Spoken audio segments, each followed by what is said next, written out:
Maybe she's looking for the records of an old teammate that she and Homura-san lost. Is that it? Yuri asked. Everyone seemed to see the reason in that, but Naruto couldn't help a little feeling of anxiety as he thought back to her words. She said that he was a traitor. What was he a traitor in doing? Well, she has her own concerns as they have nothing to with us nor the village. She shall let her do what she pleases. Hiyashi spoke and the others agreed with him on that part. The room was up in pleasant conversation since that time as everyone had their fun at the Hyuga compound.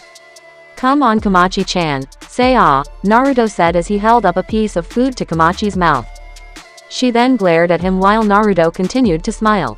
I am not a child Naruto, Kamachi said, but she just saw Naruto continue in his attempt. She then sighed and opened her mouth while Naruto placed the food inside. Why did I subject myself to this? Kamachi thought before she noticed Naruto's smile. She also saw she chuckling at her and the same could be said for Yuri and Yura. Naruto ni, feed me too. Yuri said as she opened her mouth. Hanabi's eyes twitched as she huffed. The people of a noble clan should eat with dignity, she said while Yukimaru smiled. You're not going to really find that here, he said and Hanabi knew that was going to be true. Oi Gurren, that was my piece of food. Riza growled while Gurren snickered. Ya snooze ya lose. Isn't that right Fuka? Gurren asked while Fuka snickered. Oh yeah that's right Gurren. Which is why your shrimp is mine, Fuka said taking the food while Gurren looked down in surprise. Fucking sucks doesn't it Gurren? Riza asked with a grin. Kushina sighed before apologizing to Hanako and Hiyashi, but they shook their heads and said that this was fun as they saw Naruto and Tayuya growling over a piece of food. They seemed to be comfortable, Neji said and Hazashi nodded with a light chuckle. Hinata just panicked at the scene in front of her. Gurren-san, Riza-san, there is plenty more food in the stuff it girly, Riza said as she glared while Gurren glared back. Hinata's sweat dropped, but even she couldn't stop the smile on her face while Hanabi just continued to look with an interested glance. Yura and she just held their heads down and then looked at each other. They shook their heads at the sight before sighing. For Hiyashi, this was a great night. To introduce something new that his family had yet to see. He normally never allowed this, but with Hanako back then he was a lot more accepting of a lot of things. It was thanks to Naruto that this was possible and seeing his friend have a good time with not only his family, but his own was a good sight to behold. Oi Neji, you tell Tomato-chan here that this was my piece. Naruto growled and Neji blinked. Tayuya glared at the Hyuga while Neji shook his head. I don't think that is in my best interest Naruto, Neji said and Tayuya gave a triumphant grin. Yeah shithead, the drag queen over there has better sense than you now hand it over. Tayuya snarled while Neji's eyebrow twitched. Hazashi smiled while Neji chuckled darkly as his hand strongly gripped his chopsticks. What did you call me? Neji asked and Tayuya smiled. Oh you're going to do something about it. Well bring it. Or would it be beneath a Hyuga to fight with a Uzumaki? Maybe you don't want that same punch to the face that you got in the Chunin exams by my cousin here, Tayuya said and Neji snarled. I had my guard down. Neji countered. Yep and you got sucker punched. Tayuya said before she was smacked over the head. Watch your mouth Tayuya. Riza snarled and Tayuya snarled back. She's her mother's child, Hanako said and Riza growled. What was that? Riza shouted angrily. Kushina and Naruto laughed as did she, Yura and Yuri. Kamachi raised an eyebrow while Yukimaru smiled. The elders, who had been eating, had just watched as they looked to each other. It was obvious that the Uzumaki were always going to be a rowdy bunch, but that didn't mean that they didn't know how to have some fun, or be serious when they had to. A night like this, two families having dinner together as friends, it was just a great night for things like this. Somewhere else. Ino sighed as she looked at Sakura's head on the table. The girl had been this way for like, how long? Ino wasn't sure and boy was she happy that the shop was closed as she wouldn't have to be behind a counter anymore for the rest of the day. Sakura, you've got to get over it. So Sasuke's got a girlfriend. It's not like he has to be in love with you, Ino said picking up a book. It's just not fair Ino. I've been with Sasuke-kun longer than her. I know Sasuke wants to restore his clan, but he hasn't even defeated his brother yet and he said that was all he was focused on. What does she have that I don't? Sakura asked and Ino chuckled. Apparently Sasuke's virginity, Ino said and Sakura sunk lower than before. Ino then groaned and placed a magazine on the table. Look, I got over Sasuke a long time ago after he left. I just think it's unlikely that you'll be anything more to him than a friend. It's obvious that you, me, or anything other Sasuke fangirl back in the academy, don't have what Sasuke needs. Maybe Yuna-san does. Who cares if she's his cousin? It doesn't matter to me. Kiba makes jokes about Hinata and Neji all the time. No matter how strange I think that is, Ino said, and Sakura sighed.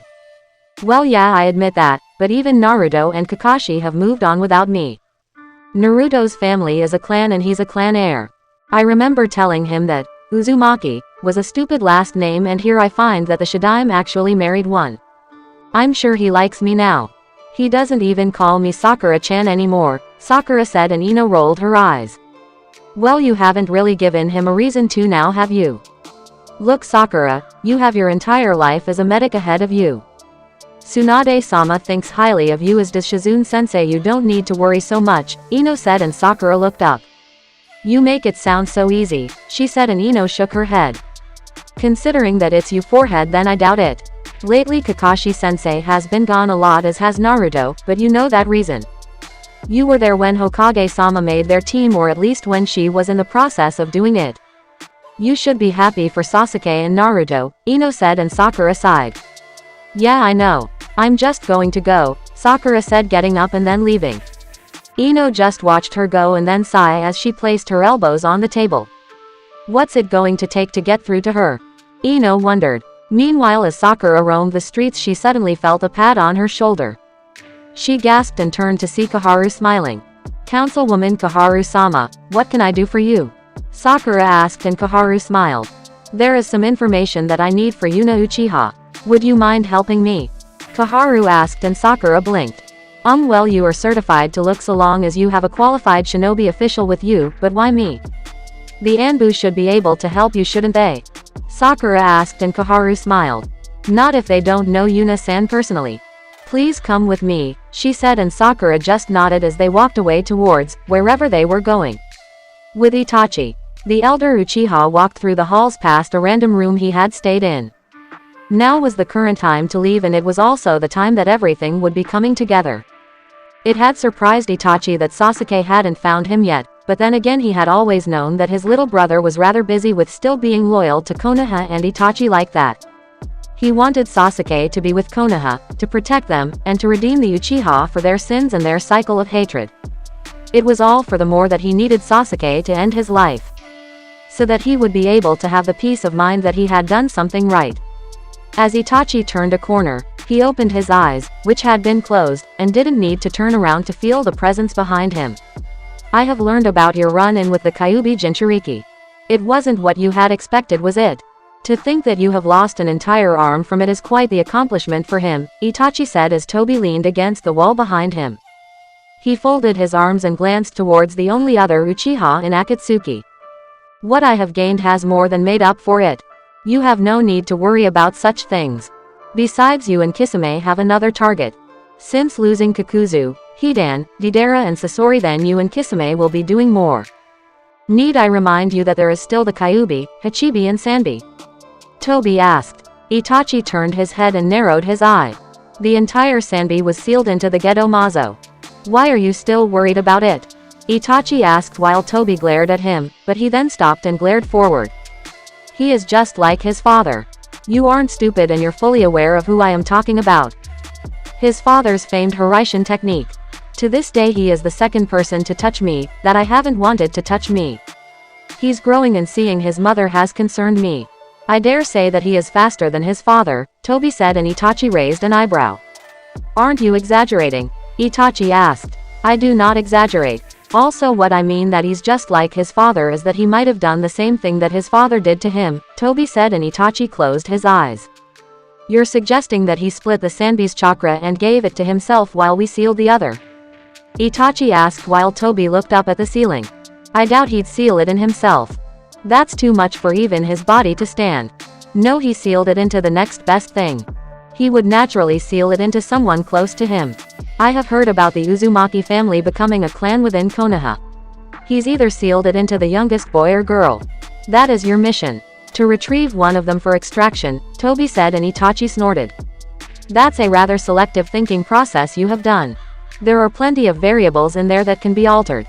Also, if you're correct and Kushina Uzumaki has returned, then you know that she harbors a deep hatred for you and the rest of Akatsuki. I doubt even Kisame would be able to completely make it out alive with her around. I also believe that Konoha is going to be more selective with its newest Jinchuriki, especially if it's in close relation to the Kyuubi Jinchuriki and his mother, Itachi said while Toby smirked. You sound intimidated, Toby said, and Itachi opened his eyes. I am not. Rest assured that we will handle our assignment as we see fit, Itachi said as he walked off. Toby narrowed his eye through his mask before swiftly teleporting away just as quickly as he had come. Itachi entered the main lobby and walked out the front door to see Kisame waiting for him with his hat on. So Itachi-san, where are we headed next? Kisame asked, and Itachi's eyes stared at the open road in front of him. Kisame, I'm going to need your help, Itachi said as he glared at the road. Kisame raised an eyebrow and grinned. Who would you like me to skin with Samahata? Kisame asked, and Itachi shook his head. I have no need for that if it comes to that.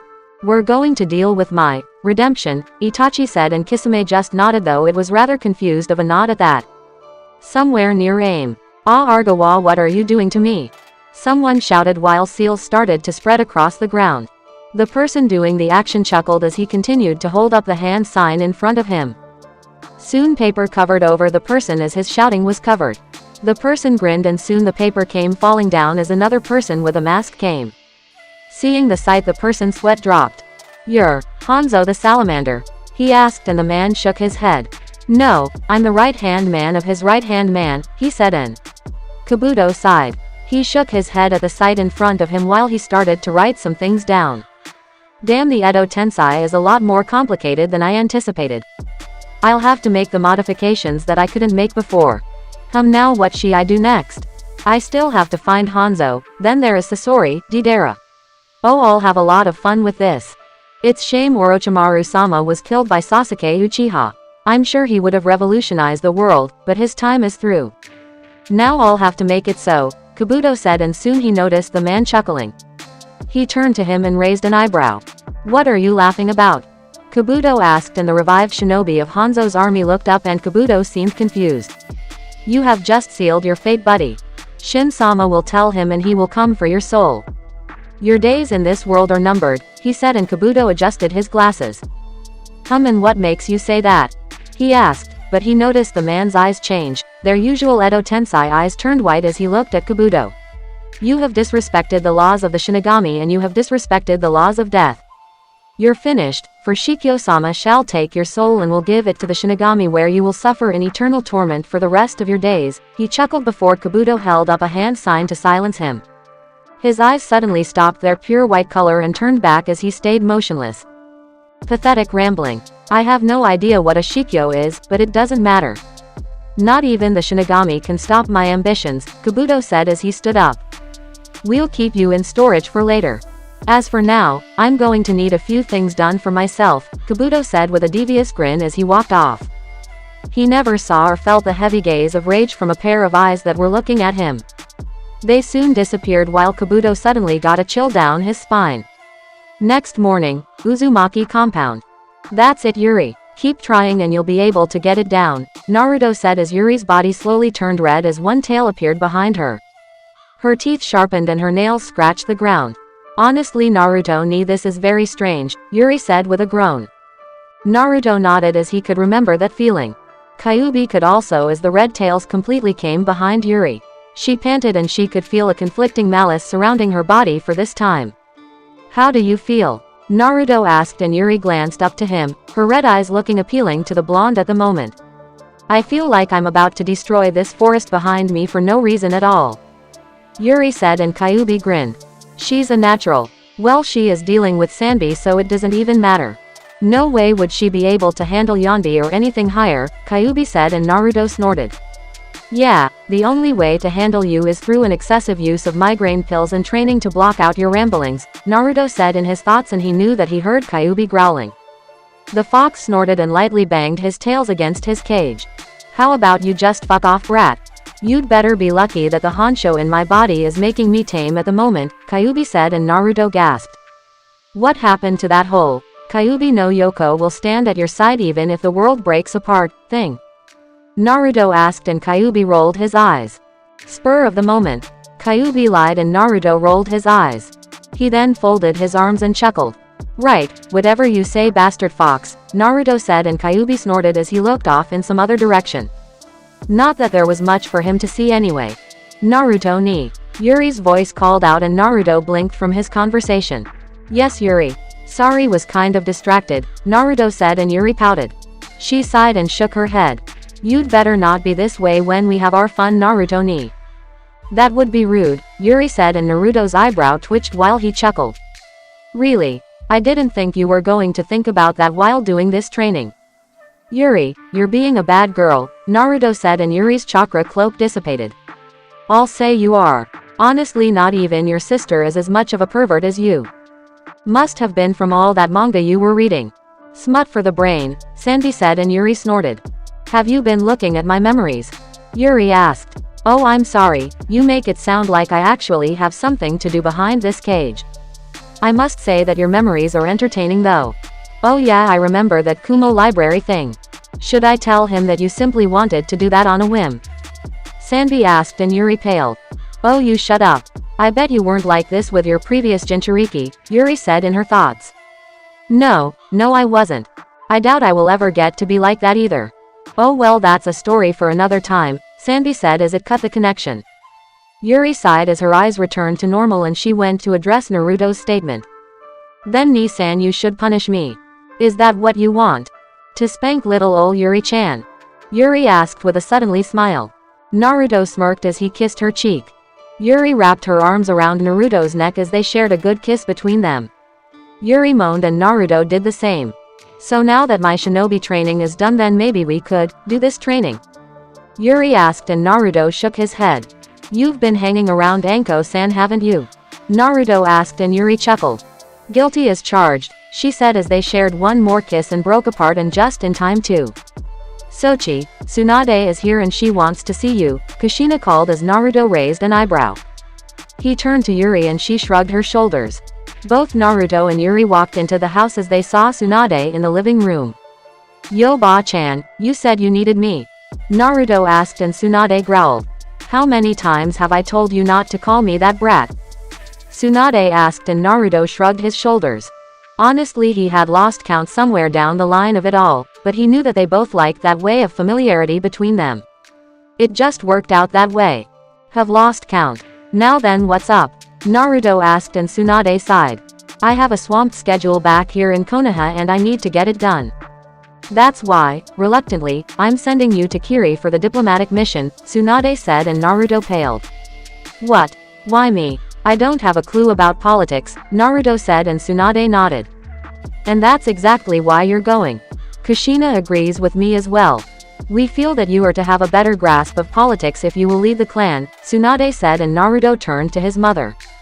She nodded and Naruto sighed. You couldn't have just given me a book could you? He asked and Tsunade smiled. Not everything can be learned in a book brat. I give you full charge of the mission since Kushina says that there is no problem with your leader capabilities so I've decided to give them a chance. You may choose who you like for your mission should you meet any problems, which I hope there aren't any, but knowing you I won't hold my breath, Tsunade said and Naruto rolled his eyes. That hurts Datbeo, Naruto said and Tsunade smiled. It's how the world works brat, Tsunade countered and Naruto groaned. Fine I'll go. I guess I have nothing better to do right now. Well maybe I do, Naruto said as he glanced towards Yuri. The third youngest Uzumaki raised an eyebrow and scratched her cheek. Yeah I'll do that then. While we're traveling I'll have Yuri-chan work on her Jinchuriki training and I think I'll take Yukimaru with me, Naruto said and Tsunade nodded. Get the youngest Uzumaki familiar with politics as well. It was a good idea. Anyone else? Tsunade asked and Naruto tapped his chin. I guess not. I'm capable of protecting them should anything go wrong, Naruto said and Tsunade nodded. Good then there is someone who I want you to take, Tsunade said and Naruto raised an eyebrow. Okay. And who is that? Naruto asked. Tsunade grinned and pointed out the door. You fill out your clothes rather nicely Gaki. It's been too long, Naruto's body shivered while Kushina gave a sigh. Yuri raised an eyebrow as Naruto glared at Tsunade. And when did he get back? The blonde asked. Yesterday night. Have a good time, Naruto, Tsunade said as she left the house. Naruto then turned around as he noticed Jiraiya come through the back of the house. Pretty big for a noble clan's family. Who would have thought that you would be a clan head? Uzumaki standards are lowering, Jiraiya said with a smile. Naruto snorted before he chuckled while Jiraiya grimaced. Is that right? Then would you like to know just how high the standard for the clan head is? Kushina asked, holding her sword to Jiraiya's throat. Jiraiya held up his hands while Yahiko smiled from within the sword. Jiraiya-sama. It's been a very long time since I have seen him in person. He seems to be in good spirits, Yahiko said while the others looked at the man. The man who trained the Yondaime. He's not what I expected, Suiren said and Yahiko sighed. He gets that a lot. Please try not to think badly of him, Yahiko said, getting everyone to nod confusingly. Why, you've made your point, Kushina. No harm no foul in my book. When Tsunade contacted me I didn't think that it would be over this much of an issue. Honestly, putting you in charge. She must be going senile, Jiraiya said while Naruto rolled his eyes. Not like you would do any better. Also, I have grown Arrow Sennin. I call the shots here. And from you I want no backtalk. Naruto said and Jiraiya just allowed his mouth to drop to the ground.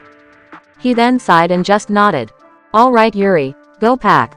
I don't feel like teleporting so we'll just take it easy these few days, Naruto said and Yuri nodded as she went up the stairs to go and get ready.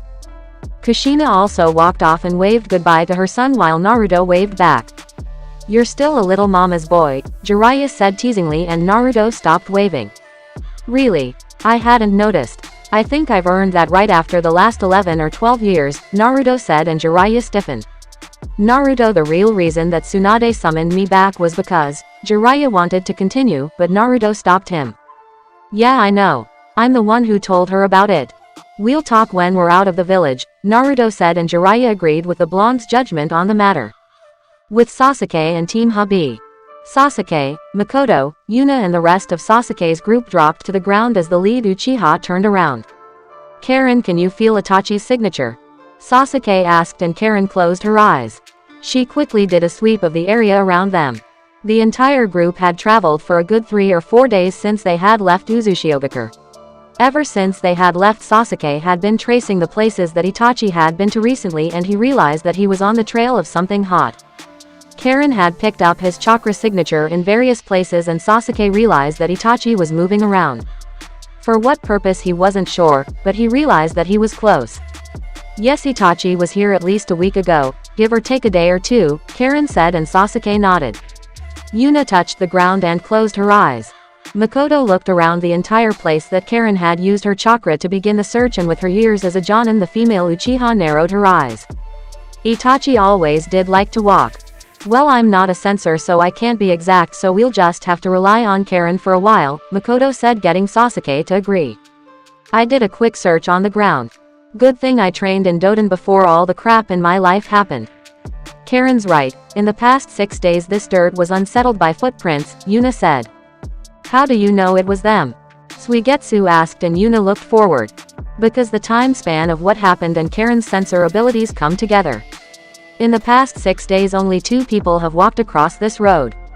One was Itachi and the other. I'm not sure, Yuna said while Sasuke patted her shoulder.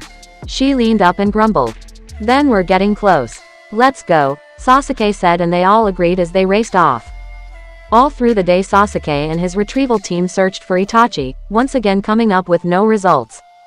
Sasuke wasn't sure how far they had traveled, but Karen kept telling him that the chakra was getting stronger and stronger, signifying to Sasuke that he was indeed on the right track. Eventually the team stopped at a hotel for the night and Makoto called Sasuke and Yuna to her room. Both Uchiha had quickly come and waited for Sasuke's mother to seat herself against the bed. Makoto undid the ponytail in her hair, allowing it to fall down as she sighed. So Sasuke, do you have a plan for Itachi yet? Makoto asked. Sasuke narrowed his eyes and looked at the wall. It's no doubt that Itachi's going to have questions when he sees us, and that's not even telling if he'll believe you, Sasuke. Even I recognized Itachi's potential. I hated it, but as old as I was he was still better than me. I never got the chance to surprise him, Yuna said while Sasuke glared at the wall. I still don't have anything concrete as to even start with, but I think I'll just go with the revenge thing that he wanted me to. I have two ideas and both of them are entire unrealistic, Sasuke said. Yuna and Makoto turned to him and Sasuke sighed. 1. I could just tell him straight, have you two show up and we explain.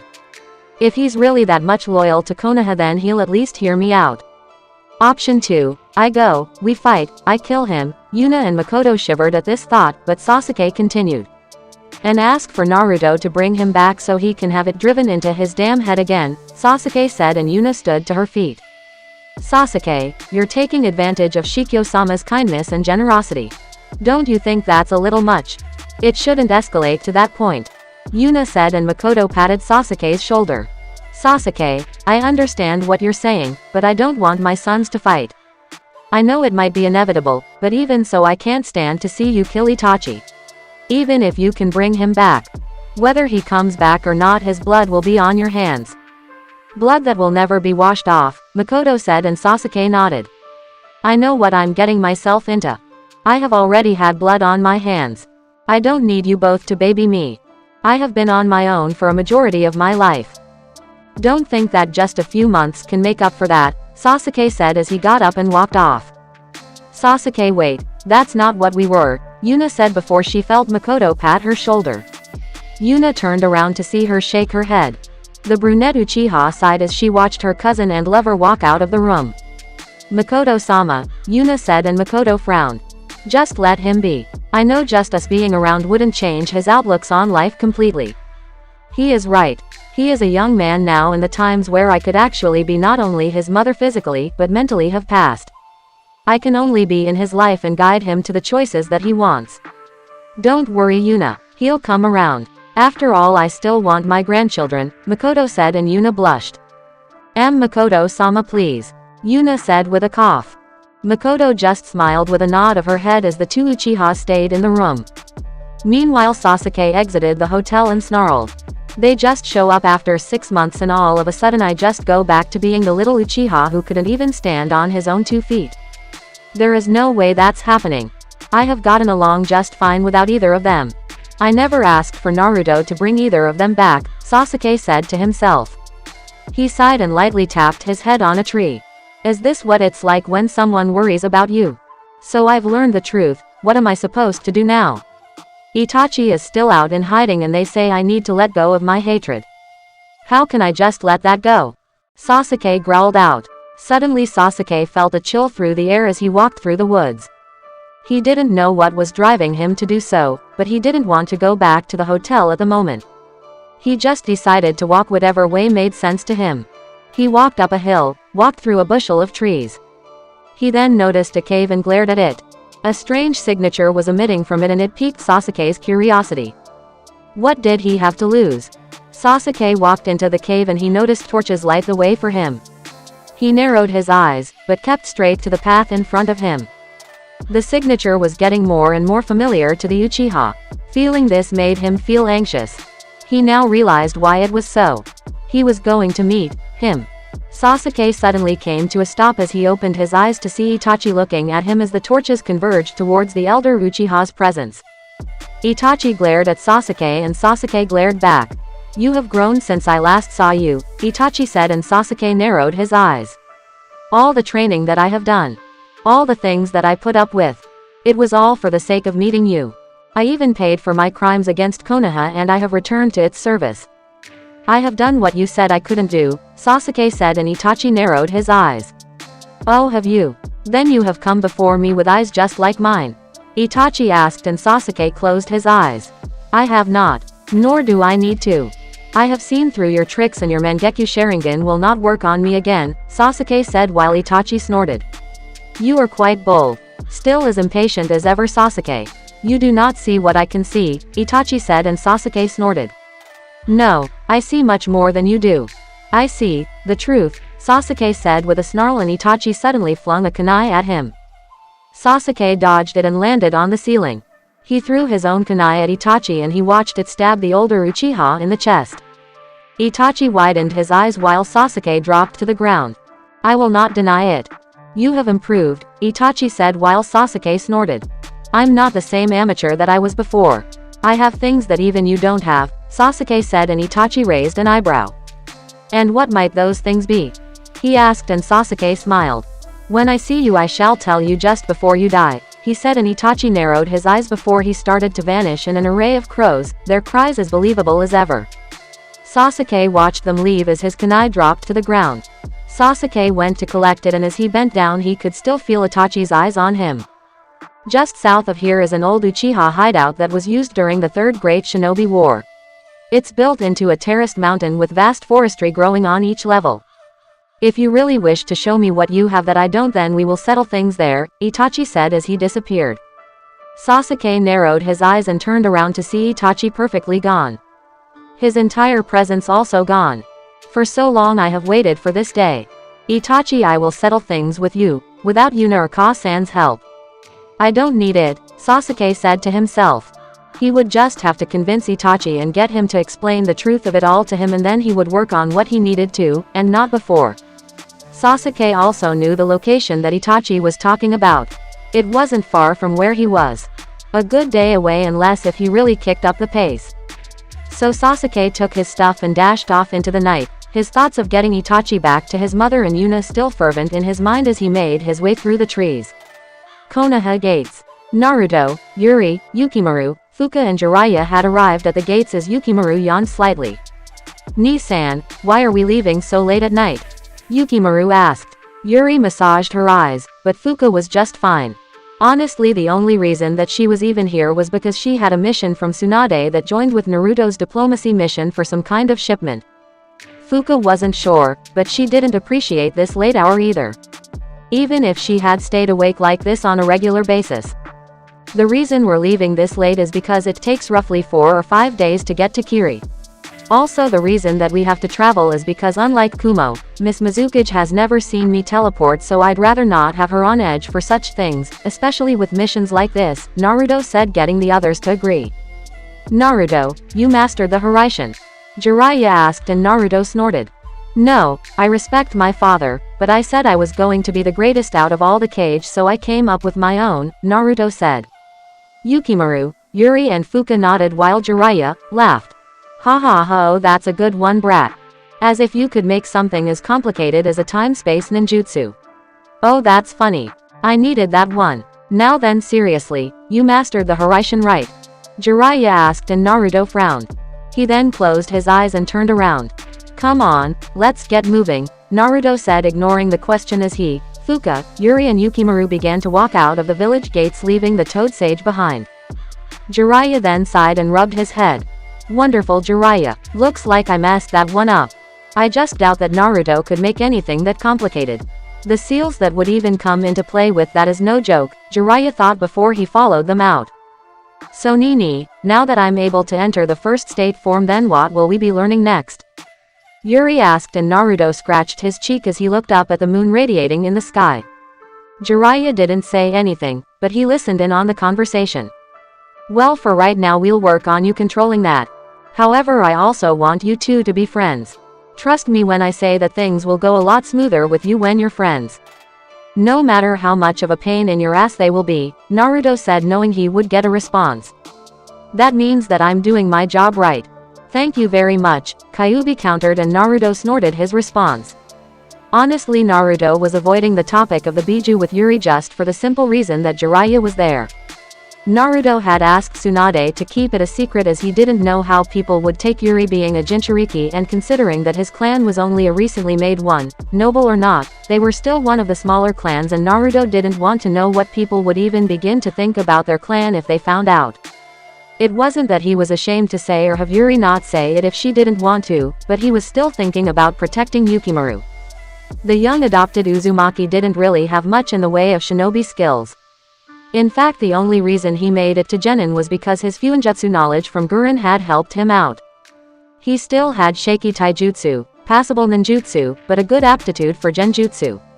Naruto didn't want Yukimaru living in that kind of life, nor did he want the same thing for Yuri. Tsunade had thought that Naruto was being a little untrusting of the Konoha population, but as she had remembered his life, she knew that he actually had enough reasons to be concerned. So Tsunade hadn't told Jiraiya about Yuri as only she, the head Anbu of the Anbu Black Ops, Shikaku, and the Uzumaki clan were aware of this. Shikaku, only for the reason of long-term fighting in the future. Then Yuri and Naruto could work together for some type of plan that Shikaku might have to make up. Understood, Naruto ni, Yuri said, and Naruto nodded. So, any chance of that working out? Yuri asked. Oh sure, just let me out of this cage and we'll be right as rain, Sanbi said, and Yuri sighed. Yeah, that wasn't going to be happening anytime soon at all. Oh well, Yuri was patient when she had to be. Naruto-kun, I actually need your expert opinion on something, Fuka said, suddenly getting everyone to turn to her. What is it? Naruto asked, and Fuka quickly rummaged through her clothes as she pulled out a scroll. I have a new idea from reading the notes in the archives left by your father. I went through a few of them and I wanted to show you this, Fuka said as she held out her hand.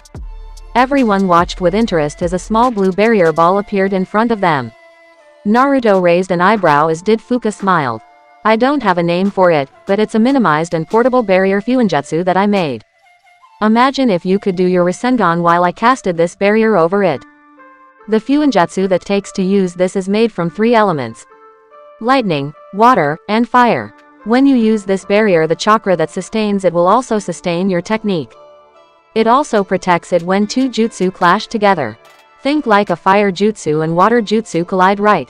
Which one wins? Fuka asked, and Jiraiya answered.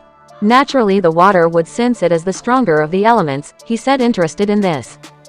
Fuka nodded and continued. Right. What this does is it encases an energy around the fire jutsu, allowing it to be given more power, durability and speed while also protecting it from other elements. Here is the seal formula. I wanted to show you before I show it to Kushina, Fuka said, unfurling a scroll as Naruto and Jiraiya looked down through it. Jiraiya had to admit that this was very impressive. All of it was calculated and well thought out.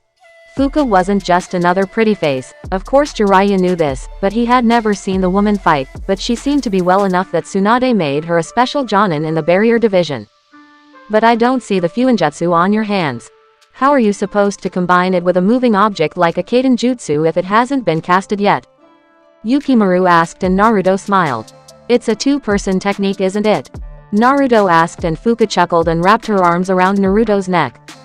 That's why you're the cute one, Naruto-kun, Fuka said as Naruto blushed. He rubbed his head to her comment while Jiraiya muttered something about lucky brats and weird family members or something like that. I don't understand, Yuri said, and Jiraiya opened his mouth. What the young lady means is that it takes the synchronization of 2 shinobi. Teamwork is a valuable issue. One casts the jutsu and the other makes preparations for the barrier jutsu. I'm sure that it's an excellent idea, but that would require not only great reaction time, but also a large amount of chakra, Jiraiya said, and Fuka smiled with a nod. But of course, Sennin-kun. As far as I know, I'm still in the development stages. Naruto-kun, you told me about that Chunin exam incident, right? When the Sandaime was attacked? Fuka asked, and Naruto nodded. Yeah, but I don't remember the battle. Tayuya was there, I think. She might know about it. But if your barrier fuinjutsu is like what I think you want it to be like, then it's more of a containment jutsu, with a hint of barrier fuinjutsu datbeo, Naruto said, and Fuka nodded. She sighed and looked at her scroll before Jiraiya asked for it.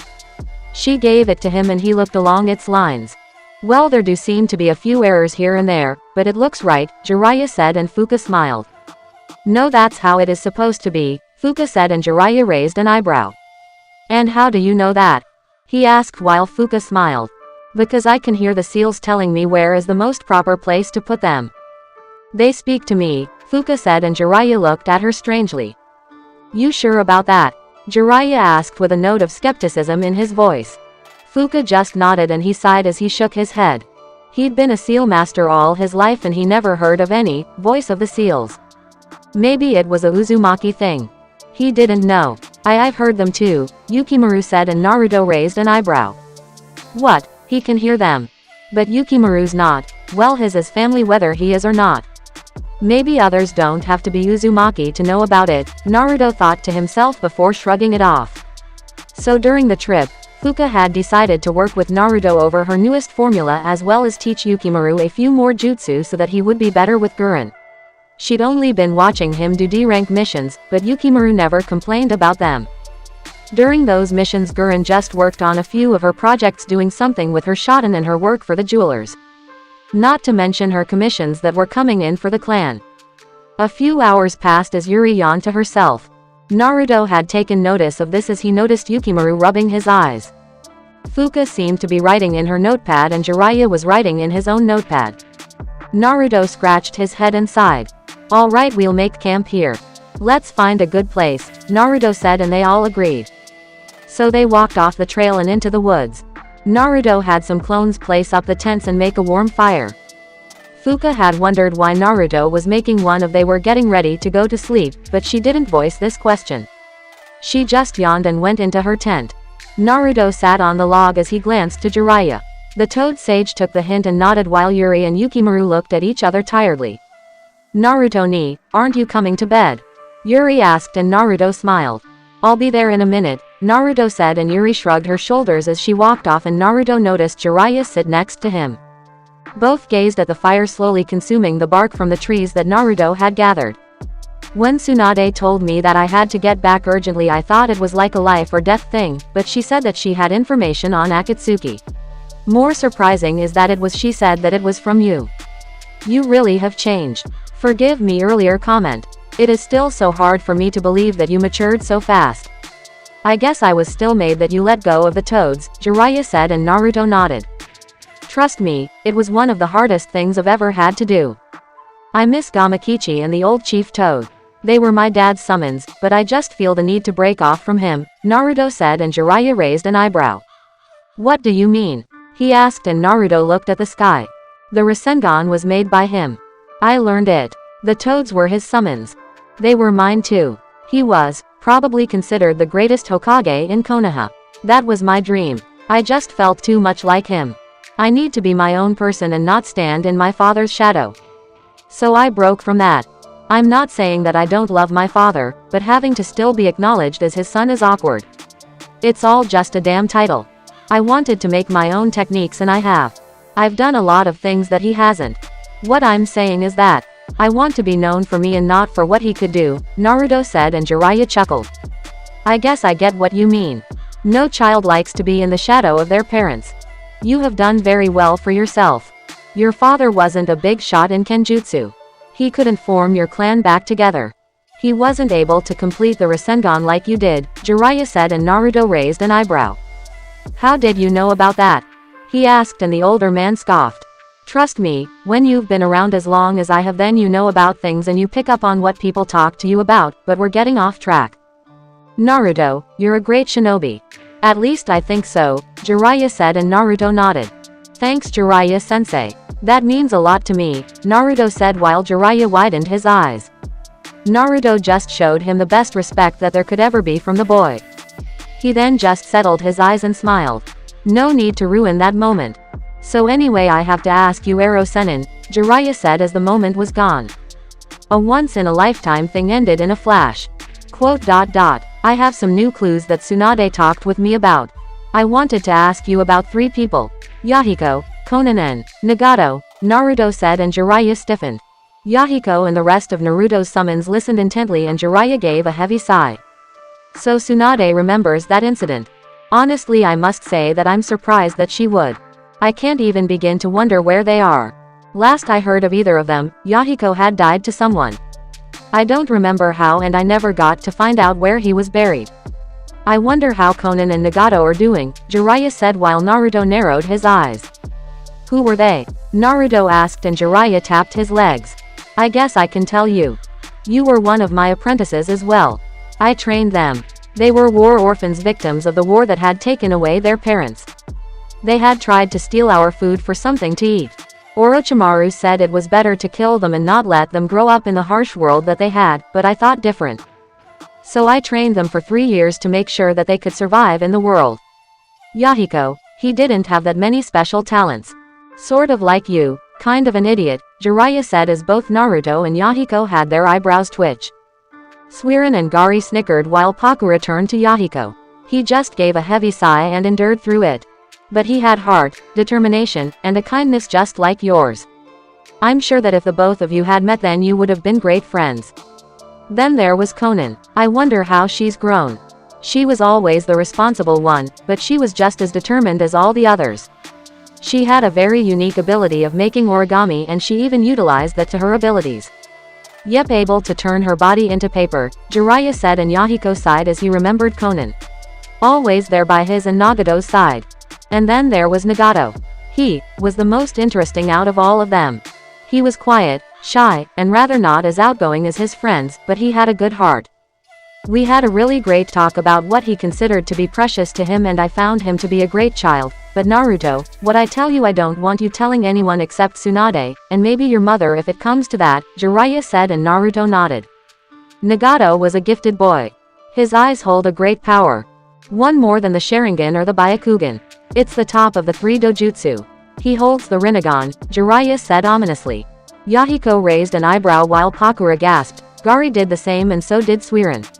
Kimimaro and Yahiko looked at them all in confusion. What is the Rinnegan? Yahiko asked, and Pakura looked at the ground, but it did little to hide her surprise. It's supposed to be a myth. That dojutsu. She stuttered while Kimimaro and Yahiko glanced to each other. What is the Rinnegan? Naruto asked, and Jiraiya turned to him. You don't know. Didn't they teach you this stuff in the academy? Jiraiya asked, and Naruto shook his head. The old sage growled and muttered about the academy and changing how it was. He then patted Naruto's shoulder, getting Naruto to look at him seriously as Jiraiya's eyes glared at the fire. Naruto, the Rinnegan is perhaps the most powerful dojutsu that has even been thought about. It was the dojutsu of the Rakudo Sennin. It's said that once you unlock that dojutsu, you can use all of the elements and you have perfect control over your chakra. It is even said that a Rinnegan user can bring back those who have died, Jiraiya said, and Naruto raised an eyebrow. He then glared at the ground. He just dared this Nagato to try and do something like that. He'd make him pay. But the thing is, I do believe that he is a Uzumaki. When I had met you I had forgotten about him and never researched it, but when I remember his red hair then I come to think that he really was that kind of boy. I think that the Rinnegan was in him personally, Jiraiya said, and Naruto widened his eyes. He said nothing and made no inch to move. No, Nagato wouldn't do something like that. He's a good friend of mine and I know that we've had a hard time, but he at least has his morals, Yahiko said while Pakura sighed. Plenty can change once you've passed away. Do not forget such things, Pakura said, and Yahiko agreed with that. So why do you want to know? Jiraiya asked, and Naruto narrowed his eyes. I did some research that I found in a library in Kumo, Naruto lied. It told of a group that sought to bring peace to the world. There wasn't much, but they had a great philosophy. Their robes black with red clouds. Its leader was a man named Yahiko, but he met an early end to his life. Its name was Akatsuki, Naruto said, and Jiraiya widened his eyes. You can't mean to think that this Akatsuki and the one that is hunting the Biju is, Jiraiya widened his eyes as Naruto nodded. I don't know your history with them, but I just wanted to be honest, Ero Sennin. I think that aim is where you'll find Akatsuki, Naruto said, and Jiraiya looked at the ground. Akatsuki, if that's the case then 2 of its members are most likely, Jiraiya went off as Naruto looked down sadly, and so did Yahiko. The latter only expressing deep regrets over the entire ordeal. Both were silent. Neither made an attempt to move, their eyes glaring at the warm fire as they watched it burn the embers of it off. After this mission I will be going to sea, Jiraiya said, and Naruto stiffened. What? Are you insane? This isn't Itachi or Kisame we're talking about here. This is the leader of Akatsuki. He's got to be fucking stronger than shit, Naruto said, and Jiraiya patted his legs. I have to know for sure. I can take care of myself, Naruto, Jiraiya said as he got up and jumped off somewhere. Naruto groaned and smacked his hand against his forehead. I'm such an idiot, Naruto said as he got up. He looked at the moon and shook his head. It was late. Now was the time for him to go to bed, so he did just that as he thought about Jiraiya's words. Next afternoon. Kill him, kill him, kill him, kill him, kill him. I'm gonna fucking kill him. Yuna shouted at the top of her voice as she dashed through the trees. She had gone to bed and waited for Sasuke, but he never showed up, or if he did then she didn't know it, but he was gone, and Yuna had quickly awoken everyone as she practically wrung the life out of Karen to find him. Karen had said Sasuke was a fair distance away from all of them, but they were surprised that Yuna was going the fastest out of all of them when they left, which was that morning. Yuna-san, please calm down. I'm sure Sasuke is only He's so damn dead. Give him an inch and he'll fucking run around the damn world. Karen, how close to Sasuke? Yuna asked, interrupting Jugo's defense of Sasuke's actions, as she hopped across the trees. Karen panted, but she ran right after Yuna, keeping in her stride with Makoto and Suigetsu. Sasuke is still a while away, Yuna. We're not going to be getting to him anytime soon, Karen said, and Yuna snarled. She flew past the trees as her feet left an indent in one of the branches. Damn me to fucking hell and back. Yuna snarled, her Sharingan blazing out of control. Yuna, calm down. We'll catch up to him soon. Conserve your chakra, Makoto said sternly, and Yuna breathed easily and nodded. She calmed down and focused on her running as everyone rushed after her. Wait, stop, Karen said, and they all did. What is it? Yuna asked impatiently. Karen did a hand sign for another scan of the area and opened her eyes. There is a large chakra source around there. It's even larger than Sasuke, Yuna-san's, and Makoto-san's combined together, Karen warned, and Yuna raised an eyebrow. She looked back in the direction they were in while Makoto narrowed her eyes. What has that much chakra? Suigetsu asked, and Makoto frowned. Only one thing comes to mind if it isn't Kurabi-san or Naruto-kun, with that much chakra. This would be the Biju without a tail, Kisame Hoshigaki, Makoto said, and Suigetsu suddenly grinned. One of the 7 swordsmen of the mist, just like Zabuza. Well, alright. I'll make sure to take that sword. Let's go, Suigetsu said as he raced off. Oh oi, wait a minute, you idiot, Karen shouted, but Suigetsu was already gone. She sighed heavily as while Yuna and Makoto raced off. Jugo did the same, and Karen sighed. Why did I come? I should have just been with the rest of my family. Kami forbid that I actually get to know any of them if I become an old woman, she said as she raced off along with them. Yuna and the rest of the group had thus taken a rather good hour or so to try and catch up to Sasuke, and before long they dropped to the ground as all 5 noticed someone waiting for them. He grinned as he placed his sword on his back. It looks like Uchiha Sasuke has some followers. Well, you won't be getting past me, he said while Suigetsu grinned. Well, if it isn't Kisame Hoshigaki, Suigetsu said, and Kisame turned around and snickered. He glared at Suigetsu with a small grin on face as he tapped his shoulders. Well, if it isn't Mangetsu's little brother.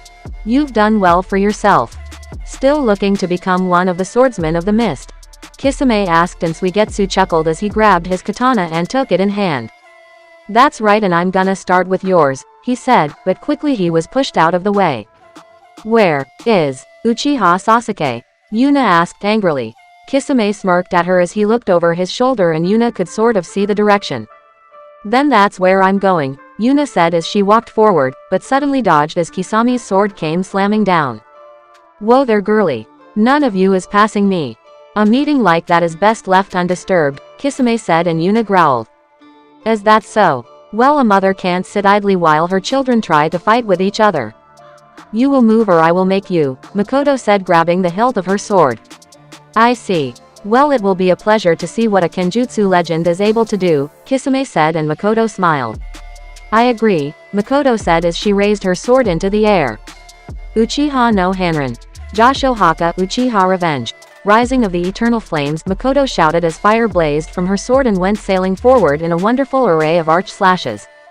Kisame grinned, but he also watched as Yuna suddenly dashed along with the fires, and Kisame was forced to block them as Yuna passed him and continued on running. You've been a very bad girl, Ojo-chan. Sweden. Sukoden no Jutsu, water release. Water shark bullet technique, Kisame shouted, and everyone watched as water formed in his hand and he shot it forward. It quickly began to form into a large water shark as Yuna glanced back at it. She gasped while Kisame smirked. Yuna then narrowed her eyes while her Sharingan formed in her eyes. She then snarled as her Sharingan quickly morphed into her Mangekyo Sharingan. She strained it as a small trail of blood seeped from her eyes while she held out her hand. Jinten. Genkei Hakuri no Jutsu, dust release. Detachment of the primitive world technique, Yuna said as, thanks to her Mangekyo Sharingan, a white cubical structure shot from her hands and destroyed the water shark while she quickly turned her head forward and ran off, leaving Kisame confused. Well, you're just full of surprises, aren't you? Kisame asked. He quickly began to run, but quickly Makoto cut him off. Don't think I'm going to let you get another jutsu past me, she said, and Kisame turned his head back to see Suigetsu with his katana at the ready and a smirk across his face. Well, I guess they will be having their own type of fun. Let's get started then. Samahata is looking to rip you to shreds, Kisame said, and soon sounds of swords clashing could be heard in the area. Meanwhile Yuna landed on the ground and panted while her eyes twitched and she closed them for a bit. She looked forward and she quickly noticed the Uchiha hideout. She was still very much young, so she didn't know about this, but that didn't matter at the moment. She just quickly ran for it as fast as she could. She entered in through the door, went past one of the sub-halls and through a flight of stairs. Damn it, Sasuke. I didn't baby you. I just worry about you. Don't I deserve that, right? Yuna asked as she suddenly noticed Sasuke walking up the stairs. She huffed and snarled. She knew that Sasuke knew she was coming or he would never have been able to face Itachi, and that made her all the more angry. What are you doing here? Sasuke asked without turning around, and he noticed Yuna growled. She quickly lunged for Sasuke and slammed him against the wall. You really have gone off the fucking deep end, haven't you? What were you planning to do by yourself? Yuna asked, and Sasuke narrowed his eyes. I am going to convince Itachi on my own words. I have no need for help, Sasuke said, and Yuna growled. Damn it, Sasuke, stop being like this. You might have a hard time adjusting to have your mother and me around, but I'm back so you will deal with it. Do you remember when you first kissed me? Yuna asked, and Sasuke glanced to her. I do, he said, and Yuna smiled. You said for me to trust you and know that you loved me, right? Well, why can't you trust in me for a change? Why can't you rely on me? Yuna asked, and Sasuke narrowed his eyes.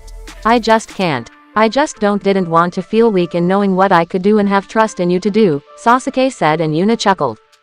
Sasuke, you. Yuna smiled before she bashed Sasuke over the head. Fucking idiot. Yuna snarled while Sasuke cursed and rubbed his head. He growled at Yuna and Yuna growled back. She then grabbed Sasuke's collar. Listen here, you son of a bitch, forgive me Makoto-sama, I'm going to help you. Now you have two options, one is be a man and let me help, or two you whine about it and I fucking do it anyway. Now take your pick, Yuna suggested while Sasuke narrowed his eyes. Was this how he was? Why did he have a lover like this? No, seriously, he was asking, whoever. Why was it like this at all? Sasuke walked up the stairs as he came into the main hall. He walked through the room and he looked up and noticed Itachi sitting in a chair. You've come, Sasuke, and it appears that you have a guest, Itachi said, and Yuna appeared from Sasuke's back. After all those years, this wasn't how I thought I would meet with you, Itachi. You have grown, Yuna said, and Itachi narrowed his eyes. Whoever you are, you have no business here. Leave, Itachi said, and Sasuke walked forward slightly. Wrong, Itachi, she has just as much business here as I do. This is my hatred, Sasuke said while Itachi narrowed his eyes. Is that so? Then what does the hatred in your eyes see? Itachi asked, and Sasuke grinned. Suddenly, out of no one's view, Zetsu popped out of the side of the wall and raised an eyebrow. This was a variable that we had never seen before. Who is this girl? Black Zetsu asked while White Zetsu raised an eyebrow. I have never seen this girl before. Do you think that she will affect the outcome? White Zetsu asked while Black Zetsu snorted. I do not know. We shall see, Black Zetsu said. I can't speak for Sasuke, but I'll tell you what my eyes see, Yuna said as she glared coldly at her family's murderer. They see the future that your eyes will never see, Yuna said while Itachi raised an eyebrow. Who was this girl supposed to be anyway? Chapter 38. Quote, there's a really unique relationship between a single parent and their child. Marriages so easily break up. There's kind of this temporary deal about marriages. That's one of the things that makes it stressful, and that's something that's non-existent in a parent-child relationship, by Jeremy Sisto. Your eyes see the future that my eyes will never see, huh? Itachi asked. Yuna and Sasuke didn't respond while Zetsu waited with bated breath at the scene in front of him. Itachi unfolded his arms and placed them on the armrests of the stone chair he was sitting in. Sasuke and Yuna just glared at him, but Yuna wouldn't lie if she said that she felt an intense moment of reminiscence from seeing Itachi again, but she knew that she would have to put all that on hold. Now Itachi, before I kill you. You're going to answer my questions, Sasuke said, stepping to the front, making Itachi shift his eyes to his little brother. He just stared at him with a solid look before he turned back to Yuna, who was still staring him down coldly. Is that so, Sasuke? And why should I answer your questions before I ask mine? I didn't realize that you felt the need to bring someone else into our conflict. It shows how short-sighted you are, foolish little brother, Itachi said, and Sasuke snorted before he closed his eyes and turned his head. I have told you. She has just as much to do here as I do. She is my hatred, Sasuke said while Itachi narrowed his eyes. Bring another to this was pointless. You'll watch, Sasuke. You'll watch as she dies because of your actions. Your hate is still far from killing me, Itachi said, and before Sasuke could come to respond to that, Yuna placed a hand on his shoulder and walked past him. Wrong, Itachi. I'm just the exact amount of hatred to end what you are, what you're becoming. Your mother would be ashamed of what you have done. She would even be ashamed of what Sasuke is doing, but I know that she would not interfere with what will go down here. Which is why I'm here in her stead, Yuna said while Itachi focused solely upon Yuna. Somewhere in his head he was racking his brain to remember her. She obviously knew his mother, and that would mean that she would have to be around his age or so, but what Itachi didn't understand was the way she was speaking. She spoke as if she was talking down to him like a child. He didn't know why, but he remembered this tone, but it couldn't be a tone that he had thought of the person who was talking. She spoke as if she knew him personally and not just his mother. It seemed that she shared an intimate bond with Sasuke, if how the younger Uchiha hinted around her. My mother is in the realm of the dead. It is pointless to bring her into this conflict. However, since you seem to be so adamant about staying, then why do I not know you? Itachi asked, and Yuna held her head to the ground. Sasuke glanced to her and he then noticed Yuna begin to chuckle. So many years since I've seen you, but for a person like me then it seems to slow down no matter what you do. You'd better remember me, Itachi. After all, Sasuke told me of the Uchiha coup, and though I didn't know it, I could see the signs. Especially since Sasuke told me about a certain crime that his brother had been claimed of doing by the police force.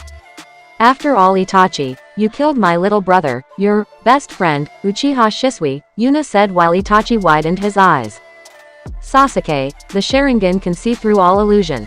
Your petty tricks will not work here, Itachi said as his eyes suddenly flashed red, showing his Sharingan with 3 tomo contained in each of them. However, on closer inspection, Itachi narrowed his eyes as Yuna folded her arms. Yeah, it's shocking, isn't it? You never thought it was possible. You don't even think it's possible now, but I assure you that I'm here. It's interesting. I do find it unusual that you would kill Shisui. I wonder what he was like, that brat. Well, whatever, I'll pry the answers out of you, Yuna said while Itachi glared at her. You were suspected to have died on an Iwa mission far away from Konoha. I heard no reports of other Uchiha. There was a mention of more Uchiha, but I had figured that Sasuke might be trying to restore our clan. I would have had to pay them a visit, Itachi said while Sasuke snarled. HMPH, oh don't worry. We're going to be restoring our clan. Just as soon as we take care of you, Yuna said, and Itachi gasped before blood trailed from his mouth. He looked down and he noticed Sasuke's sword piercing from his chest with said Uchiha behind the stone chair, accompanied by a murderous glare from his own Sharingan. We're going to get our answers now. Tell us the truth. Even you, who was renowned as a prodigy of the Uchiha, couldn't possibly kill every single Uchiha, especially in a single night. Who was your accomplice? Sasuke asked, and Itachi closed his eyes. So you figured it out, huh? Smart. However, I still have questions of my own. Yuna-san, I had not thought that I would meet with you under such circumstances. I would like to ask how you are alive. It is obviously no genjutsu by Sasuke, so my curiosity is high at the moment, Itachi said while Yuna smirked. Well, what can you say? Vengeance is a strong thing to get rid of when you really want it, Yuna said, lied before Sasuke got fed up and pushed his sword deeper into Itachi's chest. Now answer us. Who was your partner in the Uchiha massacre? Sasuke asked, and Itachi opened his eyes. Do you really believe that I would divulge my secrets so easily? If you see the future that my eyes will never see, then you'll just have to show it to me. For the future that I see, is you both dead. Vengeance or not, Itachi said as he quickly pointed up to the ceiling. Sasuke and Yuna looked up as they noticed Itachi above them looking down at them. Sasuke quickly pulled his sword out as he noticed the chair in front of him dispel into ravens. He then turned his head while Itachi quickly jumped down. He took out a kunai while Sasuke jumped into the air. He swung his sword at Itachi's face, but Itachi blocked it with his kunai. The sparks flew off their individual steel as they came crashing down to the ground. Sasuke backflipped away while he noticed Itachi stand to his feet. He went through his hand signs and Itachi turned his head to see Yuna still standing firm, unmoving. You seem to be waiting for something. What might that be? Itachi asked and Yuna shrugged her shoulders before Itachi heard chirping and he turned to see Sasuke charging at him, his Hinoken scarf flapping around violently while the lightning coursed through his sword. Sasuke quickly spun it around as Itachi watched the lightning circle around the young Uchiha while Sasuke's eyes burned red from his Sharingan. Uchiha no Hanran. Shinku Enka Uchiha Rebellion. Crimson Flame Flower, Sasuke shouted at the top of his voice before he swung his sword sending out a rush of alternating fire and lightning arch slashes as Itachi was forced to dodge all of them. He quickly jumped into the air and he stared back to Yuna to see her still unmoving.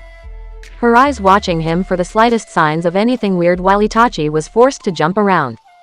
Zetsu stared at the attack in slight shock while Black Zetsu snorted. An attack of that level won't kill Itachi, but it is a pleasant thing to look at. Uchiha no Hanran, one of the most powerful kenjutsu styles known to Konoha and even known to the Uchiha clan. It was said that only 4 people in the entire clan could use it well. Uchiha Makoto, Uchiha Shisui, Izuna Uchiha, and Uchiha Madara. Looks like this boy really is his mother's son. Using the Sharingan in kenjutsu to align your sword to your affinities and use them to their limits through the blade. Fascinating, Black Zetsu said while White Zetsu turned to Yuna. But why is she just standing there? Could she be too intimidated to face her family's killer? She has yet to move and aid young Uchiha Sasuke in any way, White Zetsu said while Black Zetsu glanced to her and smiled, or at least it can be assumed that he did. Do you not see her eyes? She is still looking forward while Uchiha Sasuke fights with Itachi. Now let's see why, Black Zetsu said as he, and White Zetsu, quickly blasted their chakra and they were both pleasantly surprised to see Yuna, Sasuke and Itachi all still. No one was moving and Black Zetsu chuckled in a dark tone.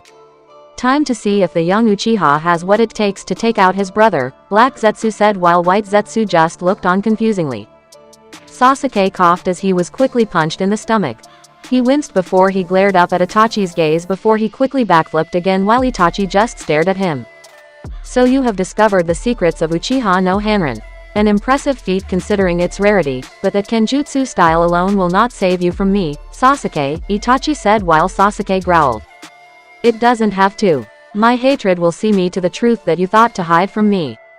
It will show me the reality, Sasuke said while Itachi snorted. Very well. Then I'll tell you just one thing before that happens. I will tell you of the story of Uchiha Izuna and Uchiha Madara, the leaders of the Uchiha clan. Both were brothers, exceptional brothers. They were filled with promise of leading the clan and both loved to train. They trained day in and day out to unlock the secrets of the Uchiha clan. One day, they gained their Sharingan. They were renowned by the Uchiha as prodigies of a much different class, but it wasn't enough for them. One night they killed their closest friends and they awakened the Mangekyo Sharingan. The Mangekyo Sharingan, the next step of the Uchiha's Sharingan. However, the Mangekyo is a great power. The power might be the same depending on siblings or not, but once you unlock those eyes then you are cursed. They are a power of the darkness. Every time you use it then you will slowly descend into the darkness. You will go blind. This was confirmed as it happened to Uchiha Madara. To lead his clan along with his brother, Madara Uchiha used his Mangekyo to show everyone the power of the Uchiha clan. However, one day his power ended and he could no longer reach for the light. Uchiha Madara was blind. He never adjusted to that life.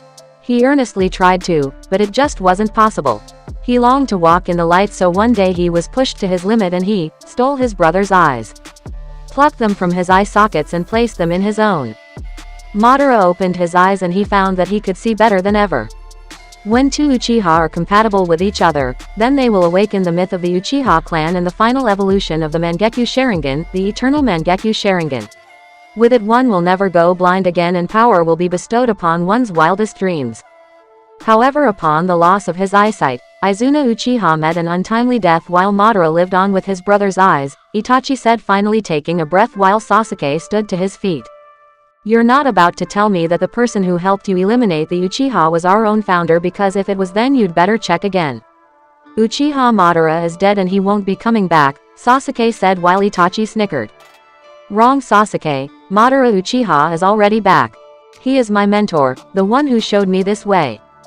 Sasuke, you are the light to my darkness. Give me your eyes, Itachi said while Sasuke frowned. No Itachi, it is you who doesn't understand. The Madara that is before you, he is not Madara. Uchiha Madara is long forgotten to the world. Just as you will be soon. Ka-san wouldn't have wanted this, but I need this for my comfort. If you believe that you can take my eyes, then just try it. Sasuke said while Itachi quickly rushed at him. He held out his fist and Sasuke was ready to block, but Itachi was then surprised when his fist was blocked by Yuna as she glared at him. How are you? Itachi wanted to say, but he then noticed Yuna's Mangekyo Sharingan. Just the same as her little brother's. So that's why it's been hard for me to focus my eyes. I see, so I will eventually go blind from using these. Well, that's fine. I am Sasuke's hatred, and like he said, I will shatter your illusions and bring him to reality. Yuna said as she and Itachi stared evenly. Sasuke then gasped as he opened his eyes and fell to the ground exhausted while Itachi's eyes were twitching. Yuna's own eyes were twitching as well while Itachi stood to his feet. You really are his sister. I will never forget those eyes of Uchiha Shisui. Sasuke, have you truly returned to Konoha? Would you readily use the Edo Tensei to justify your hatred? Itachi asked and Yuna smirked. The way I was revived is none of your business. Sasuke isn't so low down as to do that to me. You're right, I suppose these are just like little Shishi's eyes if I had seen them, but I'll show you how they are more than likely different from his own, Yuna said as she raised one hand into the air. Sasuke quickly jumped back while Zetsu blinked. What is she going to do? He asked while his counterpart narrowed its eye. We'll just have to wait and see, Black Zetsu said while White Zetsu nodded. However, luckily they didn't have to wait long as Yuna's eyes strained and Itachi widened his eyes as a large white cube covered his body. Zetsu gasped while Itachi looked over the large cube. Dust release, White Zetsu, Black Zetsu, and Itachi thought while Yuna clenched her open hand. Jinten. Seishin Sakuho, dust release. Removing the soul, Yuna said as the cube compressed and Itachi vanished entirely as the light covered the floor until it dissipated. Sasuke and Yuna stared at the open hole while the youngest Uchiha turned to his lover. You didn't get him, Sasuke said and Yuna calmly lowered her hand. I know I didn't. Dodge. Yuna said as she and Sasuke jumped out of the way from a Fuma shuriken that sped past them. Both landed to opposite sides of the floor and turned around to see Itachi staring at Yuna. As far as I'm concerned, Jinten, of the Iwagakure Tsuchikage, is not a copyable technique to the Sharingan. How are you able to use it? Itachi asked while Yuna snorted. As usual, you always ask too many questions, Itachi. I am not obligated to answer anymore. Whatever you learn, you will learn in this fight. Our little Genjutsu fight is over. As long as I'm here, you won't be influencing Sasuke. Now then, Sasuke tells me you were the captain in the Anbu. I always thought about joining them. Show me, Yuna said as she quickly dashed for Itachi. Meanwhile, Sasuke stood to his feet and he ran right after Yuna as they both fell into step of each other. Itachi took out another kunai as he blocked Sasuke's strike with his sword. Yuna hopped over Sasuke's back and attempted to land a kick, but Itachi blocked that much to her surprise before he grabbed her leg and flung Yuna into the air. He then noticed Sasuke's left arm light up in radiant as he jumped away before Sasuke threw his sword at his brother. Itachi quickly jumped to the side as the sword embedded itself into the wall next to him while Sasuke smirked. Chidori. Saitansaku, 1,000 birds. Static searching, Sasuke called out and Itachi quickly turned his head as he noticed the lightning from Sasuke's sword quickly crumble away at the wall before he charged straight for him. Itachi turned back to see Sasuke glaringly coldly at him while he glared back. Itachi then looked up as he noticed Yuna bringing her heel down. Itachi rolled to the side as he flung a kunai at her while Yuna cursed. The kunai stabbed her body before she disappeared in smoke replaced by a log as it dropped down to the floor. Itachi skidded back before he quickly blocked another leg strike from Yuna, who had been behind him, while she snarled. Go on, Itachi. Sasuke already knows, so why don't you tell him? Tell him about the reason you killed Yu clan. You honestly believe that Sasuke would think that you killed them all just to test your power? You're not even that conceited, Yuna said while Itachi narrowed his eye at her. He then quickly leaned back to dodge a sword strike from Sasuke. Quickly reacting, Yuna twirled her body into the air before holding a hand sign. Kaden.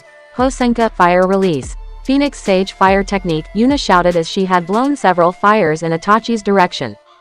I have no idea what you is speaking of, Yuna-san. Sasuke needs to know nothing, Itachi said while Sasuke growled.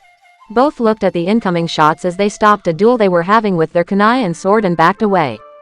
Itachi landed back near his chair while Sasuke and Yuna landed to the floor.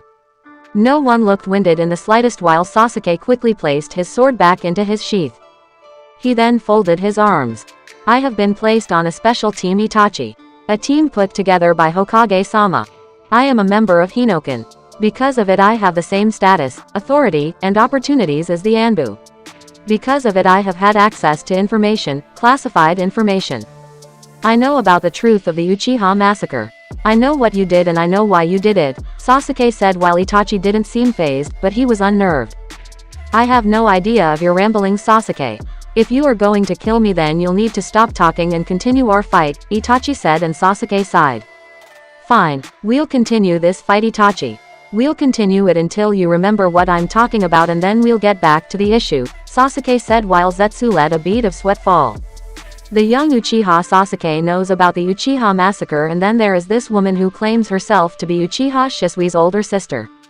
If what they're saying is right then she should have been dead long ago. More than 10 or 11 years ago. How is she able to use Jinten? Did something happen to her in Iwa? White Zetsu asked while Black Zetsu growled. I do not know, but we're about to find out. If Uchiha Sasuke knows the truth about the Uchiha massacre then it will be hard to get him to go with our plan just Madara-sama intended. He still seems to want to kill his brother despite the truth so we might be able to use that, but we have to get this girl away from him in order for it to work. She's an element that will tip the scale of this fight, Black Zetsu said while White Zetsu just nodded. I know what you had to do for the sake of the village. I know what you wanted me to do. I know it all Itachi. I'm here to grant you your wish. Sasuke as he quickly flung a kunai at Itachi. The elder Uchiha sent his own and sounds of their clashing were heard as they bounced off each other. Sasuke then took off his Hinoken top showing the seals on his arms while he quickly touched them taking out 2 shuriken.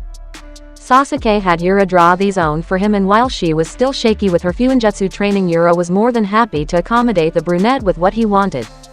So Sasuke and Itachi continued to throw shuriken and kunai at each other as they whipped them out of their sleeves and arms.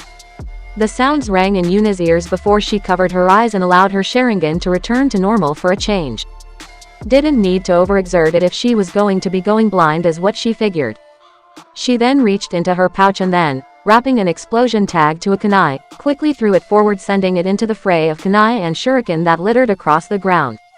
Itachi and Sasuke continued in their endeavor of what they were doing before they noticed Yuna's explosion kunai and quickly jumped back while Yuna landed on the floor.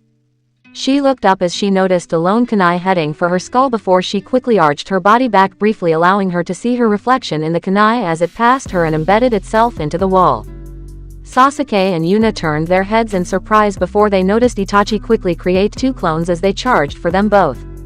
You will feel despair, Itachi said to the both of them while Sasuke and Yuna shifted into their taijutsu stances.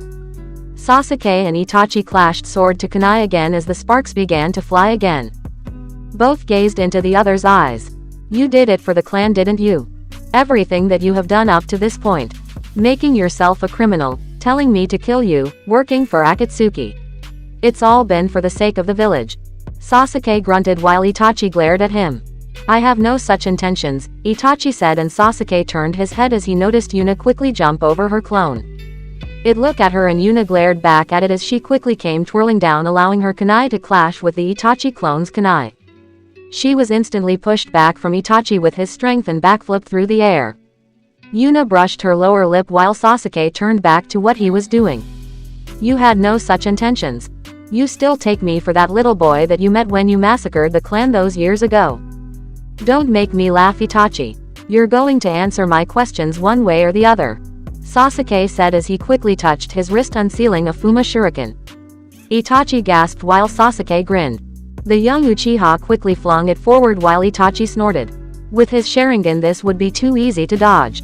Itachi quickly hunched his body forward in an attempt to quickly duck under the incoming shuriken before he widened his eyes and gasped when he noticed a second one right underneath the first as both went sailing for him. Itachi growled, but he was impressed by the ingenuity that Sasuke displayed, but it was still full of holes. Itachi quickly, and slightly, jumped through the air as he tried to maneuver his body through the 2 Fuma shuriken before looked up to see a sliver of light trailing from the 2 Fuma shuriken to Sasuke's arms. Wires, Itachi thought to himself, but he was still safe for the moment. Or so he thought. Soon both Sasuke and Itachi were surprised as a small white cube began to form in the center of the Fuma shuriken along with Itachi as the elder Uchiha widened his eyes. He looked back and he noticed Yuna still fighting with his clone. How is she able to project her Jinten while preoccupied with my clone? Itachi wondered, but he had to get out of it. If Yuna released it then more than likely he'd be dead, but he didn't want to die by Yuna. No, he needed Sasuke to do it. It surprised Itachi that he safely passed through both the cube and the Fuma shuriken, but he then gasped while Sasuke smirked. Your guard is wide open, Sasuke said as he flicked his wrist. Instantly his 2 Fuma shuriken shattered to pieces before a single piece stabbed itself into Itachi's leg. Itachi grimaced before he fell to the ground. Both white and black Zetsu gasped while Itachi touched the rim of his leg. Itachi snarled at Sasuke while Sasuke glared evenly at him. The oldest Uchiha quickly grabbed the lone piece and flung it out of his leg while he touched it painfully. He didn't take his eyes off Sasuke, and younger brunette had to admit that it was an amazing thing that he focused on something else and not his injury. You expect me to restore the honor of our ruined clan by killing you? You placed this on me so that I would be the one to bring you down and make you pay for what you've done to us. You really thought you were going to hide it from me? I would have found out about eventually, Sasuke said while he and Itachi quickly jumped back, though Itachi ignored the pain in his leg to do it. Kaden. Hisai Hakuri, fire release. Stricken detachment, Yuna hollered as she sent her flames racing towards Itachi's figure. Itachi turned his head and so did Sasuke while the younger Uchiha watched the older Uchiha be consumed by the flames as they raced towards the building near Zetsu as the spy quickly sank into the wall, allowing for his presence to disappear as the flames bashed against the stone walls and exploded. Yuna and Sasuke looked before they felt chills down their spines and looked up to see Itachi on the ceiling. You have improved, Sasuke. The past does not matter. No matter what you say to me, it will all be meaningless. If you don't kill me, then I will capture Kumo's Jinchuriki, I will take Naruto-kun, and I will take the Sanbi Jinchuriki, Yuri Uzumaki, Itachi said while Sasuke and Yuna widened their eyes. It just doesn't stop with you, does it? Wait, how did you know that Yuri's the Sanbi Jinchuriki?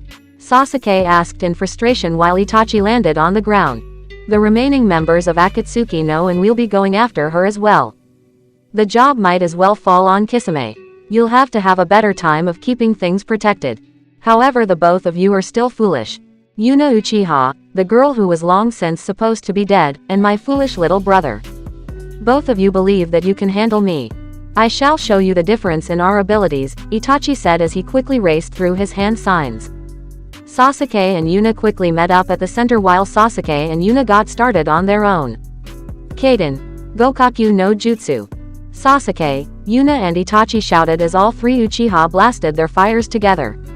Sasuke's and Yuna's quickly overlapped and combusted together as they slammed against Itachi's, quickly pushing it back against him. Itachi narrowed his eyes while Zetsu popped out of the ground to see the action himself in surprise while Itachi closed his right eye. We're about to see it. To think that Itachi Uchiha would use it so early in the fight. The strongest Kaden jutsu in existence. The unquenchable flames of hell. Said to be as hot as the sun itself.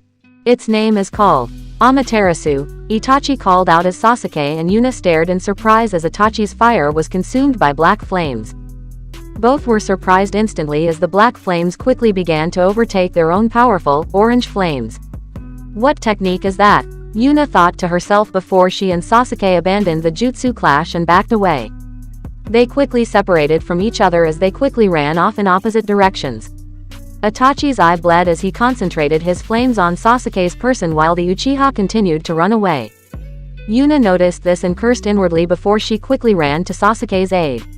What are you doing? Sasuke asked as Yuna quickly appeared at his side. I don't know what the hell this technique is, but we're sticking to the fucking plan, Sasuke. We both need to be alive for that to work, Yuna said while Sasuke snarled. He then gasped as Yuna grabbed his arm and swung him around before launching him into the air. Itachi watched as Sasuke went sailing for the ceiling. The brunette Uchiha quickly took out his sword and busted through the ceiling, landing on top of it with a heavy pant. He looked down as he noticed Itachi's eyes over Yuna's body. "You're an eyesore," Itachi said while Yuna quickly backflipped and stepped to a wall. "Really? Hard to believe that you and Shisui got along. I still remember when you were younger than me. I encouraged you to teach Sasuke and you became friends with my little brother. I honestly wonder what happened to that you. Makoto-sama would be ashamed of you," Yuna said while Itachi narrowed his eyes further. "Do not speak of her," Itachi said as his eyes focused on Yuna's form. She quickly dashed to the side as the flames bursted from the wall. They quickly made their way towards while Yuna rubbed her eyes and gritted her teeth against the pain before morphing her eyes to her Mangekyo again. She then turned around and held out her hands towards Itachi's form. "Let's see who can play chicken, Itachi. Your flames or my Jinten? Which will hit first?" Yuna asked as Itachi noticed a cube over his body. White Zetsu gulped while Black Zetsu narrowed his eye. Itachi's eyes never left Yuna's form as the flames appeared at her feet. Both Mangekyo stared at each other before Sasuke noticed the room explode in black flames and in a white light. He widened his eyes to the sight before both dissipated. He gasped as he looked down before he heard more talking. A reckless one she was. A shame that she wasn't just a bit faster. I didn't want to have to kill another Uchiha, but she forced my hand. I told you not to bring her along, Itachi said while Sasuke snarled. He turned his head and he noticed Itachi standing there, on the roof of the hideout, looking at him, and Sasuke wasn't sure, but he thought he saw grief in Itachi's eyes for a second before it was masked. "So you even went so far as to kill your best friend's sister. You really are messed up, Itachi. I'll admit that I messed up too, but at least I'm correcting it now. I'll correct it with this blade. You are an expert in the Uchiha's taijutsu, so I won't fight you like an Uchiha. I'll fight you like a member of Hinoken," Sasuke shouted as he grabbed her sword and charged for Itachi. Itachi glared at him. Sasuke swung his sword and Itachi jumped away from it while Zetsu appeared on the roof once again. "Well, it seems we were wrong about this new Uchiha. Looks like she won't be affecting the outcome at all. However, I was expecting Uchiha Sasuke to be more angry with his current loss. Now he has no way of defending against Uchiha Itachi's Tsukuyomi, but now we'll be able to see how this turns out," Black Zetsu said while White Zetsu just seemed too amazed to reply. Back with Makoto and Suigetsu. Makoto and Suigetsu quickly jumped back while Kisame snickered. Far off, Jugo and Karen were watching as the entire field was flooded with water. Makoto used her chakra to keep herself on the surface while Suigetsu did the same. However, Makoto turned as she noticed Suigetsu panting heavily. "What's going on? I haven't gotten hit and yet I feel like I lost nearly all my chakra," Suigetsu said while Makoto narrowed her eyes. Those eyes then darted to the left as she saw Samahata stick out of the water and charge for her just like a shark before she quickly took her sword then began to backflip away while she heard cackling from under the water. "Keep away from his sword, Suigetsu-san. It's called Samahata and it literally eats chakra. You're relying too much on your ability to turn to water," Makoto instructed while Suigetsu cursed lowly. He quickly took his katana while Kisame emerged out of the ground. "I wonder how the chakra of a Uchiha matriarch tastes," Kisame said licking his jagged teeth while Makoto growled. She quickly gripped her own sword while Suigetsu did the same. The latter quickly charged Kisame as their swords bashed against each other. Makoto took that chance and closed the distance between herself and her opponent. It really worried her that her sons were fighting it out while she could do nothing but wait. However, she knew that Yuno was there with Sasuke and thought she had died. She was still famed for her near-perfect mission record. Makoto knew that they would be fine. Kisame smirked while Suigetsu gritted his sharp teeth at the Akatsuki member before he was flung off and sent flying through the air, which gave Kisame the time to clash again Makoto. The two stared in each other's eyes before the water under Makoto's feet began to bubble. Makoto looked down in surprise and quickly backed away as a water shark came out of the water attempting to more than take a bite out of her body. The brunette female landed back before she noticed Kisame charging back at her. She assumed a defensive stance as they both clashed again and Makoto could feel her chakra being drained through her sword, but her eyes never left Kisame's. "Your sons are fighting over there and you're dealing with me. What a kind mother you are.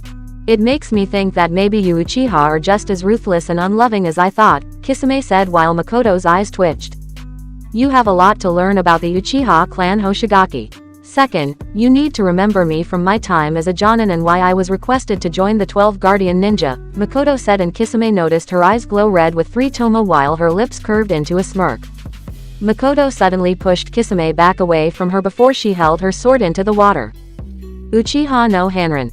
Kote Sanran, Uchiha Rebellion. Imperial Scattering, Makoto shouted as Kisame looked down and noticed lightning shots shoot off from her sword through the water, lighting up the entire thing. Kisame quickly jumped back in surprise as he didn't feel like being served with duck sauce and vegetables. He then turned his head and noticed Suigetsu right behind him. "You're not the only one who's good with a sword," Suigetsu said as he quickly grabbed Kisami's arm, much to the latter's surprise. "Oba-san, hurry up and just hit us both," Suigetsu said while Kisame looked back and he noticed Makoto charging them both. "I do not treat my comrades in such a way. Do not worry about it. Just keep still and this won't hurt a bit," Makoto said as she plunged her sword through Suigetsu's stomach and quickly pierced Kisami's chest. The Sharkman coughed while Makoto and Suigetsu smirked. "Oh, this promised to be so much fun, Makoto-chan. I really like you right now," Kisame said, swinging his sword while Makoto and Suigetsu jumped back. The last of them panted while he wiped off his chin. Makoto wasn't winded and neither was Kisame despite the sudden injury.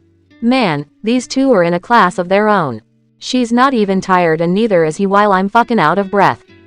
These two are monsters, Suigetsu thought to himself while Kisame and Makoto just fell into lone stares at each other. "You have both been very entertaining for me, but I think now is the time for things to come to an end. Time for us to say our goodbyes," Kisame said, and he quickly flashed a series of hand signs and he noticed Makoto quickly flowing him as well with what they were trying to do as her Sharingan tried to memorize the rest of the hand signs that Kisame was doing while the Sharkman snickered. "So you want to copy, do you? Well, you're more than welcome to try," he said as the water quickly rose over them both while Jugo and Karen gasped. Suigetsu looked over his head at the large body of water. "Sweden. Daikoden no." Makoto and Kisame were ready to finish, but both stopped as they noticed Tobi place his hand over Kisami's. Makoto narrowed her eyes while Toba's Sharingan gazed upon her. Her own Sharingan stared at his while Tobi smirked. "You seem to be having your fun, Kisame, but I remember telling you and Itachi to go after the Sanbi Jinchuriki since I gave you the information about her. Why are you wasting time?" Tobi asked and Kisame chuckled. "Oh, don't act so surprised. You think I didn't know that you'd send Zetsu to observe this little action thing going on? I'm just making sure that others do interfere with it," Kisame said, dropping his hands while Makoto did the same. Suigetsu looked between them both and Tobi chuckled. "Uchiha Sasuke will kill Uchiha Itachi in battle. His hatred for his brother will soon make itself apparent. How can you stand idly by while this happens?" Tobi asked while Makoto folded her arms. "Sasuke is my son. So is Itachi. I love them both. They are both grown and can make their own decisions. There is no need for me to interfere. Simply because there is already someone who will do it for me. Someone who knows to keep them both in line better than I ever could." "You are ashamed to call yourself a Uchiha," Makoto said while Tobi snarled behind his mask. Makoto could tell that she got to him before she looked down at his sleeve. "You seem to have gotten yourself a new arm. You would like to go through the experience that Naruto put you through again?" Makoto asked and Tobi chuckled. "Just you wait, Makoto Uchiha. You might be back by unknown means, but you will see what my plan is and how I will bring it about. I will bring the world to peace, my peace," Tobi said while he turned and walked off.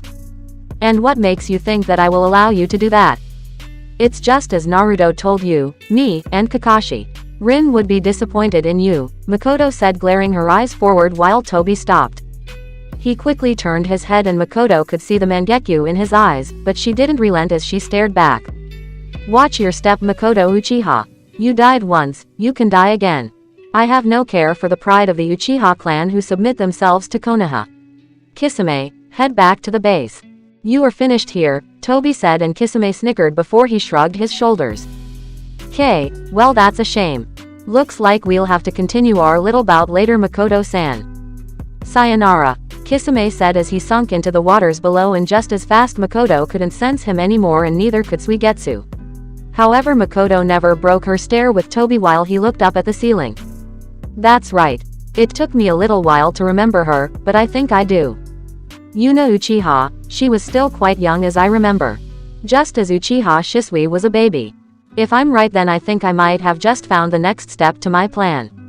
Also, when you see the Kyuubi Jinchuriki, please inform him." Tobi paused as he raised his left hand, show his new arm, and resumed. "I appreciate the upgrade," Toby said before he warped away, leaving the field barren while Suigetsu dropped to the ground. Fucking freak. So are we going to go now? Suigetsu asked while Makoto nodded. That's right. Come on. We've lost enough time as it is, she said as she and Suigetsu dashed off with Jugo and Karen not far behind them. Back with Sasuke. Chidori Nagashi, Sasuke shouted as he slammed the ground, quickly sending a stream of lightning racing across the rooftops while Itachi easily danced around the attack that was sent at him before he went rushing for Sasuke. So far the only way that the young Uchiha had avoided his Tsukuyomi was because Yuna had been there to take it for him. No, she was nothing more than ash that Itachi didn't have to worry about. It pained Itachi about what he did to yet another of his fellow kinsmen, but this was something only he and Sasuke could do. No one was to get in the way. Itachi quickly flashed through his hand signs and opened his mouth. Kaden. Gokaku no Jutsu, Itachi hollered, sending the roaring fire towards Sasuke's direction while the Uchiha quickly jumped to the side, allowing for the flames to blast it against one of the roof pillars that had been behind him. Sasuke quickly landed down before he gasped when he saw Itachi right in front of him. It is over. Your hatred was not enough and it has died by my hand once again. Now there is no hope for you against my Tsukuyomi. I will make you see true reality, Itachi said as he quickly punched Sasuke across the face. Sasuke went spiraling down across the ground before he backflipped away. Wrong, Itachi. As I told you, my hatred will be the thing to make me see the reality that I wish to see and not what you show me, Sasuke said, and Itachi just shook his head at his little brother while Sasuke rubbed his jaw from the punch that Itachi delivered him. He quickly went on the rebound and launched himself forward as he quickly grabbed his sword. Itachi quickly threw out a kunai, but Sasuke easily sliced through it as he kept sailing through the air. Itachi then took out another kunai and quickly blocked against Sasuke's advance. The streaks of light scrapped off their blades while Sasuke and Itachi snarled at each other. Sasuke and Itachi seemed to be evenly matched in this. There is no telling who will win, White Zetsu said while Black Zetsu nodded his head. That is true. We'll just have to keep watching, it said while its other half just nodded. Sasuke quickly flashed through another series of hand signs for a Kaden Jutsu, but he soon found his world shattering and his vision hazy. He looked back to see Itachi standing with a single hand sign before Sasuke heard ringing in his ears. Sasuke shouted in agony as he dropped to the ground while he clutched his head. He then looked up as he noticed Itachi hovering over him. Weak, Itachi said as he kicked Sasuke across the rooftops, bashing him against the roof pillars. Sasuke quickly leaned up before he felt a tap on his shoulder. He turned his head as he noticed Yuna frowning at him. Why are they just standing there now? White Zetsu asked while Black Zetsu frowned. Itachi has managed to bring Sasuke into a genjutsu. It will be thrilling to see if he will be able to take it apart without the aid of Yuna Uchiha, Black Zetsu said while the white half just nodded, ignoring the bead of sweat that dripped from his pale face. Sasuke, how could you? You're too weak, Sasuke. You couldn't even protect me from Itachi and you desire your revenge. You thought I was your hated, but I was just your weakness. You are nothing, Yuna said while Sasuke snarled. Illusion. This is a damn illusion. Yuna is still alive. As long as Naruto is alive, then she's alive as well. Break it. Break it. Sasuke growled to himself, but he only heard Yuna chuckling. This is no illusion, Sasuke. I'm just here to remind you that you fucking wasted my last chance at life following your damn desires. Yuna said while Sasuke growled. He then coughed as he was pushed into a wall by Yuna. Sasuke reached for his sword, but he was kneed in the stomach by the female brunette as she took his sword and threw it to the side.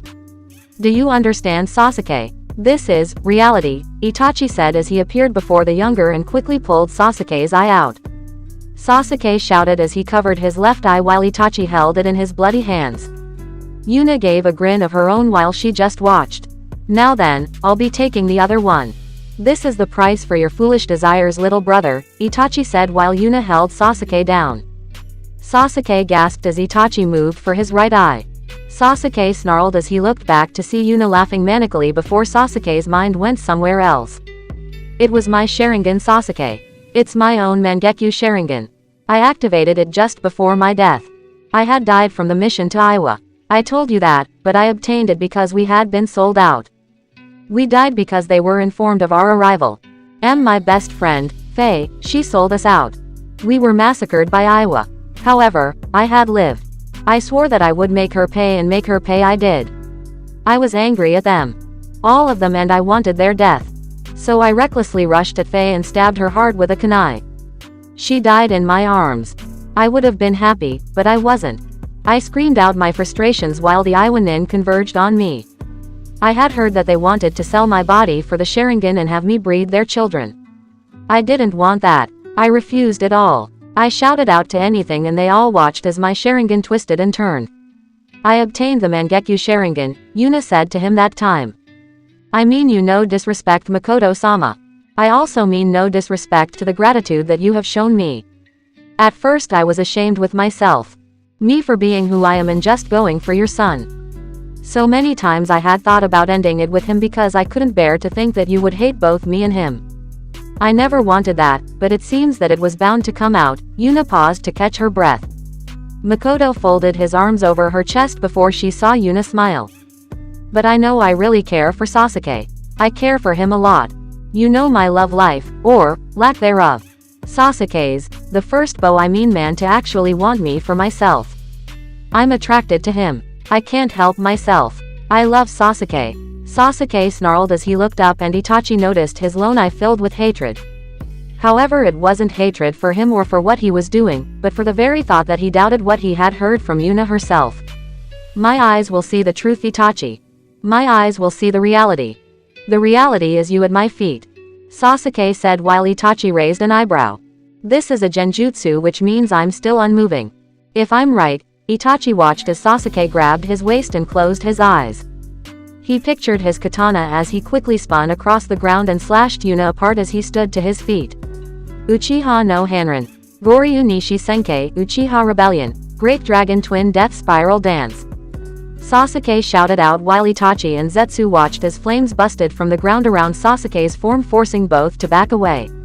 Itachi grunted as he covered his eye, canceling the genjutsu around Sasuke. The younger Uchiha gasped for air. Uchiha Sasuke broke out of the Tsukuyomi. What forced him to use so much chakra to do that?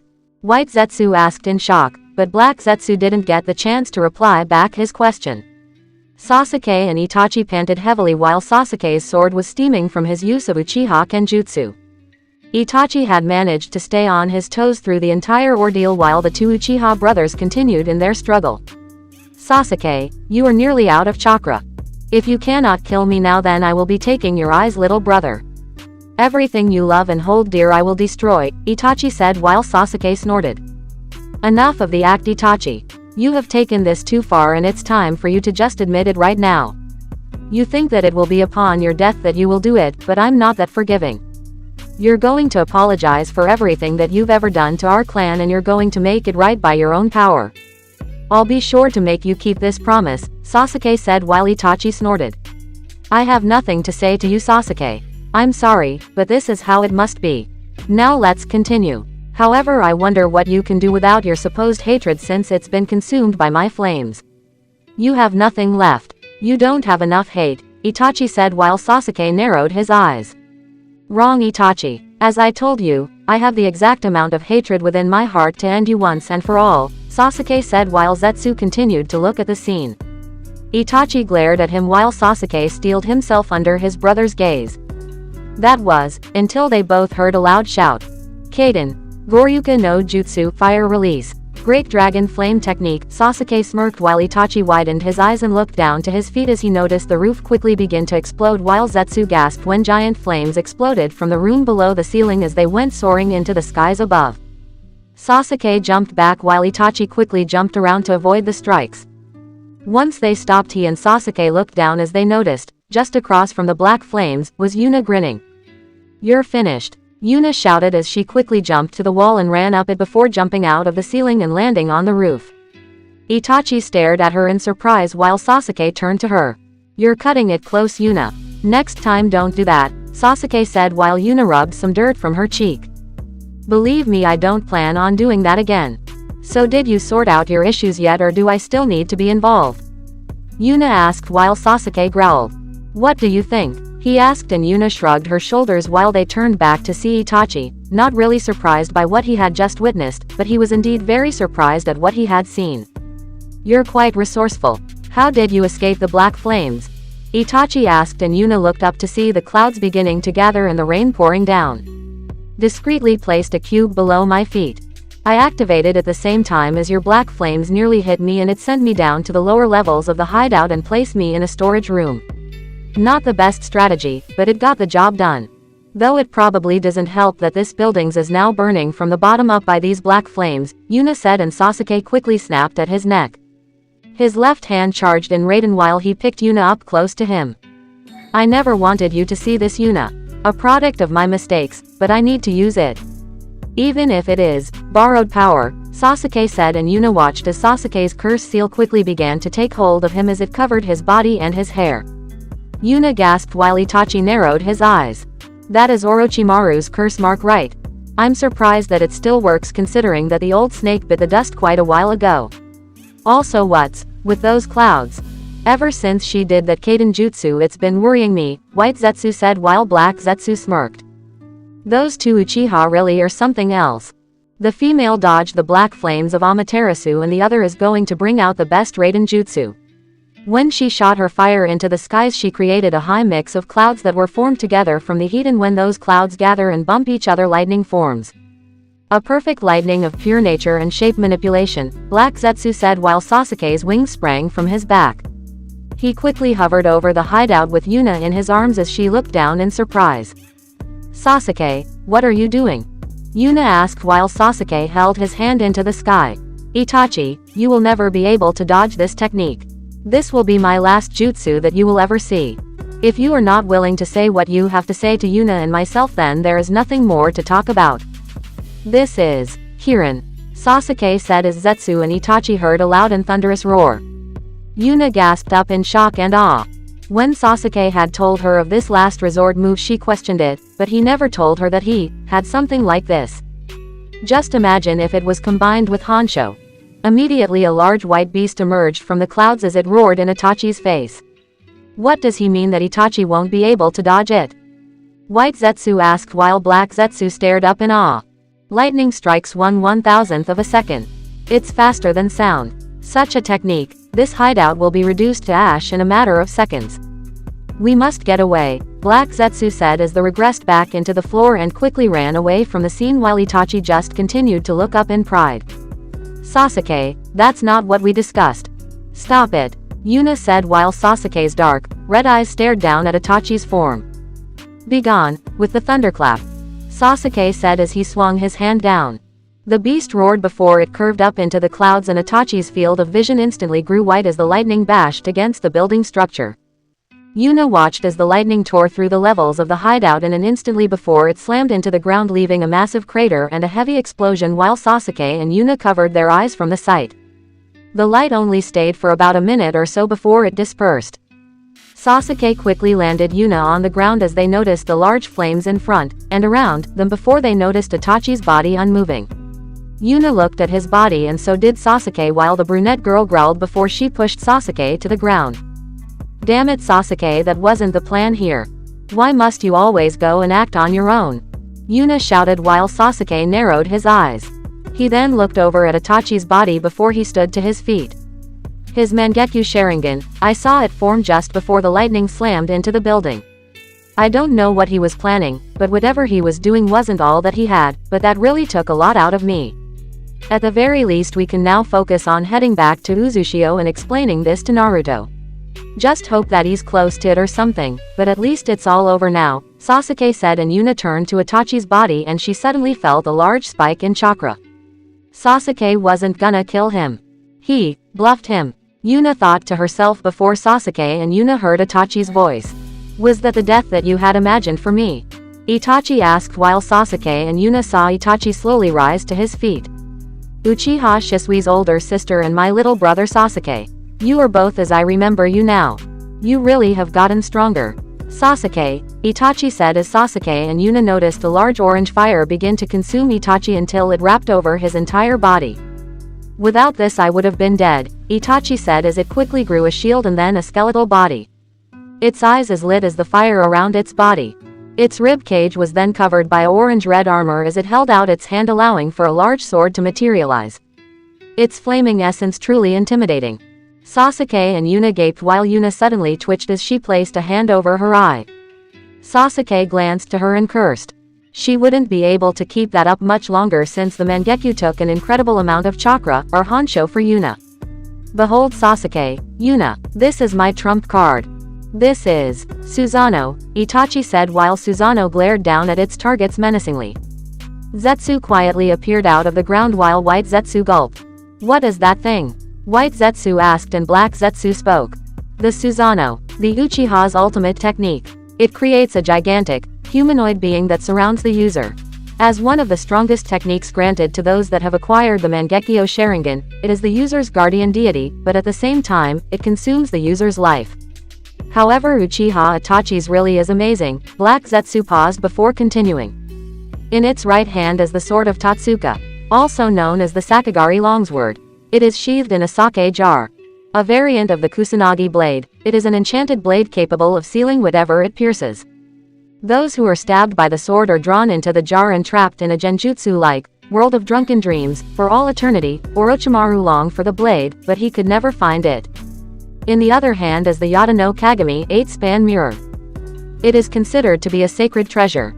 It is said to be endowed with all nature transformations and as such changes its own characteristics to completely negate any opposition.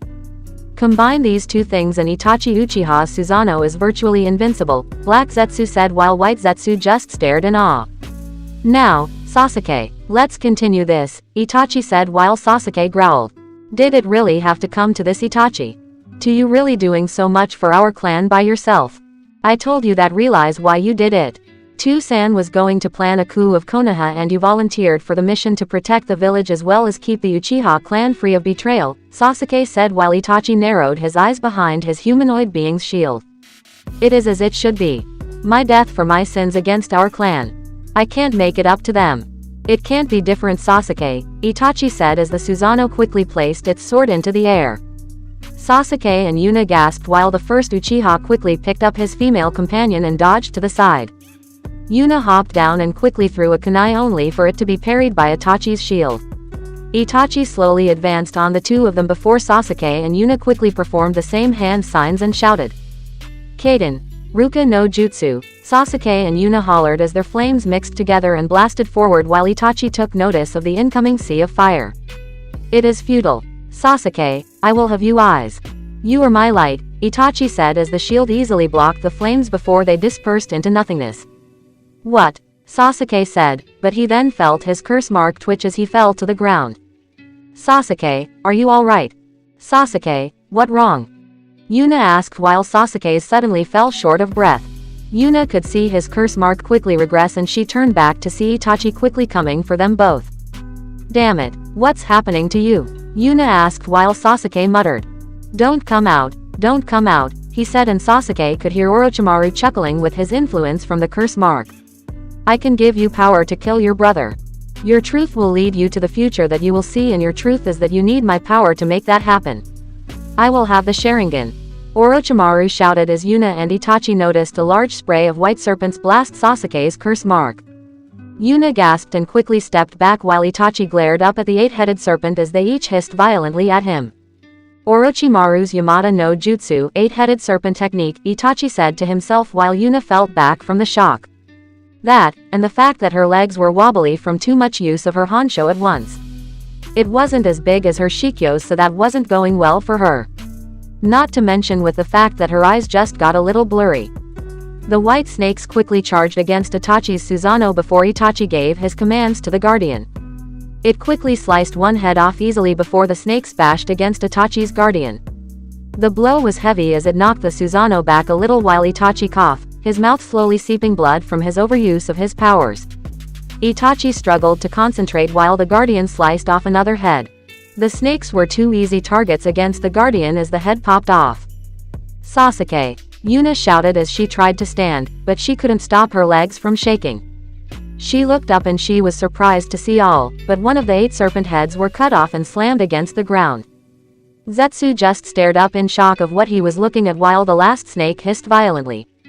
It then quickly opened its mouth as Yuna and Itachi noticed something begin to surface. A pale man with his slender body and slender arms. So it finally emerges. Itachi muttered to himself while Yuna and Itachi heard chuckling. They each saw Orochimaru laugh while he opened his mouth as he pulled out the Kusanagi blade and cackled while White Zetsu grimaced. There he goes pulling shit out of his mouth as usual. So disgusting, White Zetsu said while Black Zetsu looked out at Orochimaru. This is the result when Uchiha Sasuke pushed out more chakra than he had at the moment, causing the influence of Orochimaru's chakra to surface. He never could stay dead, Black Zetsu said while Orochimaru snickered. Thank you Itachi Uchiha, I have finally escaped from this child's body and now I will take him for my own. You cannot stop me. I have also learned something interesting from little Uchiha. So Uchiha Shisui's Sharingan is once again available to me. I will take it, and when I transplant her eyes with Sasuke, I will be unstoppable, Orochimaru said while Itachi quickly looked up. The Susanoo brought its sword back and then stabbed Orochimaru across the chest, getting a gasp from him while Yuna looked shocked. However, both raised their eyebrows as they heard Orochimaru snicker. Do you really believe that such a puny attack would be able to? Orochimaru gasped as he felt his essence pulled away while Itachi allowed for a small smirk to come across his face as the sake jar tied to the Susanoo's side opened and quickly began to seal Orochimaru, as well as the white serpent, away into the bottle while the skin quickly began to peel of Sasuke's body. The young Uchiha panted heavily while Yuna just watched in fascination before she noticed a small white snake fall to the ground. It quickly tried to slither away before Yuna stabbed it with a kunai. We've had enough of you, she said as its blood stained the ground. The body was sealed away and the large heads dispersed while the sake jar closed. Sasuke panted and he turned to see Yuna huffing. Both glanced to each other before they turned to see Itachi still standing. Now, Sasuke, your eyes are mine, Itachi said as he walked towards Sasuke, but he didn't get far as he coughed up blood while it washed over his hands. Sasuke and Yuna noticed the Susanoo quickly begin to fade while Sasuke grabbed his sword. Yuna now, Sasuke said as he jumped into the air. Yuna shook her legs and quickly tried to follow after her lover cousin as Sasuke jumped into the air. Kaden, Gokaku no Jutsu, Yuna shouted as she launched a fireball at Itachi. Uchiha no Hanrin, Kuritsumasu Uchiha Rebellion. Disciplined will, Sasuke shouted as his sword suddenly lit up in Raiden as he slammed it into Itachi's shield. However, Yuna and Sasuke were easily pushed back as the shield protected Itachi from the blast while at the same time sending Sasuke and his sword flying through the air and slamming to the ground with a groan. Yuna landed also as she placed a hand to her chest. She noticed Itachi ignore her as he made his way for Sasuke. Yuna held out her hand while she struggled to form just one cube if she could muster. Jinten. Yuna was out of breath as the cube formed, but it quickly dispersed from her lack of a power source while she felt herself fade in and out of consciousness.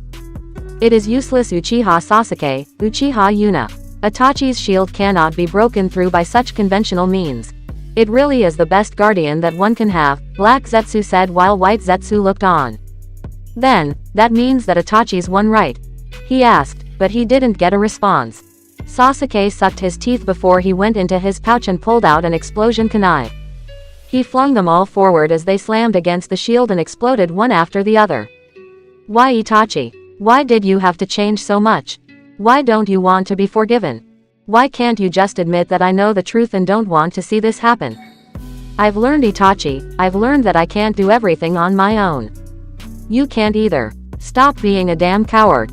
Sasuke grunted out and it was only then that he noticed Itachi's was in front of him. Sasuke stepped back to something solid and noticed a wall. He looked back as he noticed Itachi hold his hand out. My light. I need it. I must have it. Just a little more, Itachi said as his fingers were inches from Sasuke's face. As Sasuke looked on, he noticed Itachi suddenly smile. I'm sorry Sasuke, there might not be a second time, Itachi said as his Susanoo began to fade. His hand reached out, but Itachi was surprised when Sasuke dodged the hand and instead of a kunai or weapon Itachi noticed Sasuke jab him in the head. You always said later, or next time. You also said there might not be another time, but I will make you keep this promise. Itachi, I hate you. Not for killing our clan, but for pushing this responsibility on me. I'm not going to let you die. You're going to atone for what you've done. Do you know why? Sasuke asked, and with his remaining strength Itachi focused his hearing. Sasuke. Itachi. Yuna. Sasuke and Itachi looked back and so did Yuna as they saw Makoto, Suigetsu, Jugo and Karen running for their location. Sasuke gave a short snort while Itachi widened his blurry eyes. Ka-san, you're alive. So it's true. This is not an Edo Tensei. I do not understand, Itachi said while Sasuke stared at him evenly. You will understand. Just give me a few days and in that time you will know what I mean, Sasuke said while Itachi just fell forward. He expected to hit the wall in front of him, but he just found warm as he felt his mother wrap her arms around his head. That's enough Itachi. Just have a short rest. I promise you will be back, Makoto said while Itachi's hands fell limp. Ka-san, I'm sorry, for everything that I did against our clan. For the village or not, I still love you all, Itachi said while Sasuke helped Yuna to her feet. She just jabbed Itachi in the shoulder as he turned his head. I have to look after she's friends or what kind of sister would I be? Yuna asked while Itachi chuckled. Thank you Sasuke. Ka-san, I'm sleepy, Itachi said while Makoto smiled. Sasuke frowned as Itachi closed his eyes. Then rest, but don't rest for too long. You still have things that you must do, Makoto said and Itachi nodded as his body slumped to the ground with Makoto just caressing his hair. Suigetsu, Jugo and Karen looked down sadly while Yuna and Sasuke tried to hold each other up. Let's go. We can't stay here, it's too dangerous. Sasuke, I don't know why, but Obito wants something from you, but I won't let it happen. We're taking Itachi's body, Makoto said and they all nodded while Zetsu quickly regressed into the ground having seen enough. Yo Sasuke. Suigetsu called out as he flung his sword for the young Uchiha. Sasuke quickly grabbed his blade and sheathed it while he turned to the one holding him up. How are you? He asked Yuna while she chuckled lightly. You're all somewhat blurry for me, but I guess that's my fault. I'm going to sleep, Yuna said as she hung her head down. Sasuke-san, I'll take her, Jugo said as Sasuke nodded. Jugo picked up the sleeping Yuna while Karen and Suigetsu quickly began to help Sasuke. Makoto picked up Itachi's body and gave just a lone smile while she turned around. That's what I should be asking you Sasuke. How are you? Makoto asked and Sasuke snorted. I don't feel like talking about it. Can we just go now? He asked getting a small giggle from the others. We'll rest a ways away from here and we'll take a boat back to Uzushio. We'll ask Naruto-kun politely to see if he can do anything about this. Let's go, Makoto said as she quickly rushed off. Suigetsu, Karen, Sasuke, Jugo and Yuna jumped off as well. We'll have to inform Madara about this. He won't be pleased to know that things did not go as he expected. Well, we'll still have to have Kisame-san go after the Sanbi Jinchuriki. Considering her skills then it won't be long before she's caught, Zetsu said as he quickly disappeared. Meanwhile, Itachi opened his eyes as he looked at the place where he had his battle with Sasuke. He then looked at his hands and his body. His completely white and intangible body. What did they mean? That when I die I will understand. But how is Ka-san back? I cut her down myself. I'm not proud of that, but still. Even Uchiha Shisui's sister is back and now Itachi stopped his ramblings before he was assaulted with information. He widened his eyes as he was shown visions of Naruto, the shinigami, and spirits bowing to the blonde in reverence while Itachi gasped. I see. So that's how he can do these things. That's how Kushina-san is back. That's how Yuna-san is back. How even my Ka-san is back. Naruto is the shinigami's summoner. All spirits pay their respects to him because he's earned it. Once a person dies they are told of who they are to always respect in place of the shinigami. He is my Shikyo-sama, Itachi said in shock. It's no wonder why Madara was so worried about him after that encounter. It seems that Naruto-kun truly does have something to hide. So if Ka-san was brought back then she told Sasuke the truth. That means, they're going to take my body to him to ask for. Itachi stayed silent after that as his thoughts were racing, but once he got used to it he could see the thousands of spirits who were clapping at him. He raised an eyebrow while they spoke. Impressive fight Ni-chan. You really gave those two a run for their money. Impressive, a man said while Itachi looked around to see the thousands of spirits clapping for him as well. He wasn't sure how to take that so he just floated off. He didn't know where he would go, but he guessed that he would just have to be patient at the moment. Uzumaki compound. Kushina sighed as she came through the door rubbing her temples and sat on the couch which happened to be where Yura was at the moment.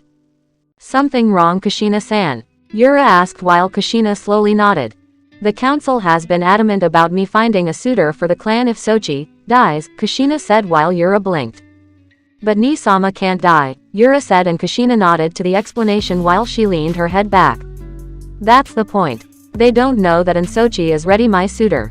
I haven't exactly made our relationship public, you know, Kushina replied, and Yura nodded. She could see where that was going fast while she continued to work on something else. Where is Fujika's-san? Kushina asked, and Yura pointed out into the forest behind the Uzumaki compound.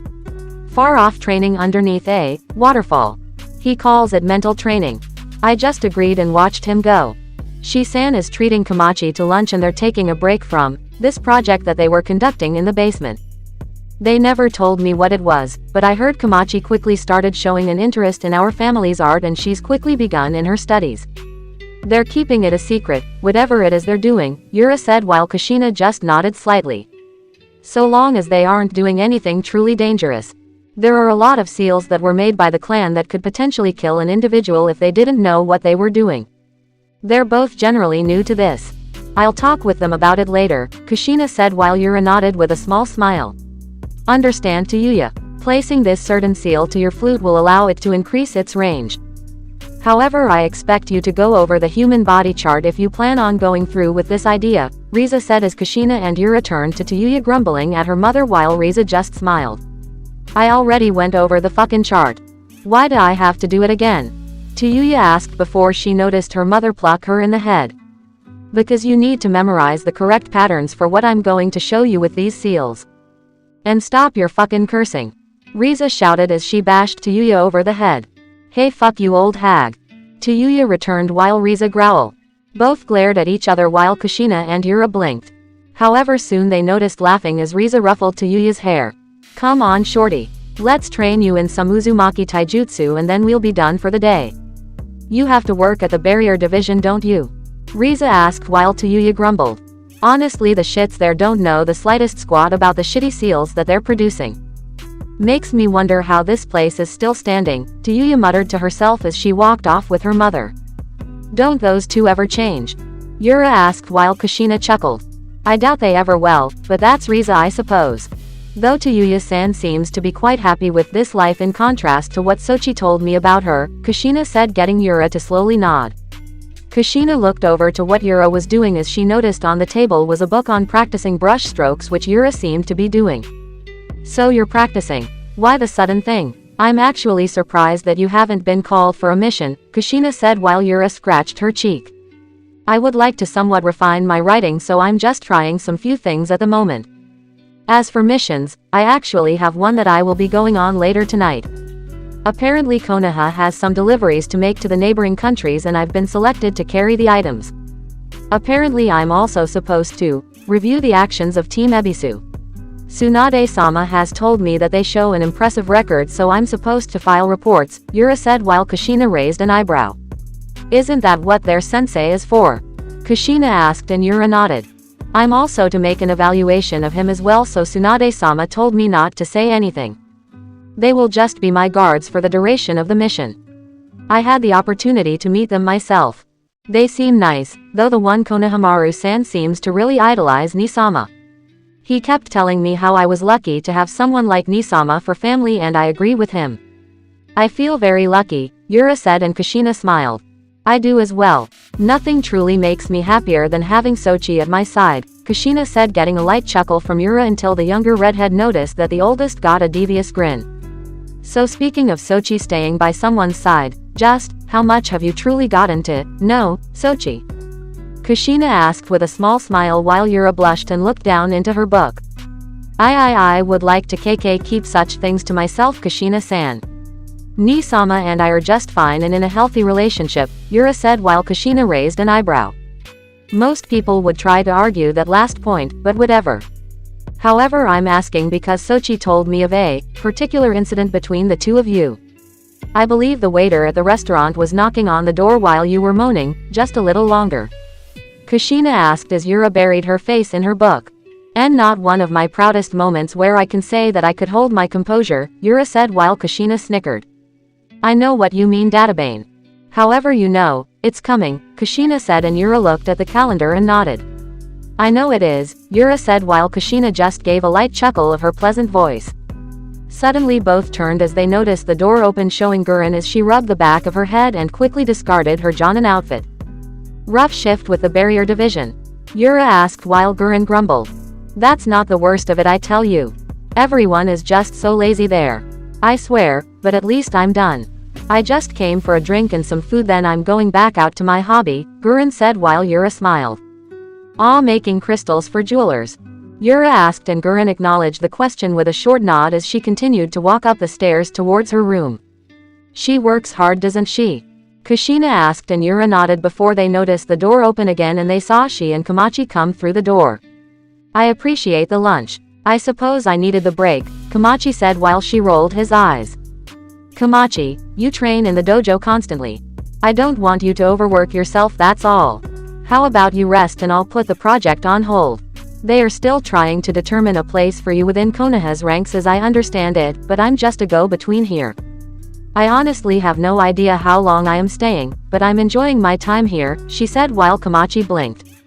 If you believe that rest is necessary, then I will take a break, I suppose, Komachi said, going into the kitchen to fix herself some tea. She sighed as he rubbed the back of his head. Shi-san, if you don't mind, I would like to see what this project is that you're working on, Kushina said, and she noticed her walking towards him. Hi Kushina-sama, it's something Komachi and I have come up with as of 2 days ago. We're busy in getting things organized, but I did feel the need for your guidance in the matter, she said while Kushina patted him on the shoulder. Don't be so formal, Shi-san. As I said, we're all family here. You can show me it just as soon as I have some tea with Komachi-chan, Kushina said, getting a nod from Shi. I shall set up another cup, Komachi said, showing that she had heard the conversation herself. Please and thank you, Kushina replied as she noticed Shi go into the basement. Kushina just watched him go before walking into the kitchen, leaving Yura to her writing, though she was sure she couldn't focus upon it after that talk she had with her clan head. Meanwhile, Kushina was sitting with Komachi at the table having their tea as Komachi turned an eye to her possible aunt, relative, or whatever. She placed her hands on the table while got Kushina to turn to her. Are you okay? Kushina asked, and Komachi touched her temples. I am not sure. I suppose I just require rest is all, Komachi said while Kushina leaned forward.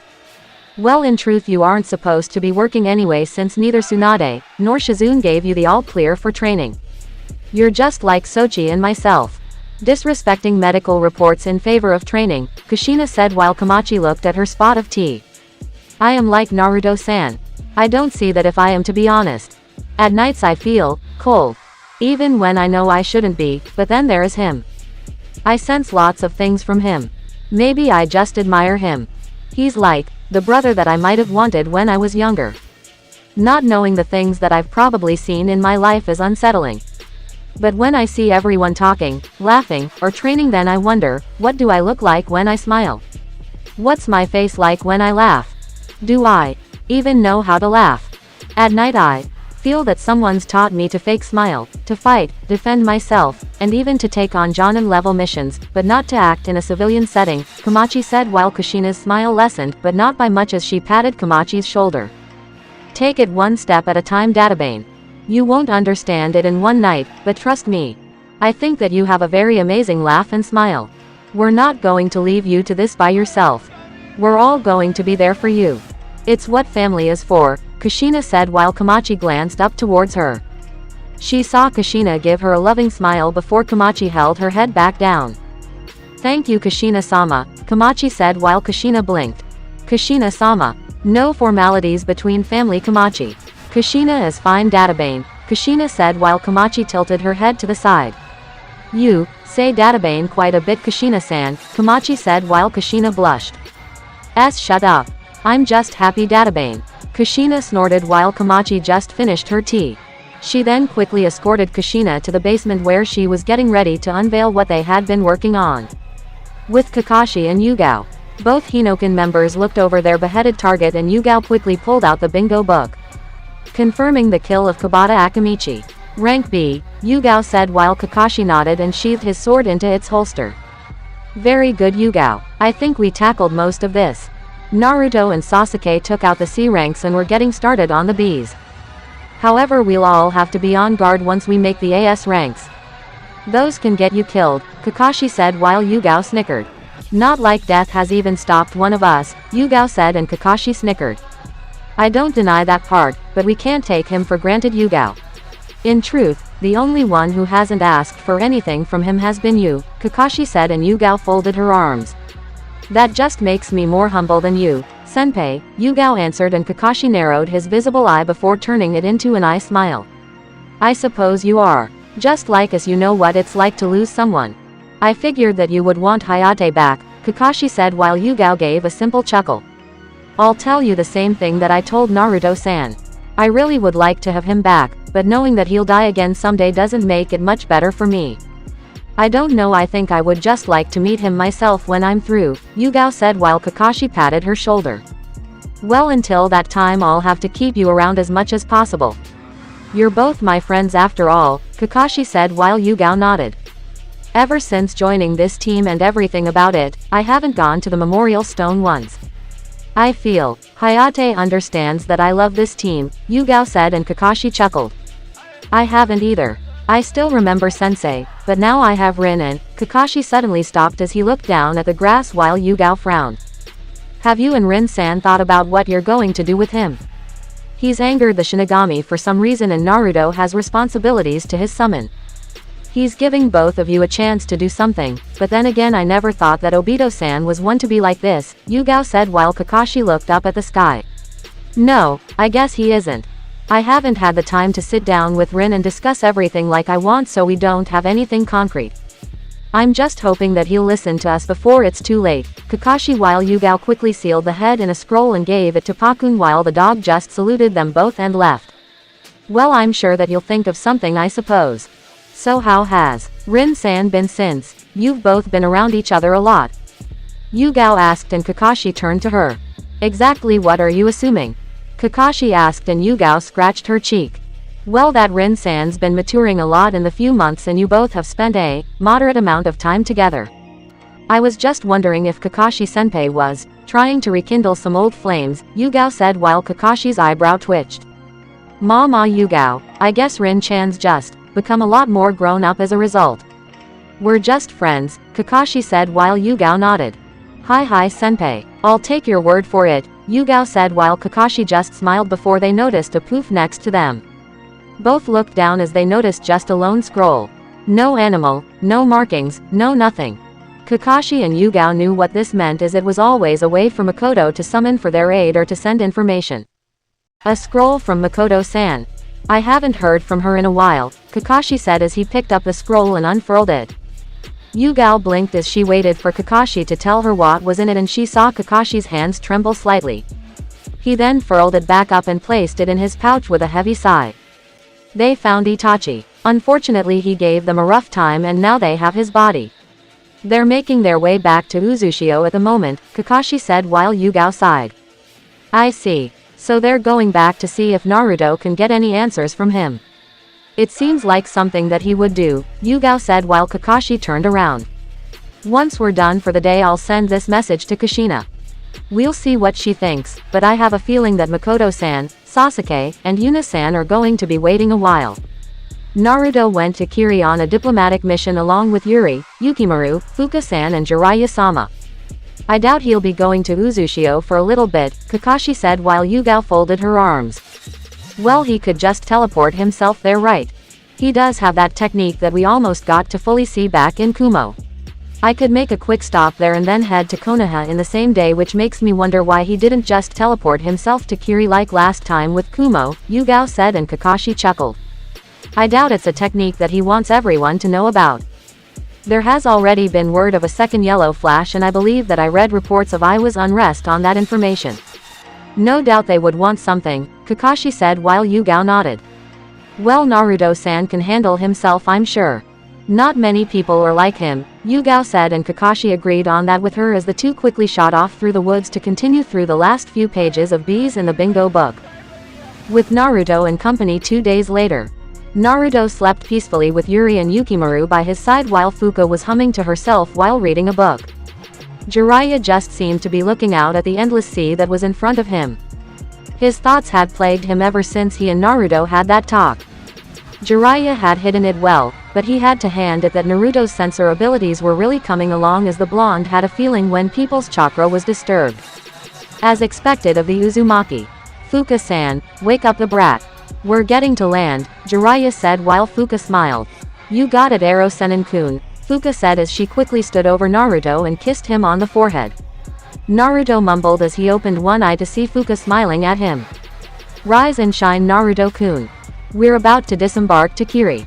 Now we can go and meet our other cousin, Fuka said while Naruto nodded.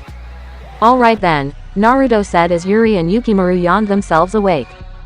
Soon their ship quickly hit the docks as the planks were lowered. Naruto and his friends made it off the ship and, after thanking the captain for the ride, quickly rushed off through the towns of bustling people and headed towards Kurigakure, which would only be a short little walk. Ah, this mist really is ruining my hair, Fuka said brushing it to the side. Naruto shook his head while Yuri gave a short chuckle. Yukimaru fished through his pocket for something to read.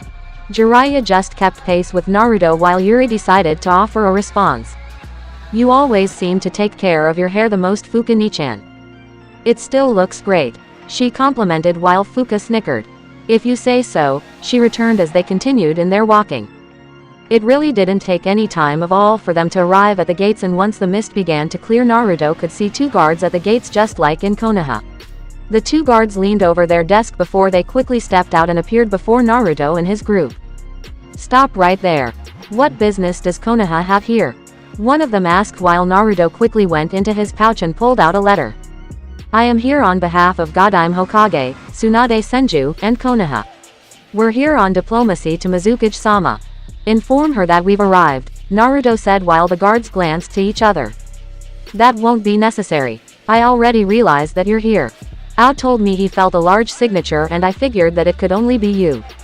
Welcome to Kurigakure, my family, Mei said smiling. Yuri and Fuka smiled slightly while Yukimaru gazed in awe of the pretty woman in front of him. We appreciate you having us, Naruto said holding out his hand while Mei was more than ready to shake it before everyone's sweat dropped as Jiraiya pushed Naruto out of the way and grabbed her hand. Hello miss.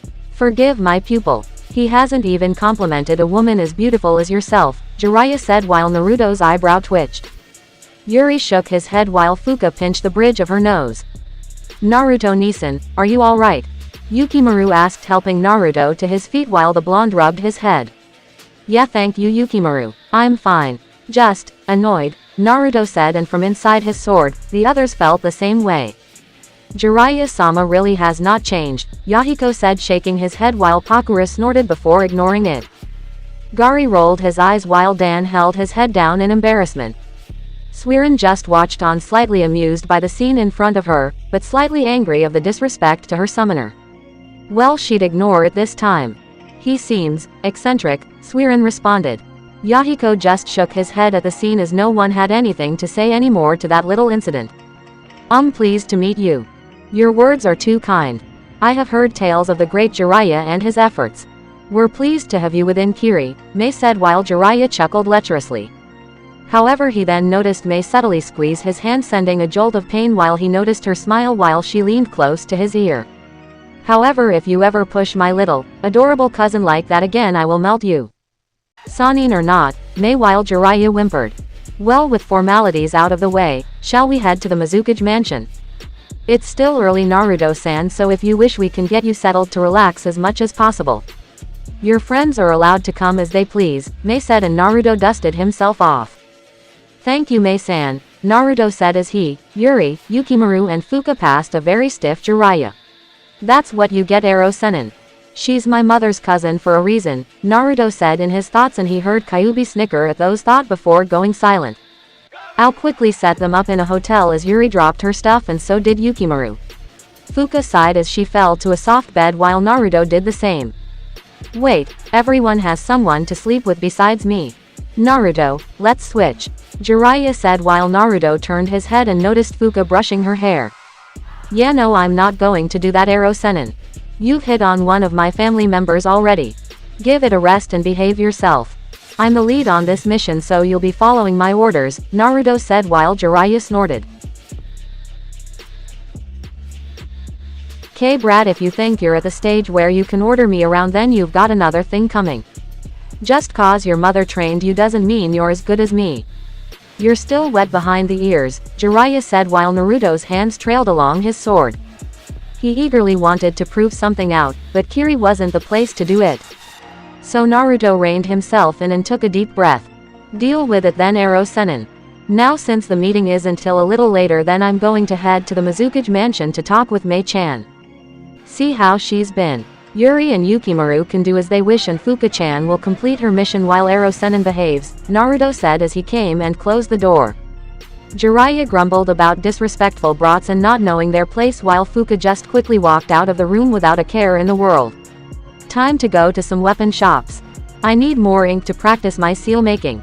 Wanna come with me, Yukimaru?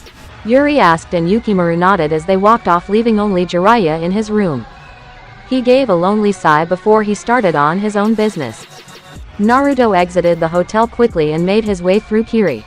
He could see the people conversing with each other, but he also wondered how they had adapted to a life in the mist with it always being around, but he just felt that it was a part of their own way of life. Naturally, people were more aligned to the water affinity here, and he was sure that he could find some scrolls for sealing water jutsu. Thinking back, maybe he could also ask Mei for some medals. After all, Kiri was renowned for their swords, just like Kumo, in a sense. Also, Naruto wasn't sure, but he thought that someone was following him. He narrowed his eyes slightly before he quickly walked past a corner. Indeed, there was a person following him as they turned the corner fast, only to see that the blonde was gone. What? Where did he go? The person thought while Naruto raised an eyebrow. I didn't think that I would be suspected of anything so fast. Who are you supposed to be? Naruto asked, getting a shock from the male, now that Naruto was able to see him, and get him to hastily turn around to see Naruto with his arms folded. How did you know I was following you? He asked while Naruto raised an eyebrow. You're not very subtle. Oh wait, by any chance are you Chojuro? Naruto asked while the blue-haired boy quickly straightened up. Hi, that is my name. Also, I didn't truly mean to follow you per se. I was just told by Mizukage-sama, if you were looking for her, then to join her in her office, Chojuro said while Naruto blinked. Well, that's where I was going anyway, but thanks anyway. Also, loosen up, buddy. You're so stiff, Naruto said as he patted Chojuro on his back. The team gulped before he and Naruto exited the alley and made their way towards the Mizukage mansion. So Naruto-san, it's become well known in Kiri that the Terumi clan was related to the Uzumaki clan through the marriage of the clan heads. Have you noticed the people? Chojuro asked, and as Naruto looked around he could see people looking at him with smiles, awe, and even some shock put in there. Now that you mention it, yeah, I do see that a lot now, Naruto said while Chojuro nodded. Once Mei-sama figured out about her family, then she, more than ever, wished to learn more of her history to the Uzumaki. I was just curious about your relation to her, Chojuro said while Naruto rubbed the back of his head. I would guess aunt, cousin, or something like that. Doesn't really matter to me. Family is family, Datbeo, Naruto said while Chojuro slowly nodded. I see. Well, that is an interesting way of thinking, Chojuro said and Naruto as they came up to the Mizukage mansion. Naruto walked inside and Chojuro followed him. They both walked up the stairs and Naruto could feel a sense of familiarity between Kiri and Konoha since the two seemed to have nearly the same internal structure. Naruto and Chojuro turned to each other one last time while Naruto knocked on the door. Come in, he heard Mei say as he opened the door to see Mei patiently waiting for her cousin to come join her. I have brought Naruto-san, Mei-sama, Chojuro said, and just as he did, Naruto pouted. Though I was coming here myself, so we can just say that I brought myself, Naruto said, getting Chojuro and Mei to sweat drop. Thank you, Chojuro. You may go now, Mei said while Chojuro bowed and then left, leaving the two relatives alone. The silence seemed to be the only thing that they could tell was happening at the moment as Naruto looked at Mei. She wrote a few things down before she looked up. Now Naruto-kun, I am your mother's cousin after all. I'm not going to bite, Mei said with a friendly smile while Naruto folded his arms. I'm sure you wouldn't, but even if you were a Terumi, you have that playful Uzumaki glare that Yuri has on occasion that makes me keep my guard up, Naruto said, and Mei quickly chuckled to herself as she flipped a piece of her hair. Is that right? Well, I guess I could take after Kushi-chan, Mei said while Naruto gave a slow nod. But you obviously came here for a reason if you didn't need Chojuro to summon you. I also doubt this is about the meeting of diplomacy, so why don't you tell me why you're here, Mei insisted, and Naruto raised an eyebrow. But you summoned him to get me as well. There is something that you want to say as well, isn't there?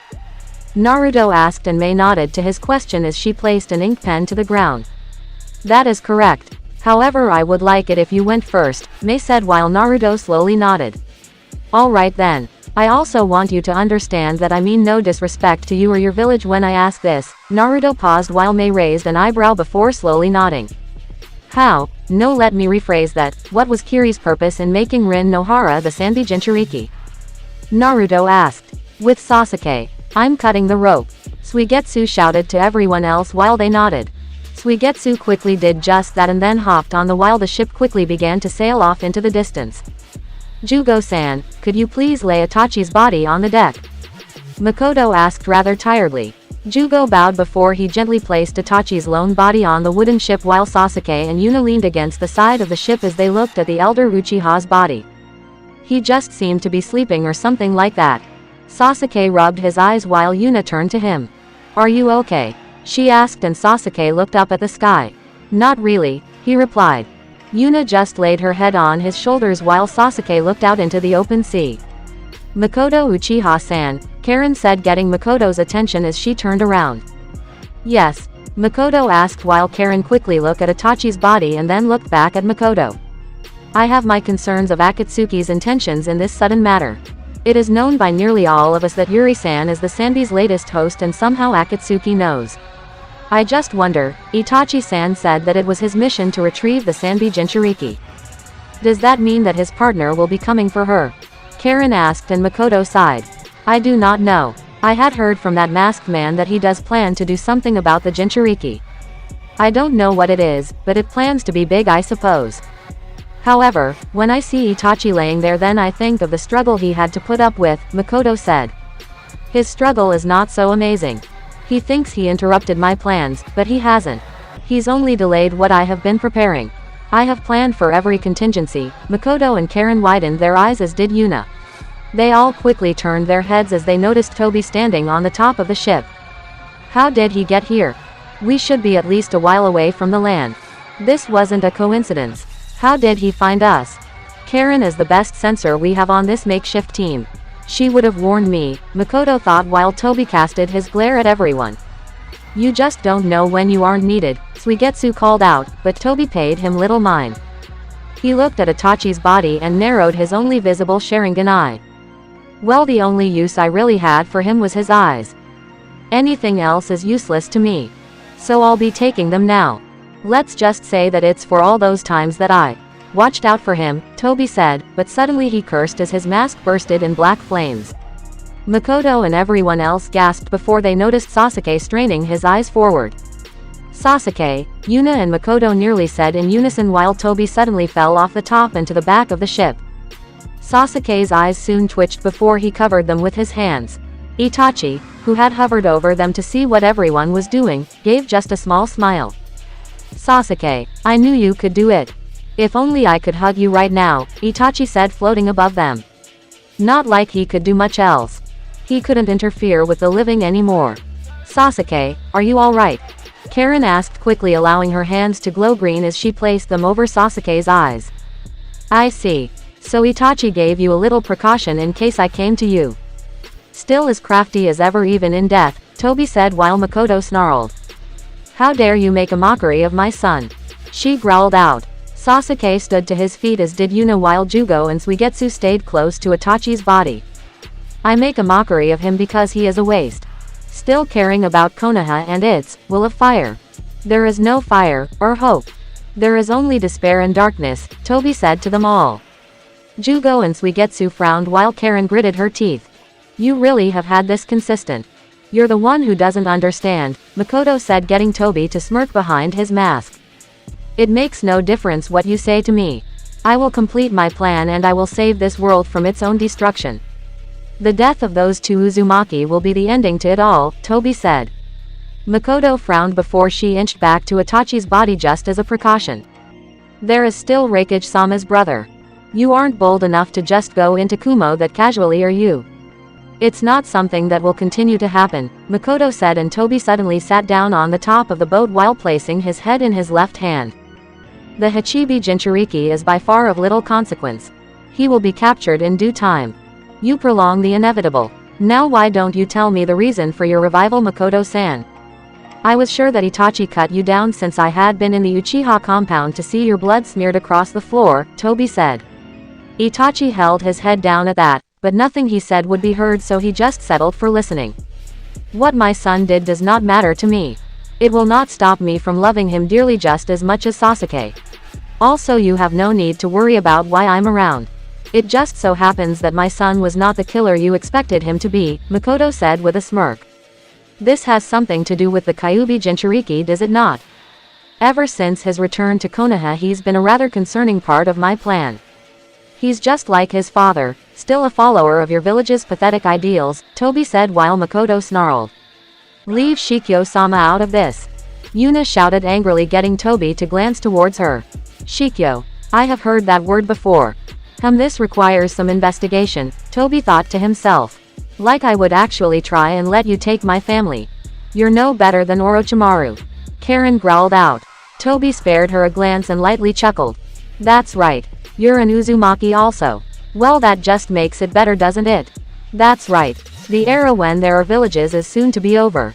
I will bring back the era of the clans. All villages will come together to form one large clan under the rule of the Sharingan. Under the power of Uchiha Madara. As Uchiha, isn't it your duty to aid your clan head in his vision? Toby asked. Sasuke, Yuna and Makoto just stared at him in anger while Makoto cleared her throat.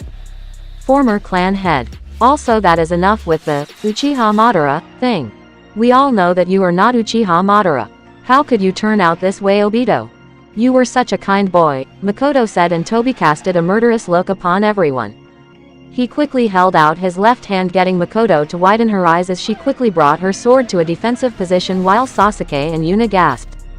Hissen Enkoku Seion, dark cloud shattering, Toby muttered as black lighting poured from his hand and shot towards Makoto in the short distance. Itachi gasped, and so did everyone else as the lightning slammed into Makoto's sword. It quickly began to spread as it encased her body while Makoto dropped to the ground in agony. Ka-san, Sasuke said as he got to his feet. There is no kindness in my heart. I doubt there is even a heart. All I have is a hole there. Fall into the black despair of lightning, Toby said while Makoto growled. She steadily kept her sword in its defensive position before she placed both hands on the handle, and everyone watched as her Sharingan glared back at Toba's. Uchiha no Hanran. Soba Senritsu Uchiha Revenge. Twin blade shiver, Makoto said, and Toby raised an eyebrow as he noticed chakra surge through Makoto's sword before she flung quickly through her sword upwards, and everyone watched as the black lightning was redirected into the skies where it exploded off into the clouds. Sasuke and Yuna then went back to Toby as they, Jugo and Suigetsu, readied themselves to attack, but they noticed Toby behind to warp away. Such as expected of Uchiha Kenjutsu. You will follow my plan, all of you. Whether you like it or not, Toby said as he quickly warped away. Makoto-sama, are you okay?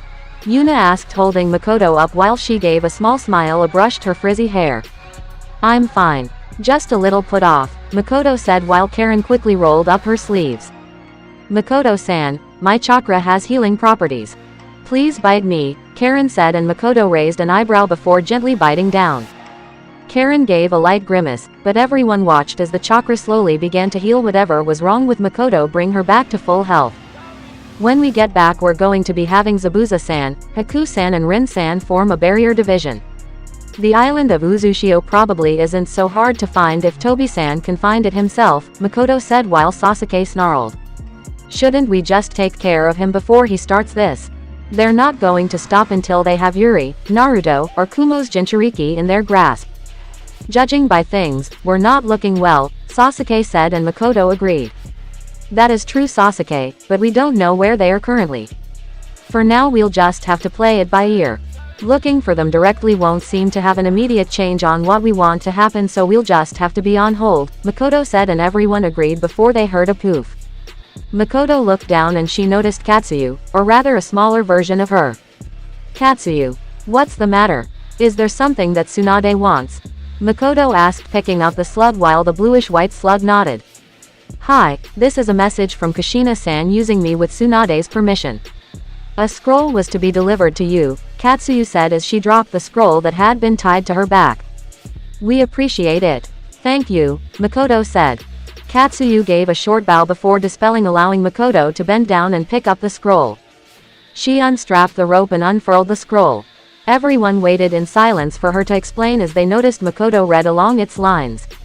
Itachi landed right next to her and decided to read as well, but he was always a fast reader and just glared at the thing in front of him.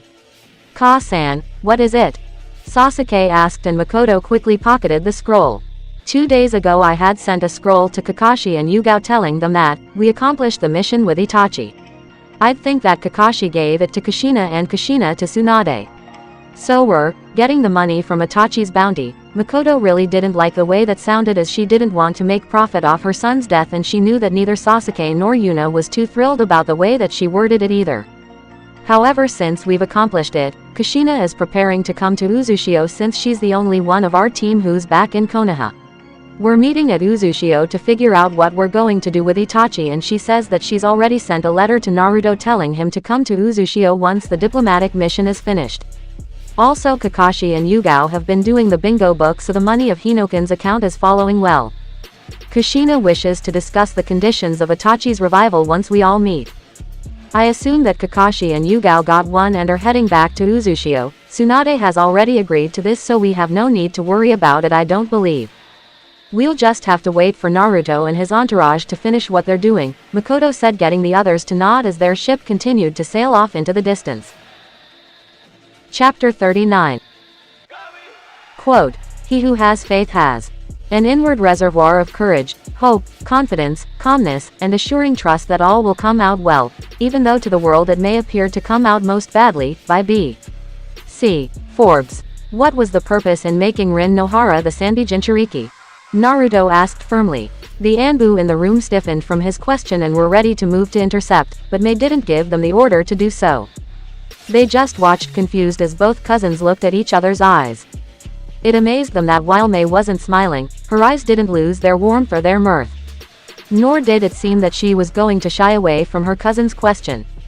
I take it that this isn't something that Konoha truly knows about? Mei asked, and while that wasn't what Naruto was expecting for a response, he just accepted it for the time.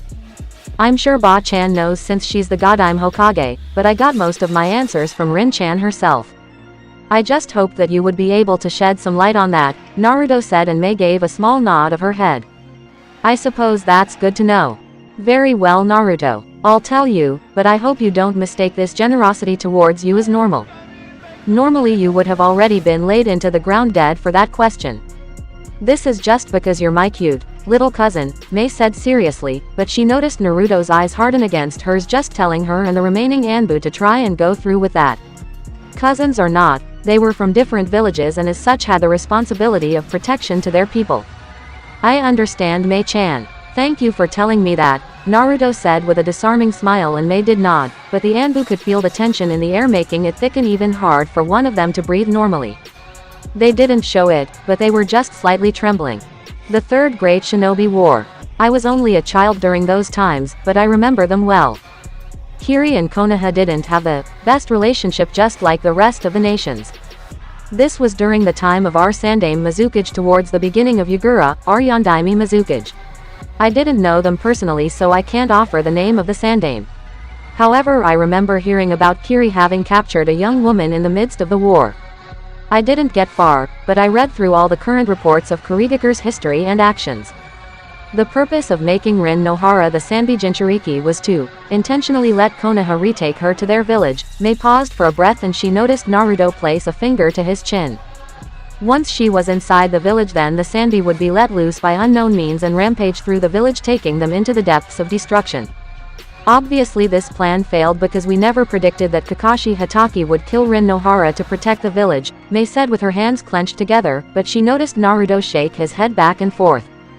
That wasn't it. Kakashi-sensei refused to kill her. It took some work from them both, but I got nearly everything out about them. He didn't want her life to end just like one of his former teammates. He told me that he engaged the shinobi from Kiri and Rin-chan killed herself on Kakashi-sensei's attack, stopping that plan, Naruto said, and Mei gave a small understanding nod of her head. Might I ask why you wanted to know the reasons for this? Mei asked, and Naruto looked out the window. I wouldn't say that I wanted to know this for the village's sake, but for Rin-chan's. While I know, or hope, that she bears no hatred to Kiri for what they did, since it was war and underhanded tactics are thought over, I think she's still troubled by that, and I want Konoha's treaty with Kiri to be a good one. Then I just don't want there to be a reason for someone to reconsider, Naruto said, and Mei rose an eyebrow. Well, Kiri isn't the purest village. We'll gladly admit our mistakes. Though I was worried that this would inflict with my own question, Mei said, and now it was Naruto's turn to look surprised. That's right. Mei did have her own question, but allowed Naruto to ask his first. Guess he wouldn't be leaving just yet. Alright, what is your question? Naruto asked, and Mei just smiled slightly. Now Naru-chan, I want you to know that Kiri isn't be disrespectful when we ask this, but I find that I don't have as much time with my family as I would like to have, Mei started, and Naruto narrowed his eyes. She didn't even had to finish her talking for him to know what she wanted. He didn't interrupt her on what she wanted to say, just settling for listening to her for this time. So I wish that the Uzumaki could consider Kiri their home, Mei said, and Naruto then frowned. He scratched the back of his head and sighed to himself. I doubt that's going to be possible, Mei-chan. The Uzumaki clan is already a noble clan in Konoha, but honestly it's not my call to make. I'm not the clan head. Ka-chan is, Naruto said, and Mei chuckled to herself. However, you are a clan heir, Naruto-kun. Just pass it to Kushi-chan if you can for me. I just want to know that my family is well within Konoha, Mei said, while Naruto raised an eyebrow. Yeah, that's fine, I guess. I didn't even know so many of us existed to about nearly a year ago, but it's been the best year of my life. Sure, I'll pass it to Ka-chan, though if we both know her then we'll know her answer to that, Naruto said, and Mei couldn't fault that logic. After all, Naruto was just like his mother.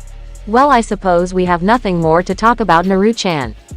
I'll see you later for our meeting, Mei said with a wink, and Naruto felt a shiver go down his spine before he bowed and then quickly left the office while Mei chuckled to himself. He's still got that innocent face about him, Mei said to herself before moving on to her work. Meanwhile, Naruto left the Mizukage mansion and entered the streets before he felt a tap on his shoulder. The blonde turned around, but noticed no one in sight. He raised an eyebrow and sighed to himself. So that's what it is, Naruto said to himself as he closed his eyes. They filled with Honsho, and Naruto noticed the person behind him getting a wide eye from him. See Chiriku-san? Naruto asked while Chiriku nodded with a slight smile of his face. I understand now just how special you are, Shikyo-sama. I also now realize that power that I felt from Kushina-san and Makoto-san. It was your doing, the monk said, and Naruto turned around. How did you die? We met you only 6 months ago, Naruto said while Chiriku frowned. Akatsuki. I had died by 2 men known as Hidan and Kakuzu. Somehow I met up with Asuma. It is strange, Shikyo-sama. Until we meet the Shinigami then we don't know anything. Present or future are dead to us and the faces of our beloved ones are changed. Yet once you became the Shinigami's summoner then we were allowed to roam. It is an amazing thing, Chiriku said while Naruto sighed. Well, I took care of them along with the others. You won't have to worry about them anymore, Naruto said while Chiriku smiled. Thank you, Shikyo-sama, but that is not the reason of why I have come to you. Kushina-sama is the one who called me with her very own Shinomai. She only has 3 personal summons including myself. It will be interesting when you meet them later. However, I have been told by Kushina-sama to give you a message, Chiriku said while Naruto narrowed his eyes. Makoto Uchiha, Sasuke Uchiha, Yuna Uchiha, Suigetsu, Jugo, and Karen are on their way towards Uzushiogakure with Itachi Uchiha's body. They seek your aid immediately since Itachi Uchiha has become a spirit, Chiriku said while Naruto sighed to himself. He never expected that they would actually find him that fast, but then again his cousin was a natural-born censor. Never underestimate Uzumaki, blood, damn it. Naruto nodded his head and patted Chiriku's shoulder. Thanks, I'll be there as soon as I can. You can go back now, Naruto said, and Chiriku nodded as he quickly flew into the air and sped off while Naruto's eyes turned to normal. He turned his head and he then noticed people looking at him in surprise while they whispered to each other. To them the young blonde was just talking to himself like he was crazy. Naruto looked at them all before he snapped out of his thoughts. Oh, and speaking of snapping, Naruto snapped his fingers as the world around him stopped. He then sped off from the masses of people and snapped his fingers again, only giving the people an orange flash that suddenly disappeared from their view. They looked left and right, but then they went about their business. Weird things were best ignored. With Fuka. Fuka sighed to herself and left the shop she was just in. Having completed her mission, she really had to return to the village, but damn it if her Uzumaki blood didn't make her free-spirited. Now then, I think I'll return to the hotel, Fuka said with a nod of her head before she noticed Naruto hopping along the rooftops in the direction that she was going. Fuka blinked before a smile made its way to her face. She chuckled to herself and rubbed her hands together, then ran off after Naruto. This happened to be very fast, she noticed. She saw Naruto quickly land down to the apartment and go inside. She followed him up the stairs and towards their room. It was there that she grabbed his arm. Naruto quickly reacted and flipped a surprised Fuka from the doorstep to the bed in one swift motion. Fuka blinked and Naruto did the same. Fuka-chan? Naruto asked in surprise while Fu smiled. Oh my Naruto-kun. We haven't even kissed yet, but I don't mind if you wish to get right down to it, Fuka said, and Naruto chuckled while he helped Fu to the floor from the bed. Fuka flipped her hair from her face and gave Naruto that standard flirty, yet gentle, smile of hers. So what's got my cousin on so much edge? Fuka asked, sitting in a chair while Naruto leaned against the wall. Sasuke found Itachi, Naruto said, and Fuka raised an eyebrow. Is that supposed to be good? She asked, and Naruto did nod his head to that one, but it wasn't the way that Fuka was expecting it to be. It almost seemed a little forced. Itachi didn't own up even when Sasuke and Yuna knew the truth. They were forced to fight and Itachi's dead right now, Naruto said while Fuka stiffened. So he should be aware of your status now, right? You could just pop over there, get it done, and then let that be the end of it, Fuka said while Naruto frowned. I know, but Itachi wasn't exactly a small deal. Plus I used up my allowed 4 summons for Hidan and Kakuzu. It's back to the same thing of 1 person per 1 killed person, or Shin takes them back. I still want to avoid killing anyone if I can help it, Naruto said while Fuka nodded, seeing the problem. Well, you'll just have to take it one step at a time, Naruto. No rush. They won't be to Uzushio for maybe another day or 2. You have that much time to think about it, Fuka said, and Naruto agreed with her. He just hoped that it would all be right in the end. Uzumaki compound. So that's the situation that we face now? Riza asked, and Kushina nodded with a small sigh. Tayuya and Gurren leaned against the walls while Komachi and Yura sat on one of the couches. She laid upon the carpet looking at the ceiling. Even Fujika's was there listening to the family's ordeal while taking small sips of green tea. Well, can't you teleport us like Nisama can? Yura asked, and Kushina blushed, then looked at the wall. I don't know how to do that. All I know is how to stop time for those 5 minutes and bring summons. I haven't exactly had that much time to learn, Kushina said while everyone else deflated. But the old hag gave Naruto the all-clear for reviving the Uchiha guy, right? What's there to concerned about? Tayuya asked while Komachi spoke, but didn't bother looking up to meet anyone's eyes. I do remember Danzo or someone mentioning Uchiha Itachi. If he were captured alive, then he'd be a part of the breeding program. Still distasteful, I admit, but it would be necessary and his powers would be sealed forever. Tsunade-sama knows that Makoto-sama would never allow that to happen, so in order to avoid that, then she considers it best to keep Uchiha Itachi out of the village, Komachi answered. And where would we possibly keep him? The only place we have is Uzushio, or so I know of, since I haven't been there yet. It begs the question of what he can do. Do we just let him roam on mission like Haku-san and Zabuza-san? She asked. The blonde Uzumaki had well tried to assume his place in the clan as more of a negotiator of sorts for the clan in other matters. No one argued that role, and she seemed adamant about it.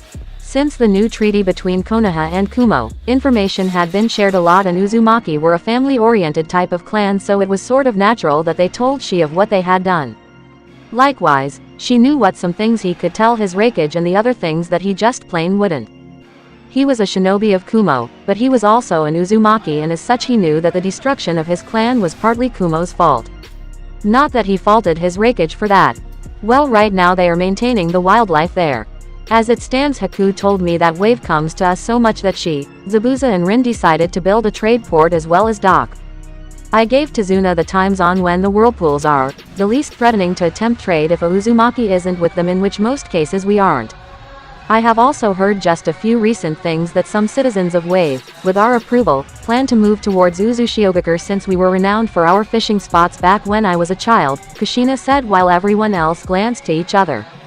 But isn't that the base for your team? I mean, granted you're not like Anbu in that you have to keep your identities a secret, but can we risk that? Yura asked while Kushina frowned. I honestly don't know. As a team we're all in the bingo book already. It is our island, but I won't stop them from going if they want to. As it stands we're more of an unknown and rising economy than anything else. It's probably not what we intended, but we make money off it nonetheless. Because of it we can afford most of the things we've got for everyone here, Kushina said before she leaned up. But what do we need it for? We have Konoha and Kumo providing services since the treaty began. Is there a reason for a separate economy? She asked. I don't know what I'll do with it yet.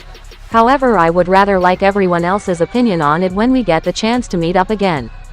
Speaking of that, aren't you supposed to be going back to Kumo now? Kushina asked and she sighed. That's right. I'll be leaving soon, but not for very long.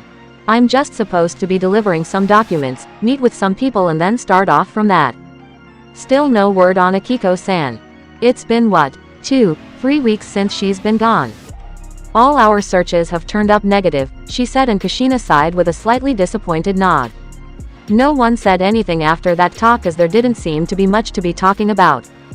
They all just sat in the room for those few moments before Kushina stood to her feet. Yura, Riza, I'm going to need the both of you. We're heading to Uzushio on short notice. I'm sure that Makoto and the others will be landing soon, so we'd better get there. Gurren, you're in charge of the clan while I'm gone, Kushina said as she walked out the door while Gurren just nodded absently. Riza followed her cousin out and so did Yura. Then everything else kicked off as Komachi went back into the basement. She went on his way towards the Konoha gates to leave for Kumogakure while Tayuya decided to read the body flowchart once again to appease her mother as well as not get bashed over the head again. God, she hated that. Fujika's leaned up from where he was and rubbed his long black hair. He then gently set his teacup down and walked out into the forest. I think I will pay my little brother a visit, Fujika said before he went after she to give the blonde Uzumaki some company for at least part of his journey. Uzushiogakure. If Makoto could say at least one thing for the things about the sea was that she was thankful for its ever-changing wind patterns. Because of the strong currents, their ship had moved a lot faster and they reached Uzushio as easily as they could. Luckily, they had Karen with them to open and close the whirlpools to the mainland that housed their actions. We'll be reaching the land soon, Makoto announced, and everyone quickly nodded as Jugo moved to collect Itachi's body. He picked up the dead, for now, Uchiha and laid him on his back. Karen groaned and opened her eyes while Yuna shook Sasuke to wake up the Uchiha. Sasuke opened his eyes and stood to his feet, and as their ship entered the island everyone was quite surprised that they noticed a small dock as well as about 7 ships along the coastline. Intruders? Sasuke asked, getting his sword ready. Yuna and Makoto narrowed their eyes as their ship docked. They quickly reached the beach and then made their way towards the village. Once they appeared through the large doors, the sight surprised them as they saw people walking the streets and laughing with each other. Merchants were talking and the team could even see some small shops with kids playing in the streets while parents and adults conversed with each other. What is this? Karen asked, and Makoto shook his head. Karen, hone in on the chakra signature for either Rin-san, Zabuza-san, or Haku-san. We need to find them, Makoto said, and Karen nodded as she closed her eyes. She quickly searched around the area for the other inhabitants before opening her eyes. They are just up further ahead from where we are. Near our houses, but what are all these people doing here? Karen asked. As she had known it, this was the Uzumaki homeland and the whirlpool should have blocked the people off unless other Uzumaki was able to open it for them, but with most of them in Konoha, her here in Naruto with Yuri, Yukimaru, and Fuka in Kiri, then how did this open? The team of 6 walked through the streets and quickly left the laughing and talking civilians behind and entered into the more common areas of where their houses were. Thankfully it wasn't far at all for them as Suigetsu moved to open the front door. They all walked inside to the sight of Haku and Zabuza speaking about things before the two came to the attention of the others in the room. Makoto-san, you're back, Haku said with a soft smile while Makoto just slightly nodded. Hi Haku-san. What was that outside that we all just saw? Makoto asked and Haku looked out of the door at what Makoto was referring to and noted the sudden increase in population. Hi, they are civilians from Wave and Kiri here for the fishing season. Zabuza-sama and I realized that we have too much space, so I thought to allow people to live near the coastline of Uzushiogakure. Most have built shops and some are taking up a permanent residency here, Haku said while Sasuke frowned.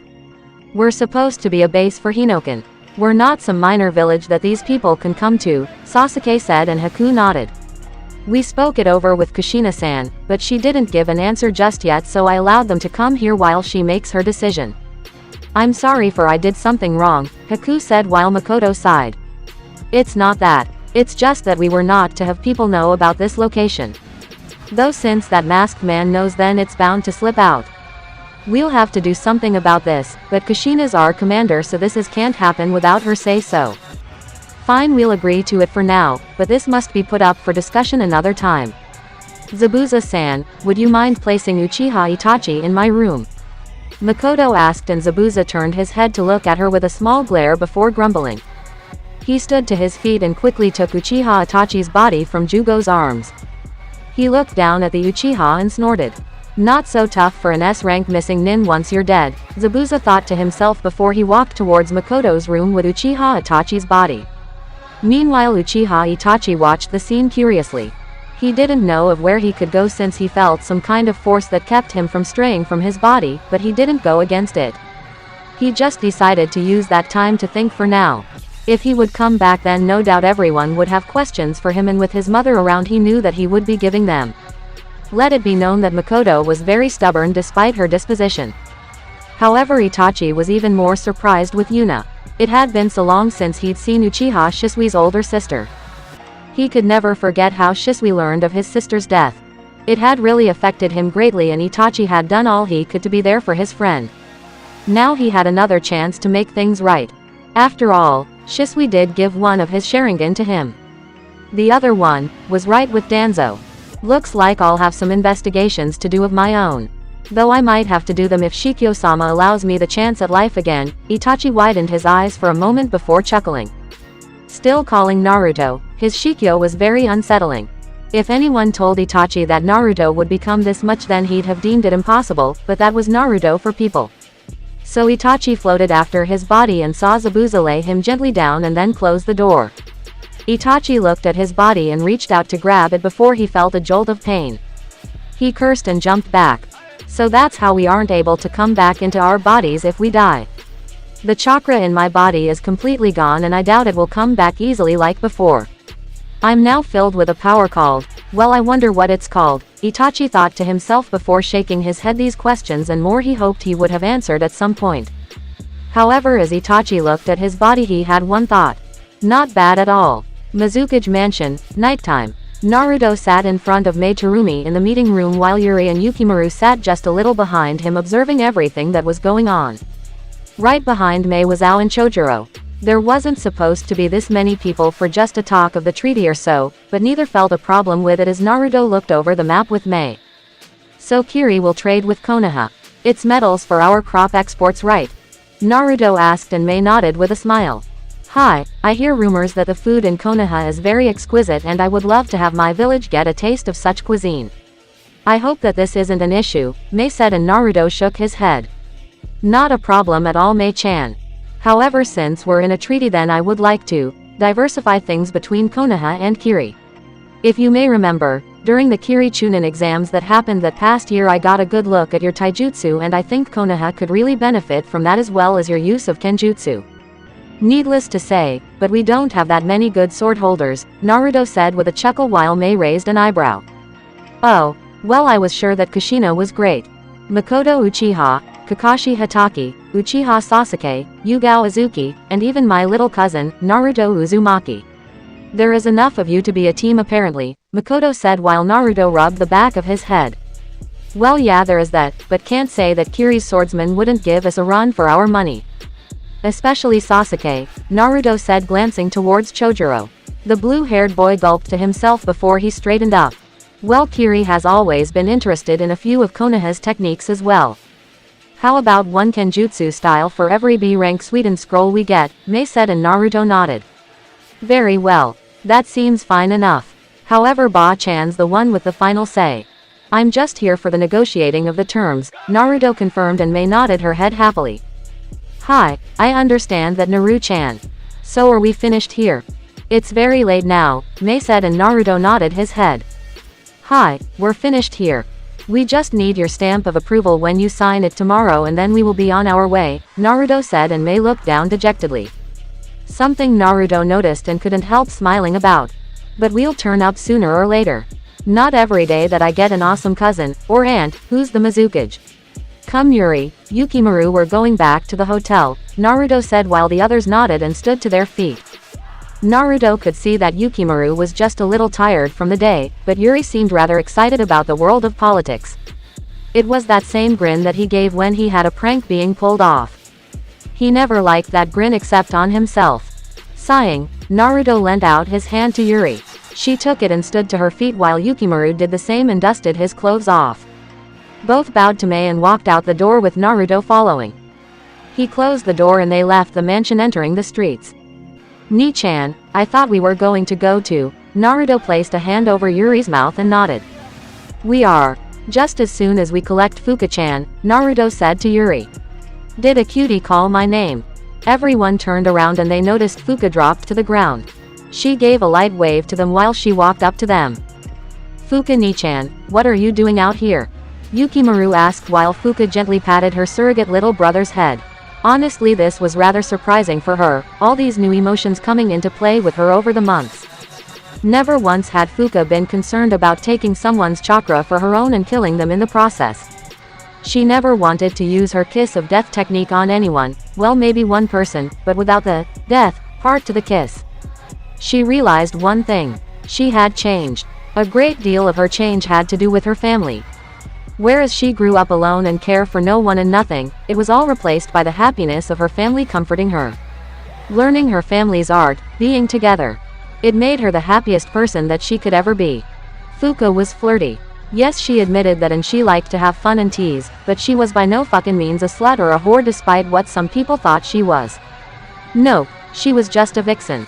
A plain, playful, Uzumaki vixen who liked to tease her family. Especially if they were blonde. Taking herself out of her thoughts, Fuka took her hand off Yukimaru's head and smiled. Nothing really. Naruto-kun told me what we were doing, so I just agreed. Ero Sennin-kun finished his business here. He can make it back to Konoha on his own right. Fuka asked with a wink while Yukimaru's sweat dropped. Fuka Ni-chan, you are evil, we should do that, Yukimaru said while Yuri and Naruto gawked. Sniff, they grow up so fast when under bad influence. Now if only they could try to get him to prank with them, then it would be that much better. Well then, shall we go? Naruto asked and they all nodded their heads with smile as Naruto extended his hand. Jikuyugami no Jutsu, Naruto shouted as the purple portal appeared in front of everyone. They all stepped through and the portal closed instantly, leaving none the wiser about them leaving that fast. Especially not Jiraiya. Before they went to Uzushio, they had to go and make a stop. Hi no Kuni. Kushina, Yura and Riza were quickly racing through the forest-owed night with the moon high in the sky. Don't you think we're rushing a bit much, Kushina? We're not going to get there for another 2 days at best. You also just got that Chiriku guy back into your sword, so why are we rushing? Riza asked while Kushina looked back. No reason. I just don't feel like taking it easy and waiting to get there. Besides, I have some things that I need to think about with everyone. Once Sochi goes back to Konoha to give Tsunade the papers, then I'll have him bring to Yuya and Gurin with us. Don't need anyone questioning where all of us are going in a group like that. So Sochi will be able to pick them up tomorrow and we'll gather on Uzushio, Kushina said, getting a nod from Riza and a nod from Yura. Continuing in their running, Kushina suddenly felt the large presence of Honsho and quickly stopped on a tree branch. Riza was about to ask why they had stopped before they noticed the bright purple portal in front of them.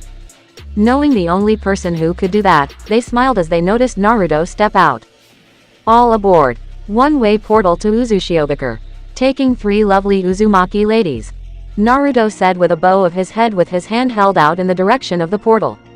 Ni-sama, Yura said, surprised to see Naruto in front of them, while Riza and Kushina sported two lovely grins on their faces. Well, they say that Uzumaki always have a knack for being at the right place at the right time. This was one of those times. It's good to see you, Sochi. Thanks for the lift, Kushina said with smile while Naruto nodded. Yura and Riza stepped into the portal while Kushina turned to her son. So how was Kiri? She asked, and Naruto turned to her. If you think I'm going to be learning politics anytime soon, then you've got a lot of work ahead of you, Ka-chan. Let's just leave it at that, Naruto said, and this awarded him a melodious snicker from Kushina before she leaned up and kissed Naruto on his cheek. The blonde blushed at the feeling of affection before a light smile came on his face as he grabbed his mother's shoulder, then pushed his lips to hers. Kushina widened her eyes to the sudden embrace before she moaned and closed her eyes with a sigh. It felt like a while that she felt her son's arms around her body, and the feeling was well worth it. She felt so warm from her son. Well, we'll have plenty of time to correct that politics thing later. Now then, let's go, Kushina said as she stepped through the portal, and so did Naruto, noting that she quickly got over that kiss, which sort of seemed funny to him. The purple object then quickly closed, leaving no traces that it was ever there to the human eyes. Uzushiogakure. Haku was humming to herself out in the fields collecting some herbs. Since arriving back home, Makoto had given them a rundown of all the things that had happened on their trip. The most surprising was that the Toby had managed to find his way to them, and even that he seemed to have gotten stronger than Makoto cared to admit. Naturally, Haku had seen that this news had affected Rin much more than some anticipated. No one knew exactly what to do, but they all knew that Toby was on the Shinigami's list, and they doubted that they could try to argue against the death god. Not like they wanted to anyway, but that was a discussion that Naruto needed to be in one, so everyone was currently waiting for the blonde to arrive from his mission to Kiri. The only reason being that they knew about that was because they heard some citizens from Kiri talk about the blonde going to Kiri the same time they had left to live the simple life on Uzushio. It was peaceful. Haku quickly sensed a presence and jumped back, quickly taking out 3 Senbon between the creases in her fingers. She widened her eyes as she noticed the Jikuyugami in front of her while 7 people stepped out. Haku blinked as Naruto landed to the ground. Right behind him came Kushina, Yukimaru, Yura, Yuri, Fuka, and Riza, in that order. The Jikuyugami closed and Naruto smiled. Yo, Haku-chan. What are you doing out here? Naruto asked, snapped Haku from her thoughts. That's a question I should be asking you, Shikyo-sama, Haku said, noting that Naruto looked just a little taller from the time that she had seen him last, while Naruto looked out and noticed the bright lights that were way past the Uzushiogakure compound houses. Kushina and the others saw those lights also, and Kushina turned to look at Haku for an explanation. Civilians moved in? Haku asked with uncertainty in her voice while Kushina sighed and pinched the bridge of her nose. When did that happen? Yukimaru asked while Haku scratched her cheek. A week or 2 ago, before you all left. Kushina-san and I were discussing it. I just decided to let it happen. I'm sorry if I did something wrong, Haku said, and Kushina slumped her shoulders. It was late. There was no need to be worrying about all of this right now. Forget it. We'll deal with that another time. Who else is here at the houses? Kushina asked, and Haku blinked. Zabuza-sama and Rin-san are still here. Makoto-san, Sasuke-san, Yuna-san and their team came back just over a few hours ago. Zabuza-sama has placed Itachi-san's body in Makoto-san's room, Haku spoke while Naruto folded his arms. Everyone glanced to him while Naruto held his head down. He still didn't have a plan of action as concerning Itachi's own payment, but he had a week to figure it out. He hoped he would come up with something in that time. Alright then, let's go back to the house, Naruto said, and everyone nodded their heads as they followed him back. Thankfully, the walk back wasn't long at all, as everyone quickly came into the main house where most of the members congregated.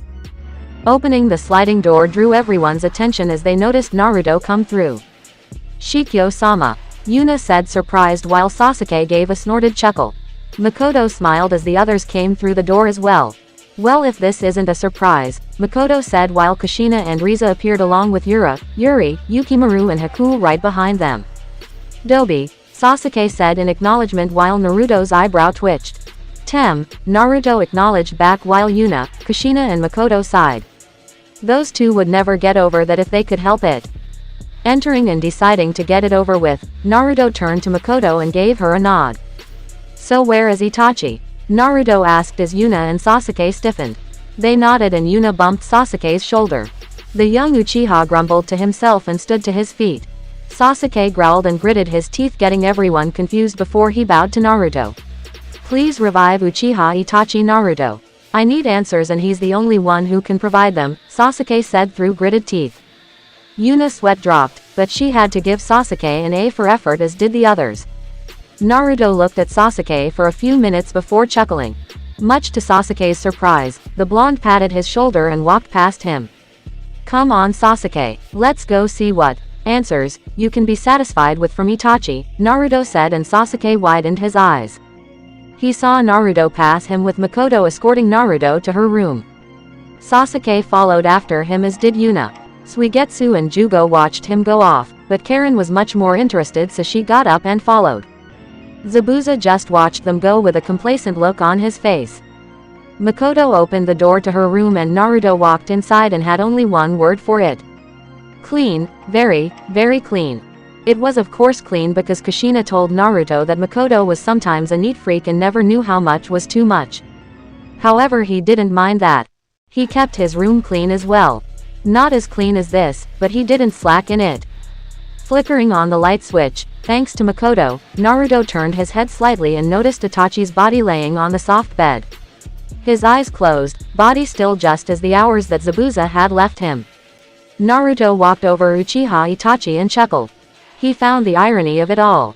Back when he was a kid, this was the man who had caused so many problems for not only himself but for Sasuke as well.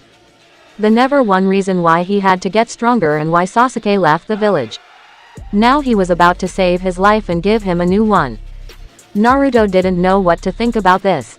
Itachi looked at Naruto from where he was floating and bowed his head. I'm not worth the effort, Shikyo-sama, but if there is even a small chance that I can be of help to you as well as apologize properly, then I will do that, Itachi said, looking down while Naruto touched Itachi's cheek. He's cold. Well, considering how long it's been, then I suppose that's accurate, Naruto thought to himself and quickly unsealed his sword. Much to everyone's surprise, he quickly stabbed Itachi's chest. Sasuke was ready to shout at Naruto, but Yuna steadied his hand while Sasuke looked back anxiously. Uchiha Itachi, son of Uchiha Makoto, and brother of Uchiha Sasuke. I am your Shikyo by the power granted to me through the Shinigami. I give you life. Never waste it and accept it. Open your eyes, Naruto said, and everyone noticed Itachi's body encased in a white fire while Itachi himself felt his entire being forcefully pulled into his body. There wasn't rejection like last time. Only genuine acceptance, as he felt his chakra network replaced. His chakra coils enlarged ever so slightly. If once was a Hyuga, then they could see Itachi's network color was no longer blue like normal people's, but pure white like an eternal flame that resonated inside his body. The fire didn't burn, but it was warm. Everyone felt it, but they knew it wasn't dangerous. The flames faded and far away the Shinigami felt power leave his body that was transferred to Naruto's. He looked out into the distance and narrowed his eyes. One person per every revived person.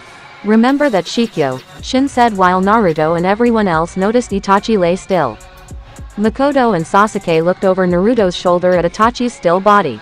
Makoto then smiled while Sasuke narrowed his eyes when they noticed Itachi open his own eyes to the ceiling. Out of his blurry perspective, he noticed Makoto and Sasuke looking down at him. San.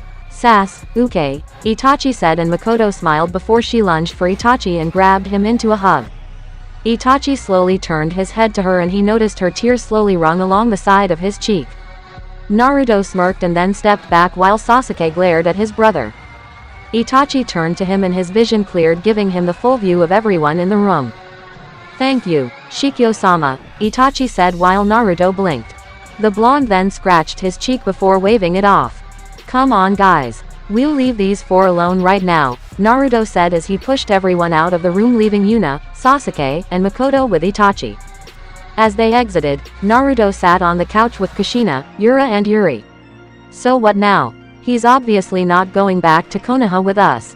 The Uchiha are barely considered a clan with Sasuke, Yuna, Makoto, and Itachi now. The best I can think is for Itachi to relax for a bit, then train at his leisure. It could give Zabuza some fun, Naruto said, turning to the swordsman. said former demon of the mist snorted from where he was sleeping before turning over to get more comfortable. I don't know, but we'll have to discuss that later. For right now, Haku, when did all this happen? Kushina asked seriously, and Haku nodded, knowing what she was talking about. Well, as I said, it happened about a week or two ago. Most of the people in Wave where we docked our boats always saw us coming and going from the same place. I take it most were curious about why Tazuna-san sent you that scroll stating about the rumors of Uzushio, and you told him when the whirlpools were the weakest, when they could fish and trade, those things like that. The entire country took to that, and nearly all fishermen sailed out to here. The island isn't owned by Konoha, so they didn't see a reason to not come. They found Zabuza-sama and myself along with Rin-san. We told them that the Uzumaki clan were the holders of the island and they allowed use. So the people build shops, businesses, and other things. They asked us for permission, so I was busy looking over documents and the like. They are separated from us by about a mile of land. The same thing came with Kiri civilians looking for trade, Haku explained, and Kushina leaned back. That's going to be tough to explain, but you are right. We can't really deny them access to the island because it isn't owned by anyone, or, at least it wasn't until you named us as the holders. This is going to spread out. I can see too much more than we've seen, Kushina said while Naruto placed a finger to his chin. Right now as a whole, Hinoken has enough money from the bingo book, our missions, and this island's revenue to bring us to the site of being a small village. Ka-chan, I don't really see any harm in it. We'll just have to be more careful about our activities, Naruto said, and while Kushina was reluctant to agree with that sort of logic, she couldn't find the room to complain about it. So, we're a village? Yuri asked, tilting her head to the side. In the eyes of the world, yes and no. As far as the world is concerned, this is just a tourist attraction made to bring in money. However, if they realize, when they realize that this is held by the Uzumaki clan, then we really will be considered a village, and the daimyo is going to want to see us to bring us to an agreement, and too many other complications will be happening, Kushina said with a tired sigh. Well, we'll just have to handle it all one at a time. My only worry here is how is Konoha going to take us making something like this? Most are already on edge with Foxy here for his status. What do you think we should do? Fuka asked, and everyone glanced to each other. Well, if we manage them, then that would be fine. I managed for Orochimaru before he died and I left. I'm sure I could keep a few civilians in line, Karen said with a tired grin. They turned to her and Naruto looked up at the ceiling. Then that's what we'll have to do, otherwise we're not really going to work out that well. Nice save, Karen-chan, Naruto said with a thumbs up while Karen stiffened and looked away fast, not allowing Naruto to see the small blush that stained her cheeks. Why yeah, sure, she said, and everyone heard walking in the halls. They all noticed Itachi come out of the halls in some of Sasuke's spare clothes with said younger brother, Yuna and Makoto right behind him. No one said anything as they watched Itachi sit in a chair. It was kind of tense and no one knew what to say to him. Itachi could read the atmosphere and tell that everyone was uncomfortable with him around. He didn't fault them for that. In fact, he just seemed to understand why they were this way. So Itachi folded his arms and leaned forward into the chair. Ka-san told me about everything and Konoha's decision. I find it more appropriate that way, but this night I will answer any and all questions that anyone has for me to the best of my ability, Itachi said suddenly. Everyone turned to each other. Well, this question is for both you and Makoto, since Sasuke was old enough to know and Yuna was, in the other realm. Where were the Uchiha during the Kyuubi attack? Kushina asked suddenly while Makoto seemed confused. Itachi took a deep breath and closed his eyes. He turned to Naruto and the blonde's eyes told him to speak the truth. However, Itachi also realized that Naruto's eyes casted a technique, and Itachi knew that what was going to come out of his mouth was the truth. Naruto had that much control over the spirit realm. He could force any one of them to tell the truth. A frightening thought, Itachi figured. That I cannot answer, Kushina-san, because I don't know where we went. I was blindfolded, and since I had Sasuke with me the night of the Kyuubi attack, then I wasn't allowed access along with the other young Uchiha, Itachi spoke honestly. He's telling the truth, Naruto said, causing everyone to glance to him. How do you know that, Ni-san? Yuri asked while Naruto turned to her. It's one of my earlier gifts from Shin. I can force a spirit or revived person to tell me the truth and they will comply with it.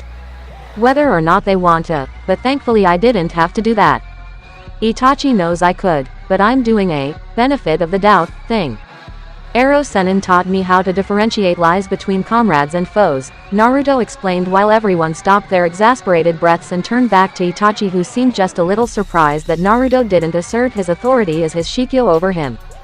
He figured that while this Naruto was different, like vastly different from the one he met those years ago, Naruto was still a person that didn't like exerting force on someone if it wasn't needed. Something Itachi greatly admired about the blonde, as he found that to be a trait in all of the former Hokage from Shadaime to Yondaime. Godaime was, if he had to be blunt, not that way and had more than a little irresponsible temper. Hi Shikyo-sama. I shall continue then, Itachi said before Makoto patted his shoulder. Wait, I think I can at least answer that question. It's the least I can do for what Naruto has done for my family, Makoto said, not using the regular Shikyo suffix since she knew how much Naruto never really cared for it, getting Itachi to turn to her. Sasuke and Yuna raised their eyebrows at the sudden willingness from Makoto, but none commented on it. Also, since everyone was in the living room, Zabuza had decided to stay awake and listen while pretending to sleep. Suigetsu, Jugo, and Karen were listening as well, but Karen was listening with more intent than the others. Those 16 years, Fugaku and the male Uchiha left the village. Only the women were there. We had seen the Kyuubi attacking the village. Myself along with the others moved to help with the efforts, but we couldn't leave. For some reason an advanced Fuinjutsu kept us from leaving the compound. We weren't sure, but none of us could break it. We tried to find the source of the barrier to let us leave, but all we noticed was a set of 3 lone Anbu. We asked them what they were doing, but they never spoke to us at all. I had wondered where Itachi went, but all I found was Sasuke sleeping in his cradle with Itachi gone. We tried relentlessly to get out, but we never succeeded and could only watch as Kyuubi rampaged through the village, but we also noticed that it was under a genjutsu. None of us were expert sealing users, so we weren't nearly strong enough to do something like break it down. However, I still remember those Anbu. They weren't big at all. No, they were about 5 years ahead of Itachi's age and then some.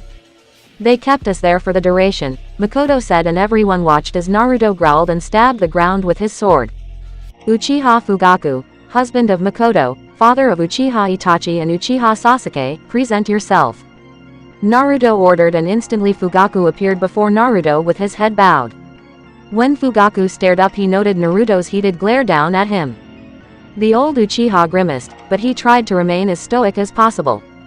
Once Fugaku found out that Naruto was the Shinigami's summoner, well, let's just say that the Uchiha was not happy about that. All the power over life and death was granted to a Uzumaki. A Uzumaki, power that should have been the Uchiha clan's by right. How might I serve you? Shikyo-sama, Fugaku said through gritted teeth and anger before he noticed Naruto touch his forehead.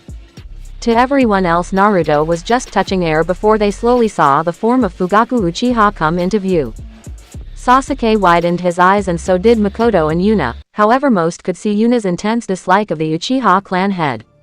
Itachi tried to remain stoic, but seeing his father right in front of him was concerning. Fugaku stood to his feet, taking note of Sasuke's older appearance as well as Itachi's. Fugaku then turned to Makoto and both locked eyes with each other. They seemed to be having an internal struggle before they broke their stares. Fugaku then noticed Kushina and gave a short curse. So she was revived also. Damn it, Fugaku thought to himself. He then noticed Yuna. He could see Yuna's complete disapproval of not just him, but the entire clan. Tell us where you and the Uchiha were during the Kyuubi attack, Naruto spoke dangerously. Fugaku snarled and balled his fists while Makoto frowned. To-san, answer Naruto now. Sasuke spoke and Fugaku turned to his son. The years of been gone have done little to temper your tongue, Sasuke. I'm still your father and you will be silent, Fugaku commanded out while Sasuke snarled. Obviously his father didn't get the memo that the younger Uchiha wasn't someone who was going to be pushed around and belittled like he was earlier. So many times Sasuke tried things to get his father's approval, and the best was when he mastered the fireball technique. That was the only outside praise that he ever got. I see you brought back a traitor. Makoto, you were always too soft to do what was needed, Fugaku said while Makoto huffed. Itachi narrowed his eyes while Yuna's frown deepened. How dare you say that to Sasuke? Yuna snarled while Fugaku glanced to her. I don't want to hear the words of one such as yourself. To die at the hands of Iwa Shinobi. Pathetic, Fugaku said, and everyone nodded a key rise and they shifted towards Naruto. Uchiha Fugaku, you will be silent. You will tell us right now what you were doing, Naruto said, trying to get past the issue. So many years and you think you have the complete right to demand anything from me. To me you are still the same brat who played his pranks on the village, annoying everyone around him. Course the only thing you were good at was keeping the Kyuubi-kan. Fugaku's eyes widened before the life in them faded and he stood motionless. His hands fell to his side while Naruto scratched his head.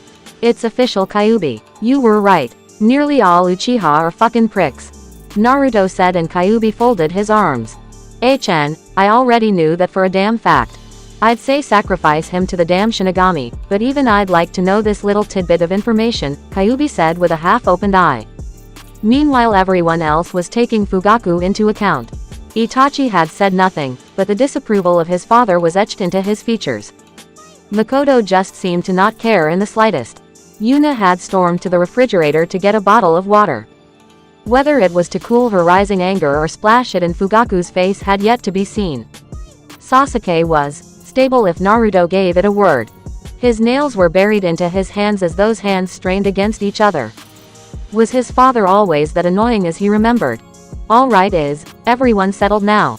Naruto asked as irritatedly. Itachi, Sasuke and Makoto nodded while Yuna seemed severely unhappy, but she nodded also, taking a large gulp of water from her water bottle. Wow, that guy's nearly as much of a prick as Kabuto. No wonder you guys are how you are, Suigetsu said with a light chuckle, getting a growl from the others. Suigetsu, shut up, Karen said, not even angrily, just with an annoyed expression on her face. Naruto nodded his thanks to Karen before turning back. Now answer the question, Fugaku, Naruto said, and Fugaku just bowed.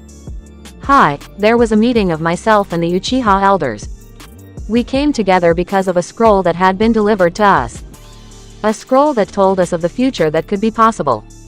The Uchiha ways that the Uchiha could take over Konoha, bring the clan head, and those to come after him to power of the Hokage position. The times of peace made this village weak and lenient. Deciding to look for this man who sent us this letter, myself and 3 others went in search of him, but we never found him. It unsettled us, but another week later, before the Kyuubi incident, he told us that if we wished to meet him then only I would be the one to see him. The elders agreed and so did I. So when Makoto was sleeping I left the village and went for the location, and that's when I saw him. I saw Uchiha Madara standing before me, Fugaku said, and paused for a breath, letting everyone take this in. They glanced to Naruto and the blonde snarled. Was it Obito again? Obito had to be Kakashi's age if he was able to attack the village like he did. None of this was making any sense. The more Naruto heard about him, the more Naruto was doubting that he wouldn't give Obito to Shin despite what Rin and Kakashi wanted. Speaking of her, Naruto turned and noticed Rin trembling from where she was sitting. Haku allowed a bead of sweat to fall from her delicate face while Zabuza snorted to himself. Isn't that guy supposed to be fucking dead? Zabuza asked. He was, and still is. Unfortunately I can't perfectly call on everyone like I want. It seems that it takes a bit more control and force to call for an S-rank shinobi. That's one of the reasons why I can't find anyone that easily. There are just too many people dead to try, and believe me, I've tried, Naruto said with a tired sigh. I'm interested in the sealing jutsu that Makoto-san said had her trapped. What do you think it was? Fuka asked, and Makoto stood up. I remember the formula, but not how to break it. I can write it down for you at any given moment, Makoto said, getting nods from everyone else. Well, think about that later. Anyway, Fugaku continue, Naruto ordered, and Fugaku bowed once again. After meeting with Uchiha Madara, I saw fit to agree with his plan of action. So I returned and relayed that information to the elders. We were all in agreement, so that following week we disposed of the sealing team for Konoha's structural barrier, allowing for him to arrive undetected and start the Kyuubi incident. We kept a select few women trapped at the compound courtesy of Danzo because they did not, and would not, see the full picture of our ambition. We blindfolded my son and took him with us. Itachi was unaware because of the sounds of fighting, but he had been in the direct center. I did this to get him used to the sounds of fighting, to grow him into the type of Uchiha would could lead this clan to greatness, but Itachi grew too washy. Not to mention there was also another problem. Uchiha Yuna, she was too close to Itachi, as well as Uchiha Shisui, so in her career one of us placed a genjutsu over the mission collectors. That she and her team be given a mission to Iowa, Fugaku said, and Yuna widened her eyes. You son of a bitch. Yuna shouted as she lunged for Fugaku, but she passed through him effortlessly and punched the wall. Sasuke gasped while Itachi frowned, but Fugaku continued on. So I settled for making Sasuke as powerful as I could. When he learned the Uchiha clan's rite of passage, then I knew he was on the trek to continue our plans, Fugaku said while Naruto raised an eyebrow. What's the Uchiha clan's rite of passage? Naruto asked, and Sasuke snarled. A boy is deemed a man when he has learned the grand fireball technique in view of someone else from the clan, the Uchiha answered, and Naruto nodded while Fugaku continued on. With our plan came the ultimate sacrifice. We faked the planning of a coup. As we suspected, Itachi had known about it, but we feigned ignorance. Just like we wanted, Itachi tasked himself with the destruction of our clan when he told the Sandaime. He killed everyone that night. Makoto and I went willingly, and we were sure that Itachi would want Sasuke to avenge our clan through hatred. That's what we wanted. Then Itachi would join Akatsuki while Sasuke's hatred grew more and more. He would kill Itachi as the ruler of the clan. After that he would rebuild it with whomever he wanted, continue to train, take the Hokage position, and bring the Uchiha name glory and power for untold generations. All Uchiha Madara wanted was one thing out of this. He wanted the Kyuubi. We had no desire for it, but once we learned who the Kyuubi Jinchuriki was, then we fought vigorously to bring him under our influence, but the Sandaime dodged our attempts left and right. We could do nothing, but then we had an idea. He might not come to us, but that didn't mean that he couldn't hate the village like we wanted him to, Fugaku said while Sasuke widened his eyes. Itachi did the same while Makoto gasped. The room was silent and Naruto was stunned. Why you didn't? You wouldn't. You released rumors of Nisama's status to the village. The Sandaime made those rumors a reality by confirming it to everyone else, causing his life to become pariah. Yura shouted, standing to her feet. Fugaku just nodded, not speaking, while Kushina fell back in shock, and the same could be said for Itachi. This was planned. Everything. The coup was a fake. Itachi asked, and Fugaku nodded. What about all those meetings? Those investigations into my suspicious activities? Even me ending Uchiha Shisui, Itachi said to Fugaku's back, but the man answered anyway. Uchiha Shisui, he was a problem as well. So we struck a deal with Shimura Danzo. He could take one of Uchiha Shisui's eyes and he would find a way to bring the Kyuubi Jinchuriki to us. We suspected that he would confide in Itachi and then he would give the other eye to him and ask for Itachi to kill him to get things started. We knew you weren't with us because we did things to make sure that you wouldn't be. Those meetings were just reports on how well you were deceived. It worked out perfectly. However, we did not expect for Sasuke to leave the village nor for Shikyo-sama to even have a contract with the Shinigami. However, anything and everything before that went according to how we wanted it. Uchiha Madara still wants the Kyuubi. He will not stop in acquiring it. He will kill all of you for getting in his way. He'll also make you watch Shikyo-sama. You will watch as your family dies one after the other while you can't do anything except. Get out of my sight, Naruto said, lowly trembling. Fugaku's eyes regained their life and he looked around to see that the information had been let out to everyone. It is for the glory of the Uchiha clan that we did this. I have no regrets, Fugaku said while Sasuke dropped to his knees and stared at the floor in shock. I said leave before I sacrifice you right now. Naruto shouted and Fugaku just bowed before he faded out of sight. Kuso. Naruto shouted and punched the wall where Fugaku had been standing. Sochi, please calm down, Kushina said, wrapping her arms around Naruto while the blonde growled while Yuna went over to Sasuke. Sasuke, are you alright? Yuna asked worriedly while Sasuke growled. Alright. How can I be alright? Everything I've known has been a lie. Sasuke standing to his feet. He turned to Itachi and he noticed Itachi looking at the ground with a face full of regret. Fuka frowned and so did Yukimaru, Yuri and Yura. It's my fault. Everyone turned to Itachi and they saw him with his eyes closed. Everything I did. It didn't surprise any of them. No wonder when Ka-san and Tu-san found out I was the traitor they weren't surprised. I did nothing that made it different, Itachi said, and Makoto went down to hug her eldest son. No Itachi, it's not your fault. Don't blame yourself, Makoto said, and then she pulled Sasuke and Yuna into the hug as well. None of them said anything in that time while Naruto growled. He could feel his anger rising yet dropping in frustration to his mother's arms. He could hear Kushina labored breathing and realized that she was sniffling. Not for herself, but for his own sake. Naruto then twitched when he felt Riza hug him, then came Fuka, Karen, Yuri, Yura and Yukimaru. Haku and Zabuza just stayed silent, but Zabuza did have a thought. That is some of the most twisted shit I've never heard, he thought to himself. Rin shook her head then held it down. Jugo and Suigetsu glanced to each other, but didn't say anything. The sounds of the faucet dripping water was the only sound heard by anyone. Suigetsu grumbled before he stood to his feet from the table and turned the knob stopping it. Alright look guys. The asshole's gone. It's late and I don't know about you, but I'm tired. You guys can think about it later. Good night, Suigetsu said and walked towards the door. He opened it and went to his house in the compound. Jugo slowly followed him before bowing to the others then left. Come on Sasuke, Yuna, Itachi. Let's go to bed. We'll sort it all out later, Makoto said pulling Sasuke and Itachi to their feet. Yuna grabbed Sasuke's arm and led them to their rooms while Haku, Zabuza and Rin left as well. This left only the Uzumaki clan members. Sochi come on. Let's all go to bed, Kushina said and Naruto didn't even give her a nod. He just allowed her to pull his arm in the direction of the rooms they all stayed in. Naruto would catalog that as one of the most stressful sleeps he would ever have in his life, or possible afterlife.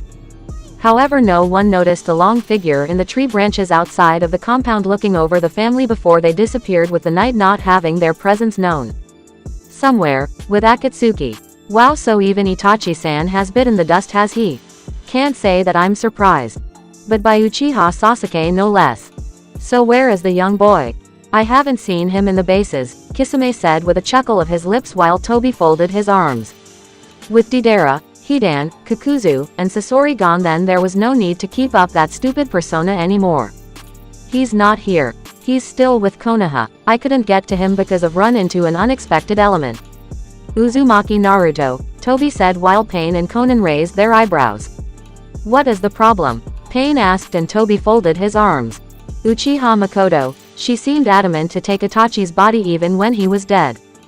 Of course he is here son, so she would care, but I could see the hope in her eyes. She felt that Itachi was going to come back into her arms and tell her something. I can't explain it, but this centers around Uzumaki Naruto. First his mother, then Uchiha Sasuke's mother, his brother, Uchiha Shisui's older sister, the Ikibi Jinchuriki somehow reviving extraction, though that's impossible. In most of my plans he's put a thorn in my side being this way, Toby said while Kisame chuckled. If it makes you think about it, it seems that the Shinigami has favor with Kyuubi Jinchuriki-san, Kisame said while Zetsu twitched. Toby did the same as well. Has favor with the Shinigami. Yes, that's exactly what he has. Clever Uzumaki Naruto. You are more interesting than I gave you credit for. It's either that or Uzumaki has come up with a perfect Edo Tensei, Toby thought to himself and his Sharingan eye narrowed while a small grin appeared on his face behind his mask. Yes, how could Toby have been so foolish as to not see it? While the Shinigami might not have had favor with Naruto, the blonde was known for being unpredictable. It made sense why he spoke of Rin, how he brought the others back. Why they didn't look like usual when Toby had seen the Edo Tensei. It was a perfect, and completed, Edo Tensei. So should we go after the Kyuubi now? Konan asked while Pain turned to her. Not before the other half of the Sanbi. Konan, go on that yourself. A 15-year-old should give you no trouble, Pain said and Konan nodded with a bow of her head before she quickly left. And myself? Kisame asked. You will handle the Hachibi. We're in the final phases. Don't get careless, Pain said and faded out while the others did the same, which left Toby alone. Uzumaki Naruto. It will be a pleasure to see the life in your eyes fade when I kill you, Toby said and then warped away. Next morning, Konoha. Tsunade was busy signing papers with a sigh of her lips. Right in front of her was Naruto giving her the scroll for the treaty with Kiri, and while that had been great and all, she still seemed troubled by Naruto's silence. The blonde stepped back while Tsunade examined the scroll's contents. So I take it that the mission was successful? Tsunade asked and Naruto nodded, though Tsunade could tell that it was half-hearted at best. Yeah, I got everything out of the way. Yukimaru and Yuri got some valuable experience out of the whole thing, so I'm glad for that, Naruto aid rubbing his eyes while Shizune appeared concerned. Naruto, have you been getting enough sleep? Shizune asked and Naruto turned to her. Just a rough night, Shizune-chan. I'll see you later, Naruto said, spinning on his heel and walking towards the door. He reached his hand for the knock and it turned, but it wasn't because of him. Excuse me, Naruto heard the sounds of a familiar voice. He noticed Sakura come from behind the door and the two shared a look. Once they locked, the look in Sakura's eyes changed and Naruto wasn't sure, but he suddenly saw something that he hadn't seen from Sakura before. In those glowing emerald eyes of hers, there was the small amounts, but still noticeable, traces of hatred. Naruto wasn't sure where exactly this came from, as he never felt Sakura could really be angry with him. Now anger and hatred were different things. Sakura, Naruto said professionally while Sakura gave him a smile. To anyone normal it wasn't a change, but for Naruto it was fake and as different from her usual smiles as night and day. Naruto, Sakura returned before passing him through the door. Naruto looked back for a second before continuing on his way out of the door and through the halls while Sakura began to read off some mission reports. Known to them both, Shizune and Tsunade had seen the action and both couldn't help but feel concerned about the entire ordeal. However, Naruto had left quickly from the mansion and crossed the streets to enter into his home. He noticed that Komachi, Tayuya, and Gurren were by themselves talking before they noticed Naruto coming through the door. They each took a look at their blonde Uzumaki clansmen and Naruto gave them a tired smile. Yo Komachi-chan, Tomato-chan, Gurren-ni-chan, Naruto said with a light wave. Naruto, are you okay? Gurren asked and Naruto yawned. Just fine. A little tired is all. I'll be fine if I can just get some more sleep, that's all. I just came to get the three of you and take you to Uzushio. We have to talk about some things with the clan and I want to plan out our next plan of action, Naruto said while the three nodded. They stood to their feet while Naruto opened the portal. They walked through it and Naruto quickly closed it right back up, allowing for it to vanish out of sight from the people. Uzushiogakure. Naruto, Tayuya, Gurren and Komachi stepped out of the portal and dropped to the ground. Once they did, they noticed the tense mood. Tayuya could see everyone sitting trying to sort out their feelings of what they heard last night. Itachi was silently drinking some tea while the sounds of sword hitting tree could be heard outside. Gurren looked out and noticed that it was Sasuke. Yuna was off to the side watching her cousin lover let out his frustrations on the vegetation of Uzushiogakure. Makoto and Kushina were sitting at the tables just thinking together. Riza was sitting on the couch with Fuka, hands in their laps, not talking. Haku and Zabuza had gone out to buy supplies and Karen locked herself in her study of Naruto's seal. Yuri, Yukimaru and Yuro were trying to read some Fuinjutsu material, but it was hard to do so. Whoa, what happened? Why is everyone so fucking pissed off? Tayuya asked and Riza was in too much thought to correct her daughter in her language. I have to agree with Tayuya. What's the problem? Gurren asked while Komachi stayed silent. Naruto sat into a chair and gestured for them to do the same, which they did. It was another uncomfortable hour, but Naruto told them all the things that they had learned last night, and needless to say, but Tayuya was floored as was Gurren. Komachi didn't give a visible reaction of hatred or any other emotion, but she did in fact feel it.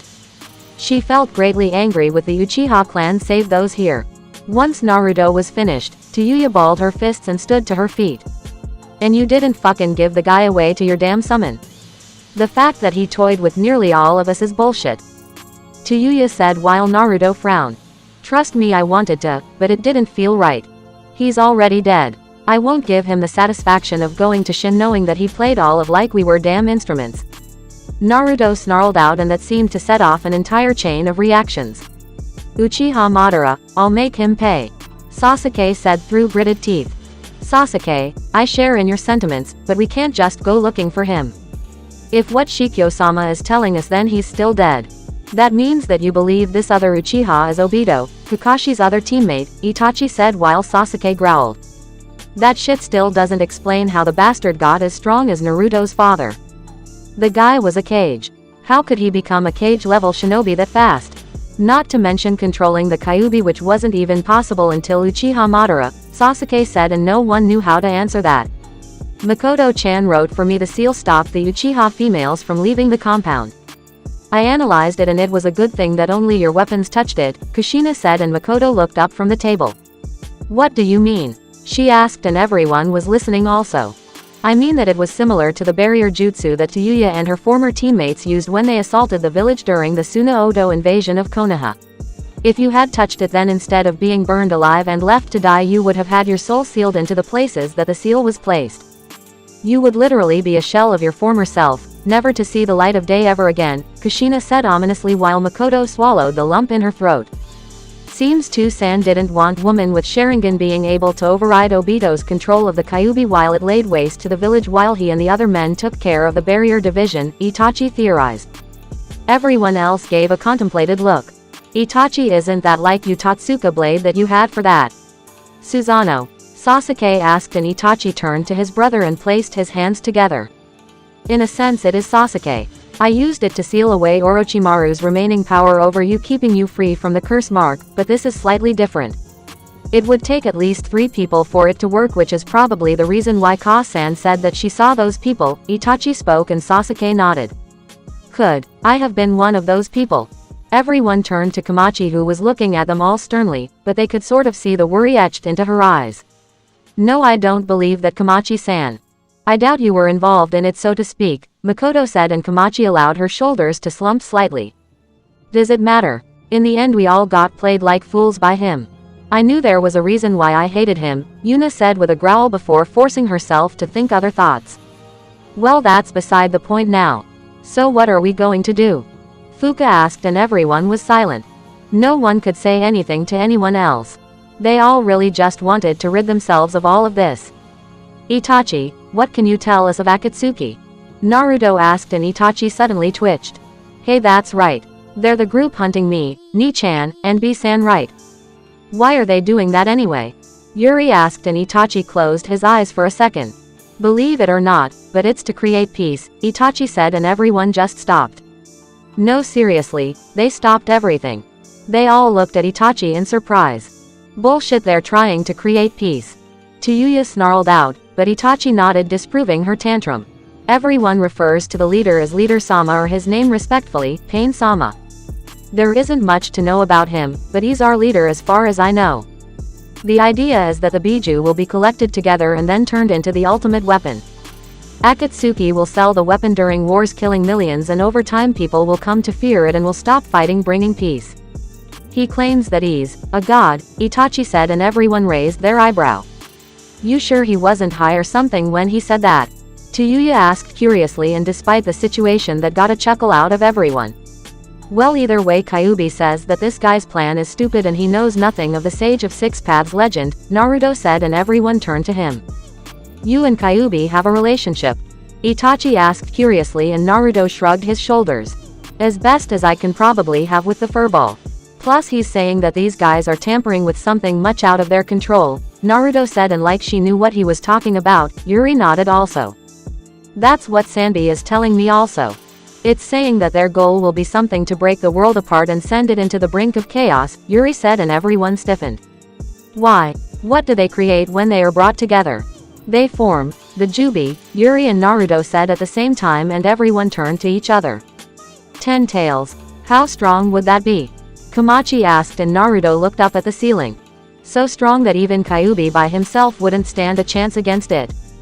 Part of it is because he says that half of his power was sealed, but since being converted into Honsho by me and Shin then he's felt even stronger than when he had the other half of his chakra. However, he says that he pales in comparison to the Jubi as does the rest of Akatsuki in trying to attempt the damnation of the world, Naruto said and everyone shuddered at such a thought.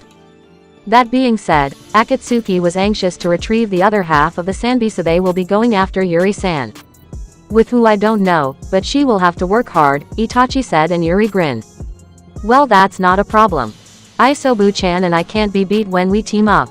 I can already go to 2 tails without losing myself. Yuri said proudly. Naruto seemed surprised at her words and turned to her. When did you learn his name? Naruto asked and Yuri smiled. Oh, through a little argument we had. Not really important, but I got a good friend out of it, Yuri said while Sanbi snorted. Good friend, she says, the Biju thought before closing his eyes. What? Since when did you have the time to do that? Yura asked surprised while Yuri smiled, stood up, and sauntered over to Naruto and laid in his lap. Well, I have just the most amazing teacher in the world. He's also sexy looking. A definite plus, Yuri said with a thumbs up while Naruto rubbed his head. Yura and Kushina's eyebrows twitched before they pouted while Makoto and the others chuckled. Soon everyone was sort of back to their usual moods while Itachi leaned back. Excluding myself, there are 5 other left. They are Pain-sama, Kisame, Tobi, Konan-san, and Zetsu. Each of them is in a class on their own, Itachi said while Naruto nodded slowly. So did Yuri before Itachi turned to Naruto. However, there is one thing that I can tell you about Pain, Itachi said, and everyone listened intently as they nodded their heads. He is an Uzumaki, Itachi spoke, and if what they learned last night wasn't enough, that just sent everyone else overboard. One day later, Kumogakure. Here are those reports on Konoha's information about Akatsuki, but with their numbers dwindling, then it also means that they are getting desperate. Raikage-sama, she said while a frown. If that's the case, then that means they will be sending out their most powerful members now to capture B-sama, Mabui said looking down at the papers. Very well Mabui, take these documents to the council room. I'll be there immediately, I said, and Mabui bowed. Hi, Mabui said before she quickly walked off and exited the room, leaving Shiina alone. So how is it? I asked, and she turned around. How is what, Raikage-sama? She asked, though I pretended not to notice the small grin plastered on his Jonin's face. You know what I'm talking about, I said, and she nodded his head. Hi, it's one of the greatest feelings in the world, Raikage-sama. I've never had a family like this before. It's refreshing, she said, and just nodded his bulky head before waving for she to leave. The blonde quickly turned on his heel and left, closing the door, and that's when he noticed Samui, Karui, and Omoi. Haven't seen you around for a while, Samui said, and she just shrugged his shoulders. I've been busy, she said, and Samui nodded her head slightly. She could see Karui looked just a little meek and quiet today. He wondered what the problem was before Samui cleared her throat. We got our tests back today. It's been confirmed. Myself, Omoi, Karui, and Atsui were all Uzumaki. It seems that myself and Atsui are strongly related to you and Naruto-san, enough to be called cousins. Omoi is a long-distance cousin. Karui, she is strongly related to Kamachi-san since Kamachi-san's blood was taken before she left Kumogakure, Samui said, and she widened his eyes. Normally I thought you guys would be more happy than this, she said, and everyone glanced to each other. Well, it's not that we're not happy. It's just, what are we supposed to do now? Do we leave for our family and forsake our village? Dwindling the village's numbers, and then they're invaded, they will kill them all because the 5 of us weren't there to make a difference while we try to live off happily. Or do we forsake our family, driving an even bigger wedge between us, causing a family feud that will span for generations to see who was right and who was wrong, inevitably laying waste to the very foundation of Fuinjutsu practice? Omoi asked. Samui said nothing and rubbed her shoulders while Karen groaned. She lightly bopped him on the head while she shook his own head. What are you guys talking about? She asked, confused, while they glanced to each other. Well, aren't we going to have to leave Kumo? Karui asked, and she raised an eyebrow. What makes you think that? You think you'd have to leave? I'm still here, aren't I? If you're planning on leaving Kumo, then you should just do it appropriately, but I'm sure Raikage-sama would understand if it was for family. I honestly find myself hesitating with the decision, but I know that whatever decision I make, both my home and my family will respect it. You just need to calm down and think about it, she said, and Karui looked down with a slight nod of her head. We haven't even known about them until just a few weeks ago.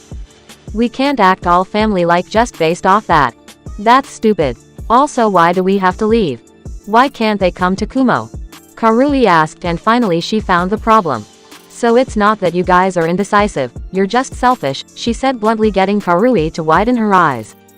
Omoi did the same, and Samui raised an eyebrow. The first thing that you need to learn about our Uzumaki family is that above all else the family comes first, and we think about our each individual's wants and needs. Of course you haven't seen how we operate, so I suppose that's understandable, she said while Karui snarled. Don't you want them in Kumo? Karui asked, and she sighed as he ran a finger through his hair.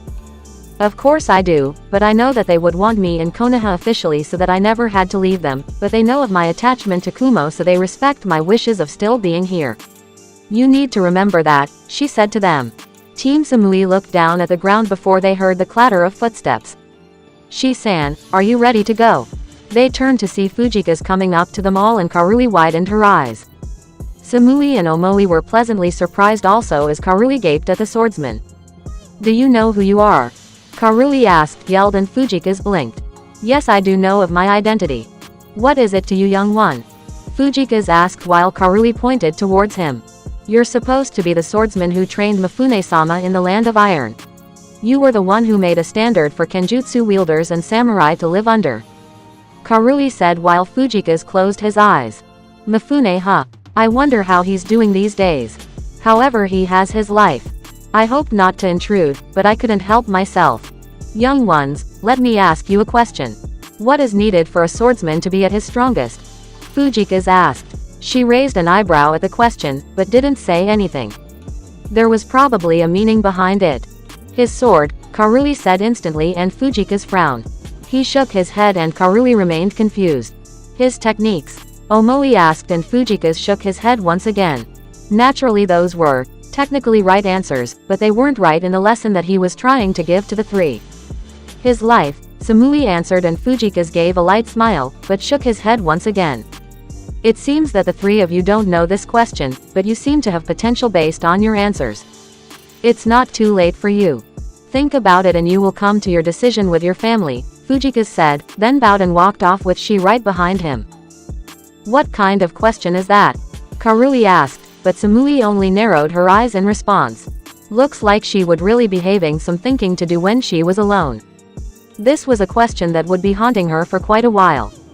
Konohagakure, underground. Sakura placed some notes on the table while Kaharu opened her elderly eyes. Yes, this is it. More than enough, Sakura-san. You have done well, Kaharu said while Sakura suddenly nodded with a slight nod of her head. What are you two doing down here? Homura came into the room while Kaharu and Sakura turned around. Oh, nothing, Homura. Just finishing compiling the last of the articles. It's enough to get started, Kaharu said while Sakura sighed. I can't believe that Naruto would do something like this. Did he really want to bring Sasuke-kun back so much that he would resort to a kenjutsu to deceive him? What happened to him? Sakura asked and Kaharu patted Sakura's shoulder. He desperately wanted to keep his promise to you, so he went to extreme means. However, there is a line and he had crossed it. Heir or not, he will be held accountable for his actions. I'm sorry, Sakura, but for the village it is best if he was terminated, Kaharu said rather sympathetically while Sakura held her head down with a nod of her head, though it was very much heavy. Almost too heavy from the shame to lift it up. So what are we going to do? Are we talking another Uchiha clan massacre? Homura asked and Sakura stiffened. No. Despite what Naruto has done, there are good people in his clan, I'm sure. We need them. They haven't done anything wrong. Sakura said, not wanting know of someone else to be the way Sasuke was. Calm yourself, Sakura. We don't want that. The Uzumaki are much more vital than the Uchiha are for the safety of the village. One Uzumaki is worth at least 5 Uchiha. However, before his is dealt with, we'll have to find a container for the Kyuubi to host in, Kaharu said and Homura agreed. I recommend one of the orphans. It will do well that they have no parents and their loyalty will completely be to the village, Homura said while Kaharu agreed. Very well. When Uzumaki finishes his business, then he will stand trial. I'll bring these documents to Hokage-sama. She's much too lenient with him as it is, but even she won't be able to deny these facts. Let's go, Sakura, Homura, Kaharu said as they finished collecting documents and walked towards the door. For months Kaharu had cross-referenced her data and her evidence. She had been patient and she compiled notes.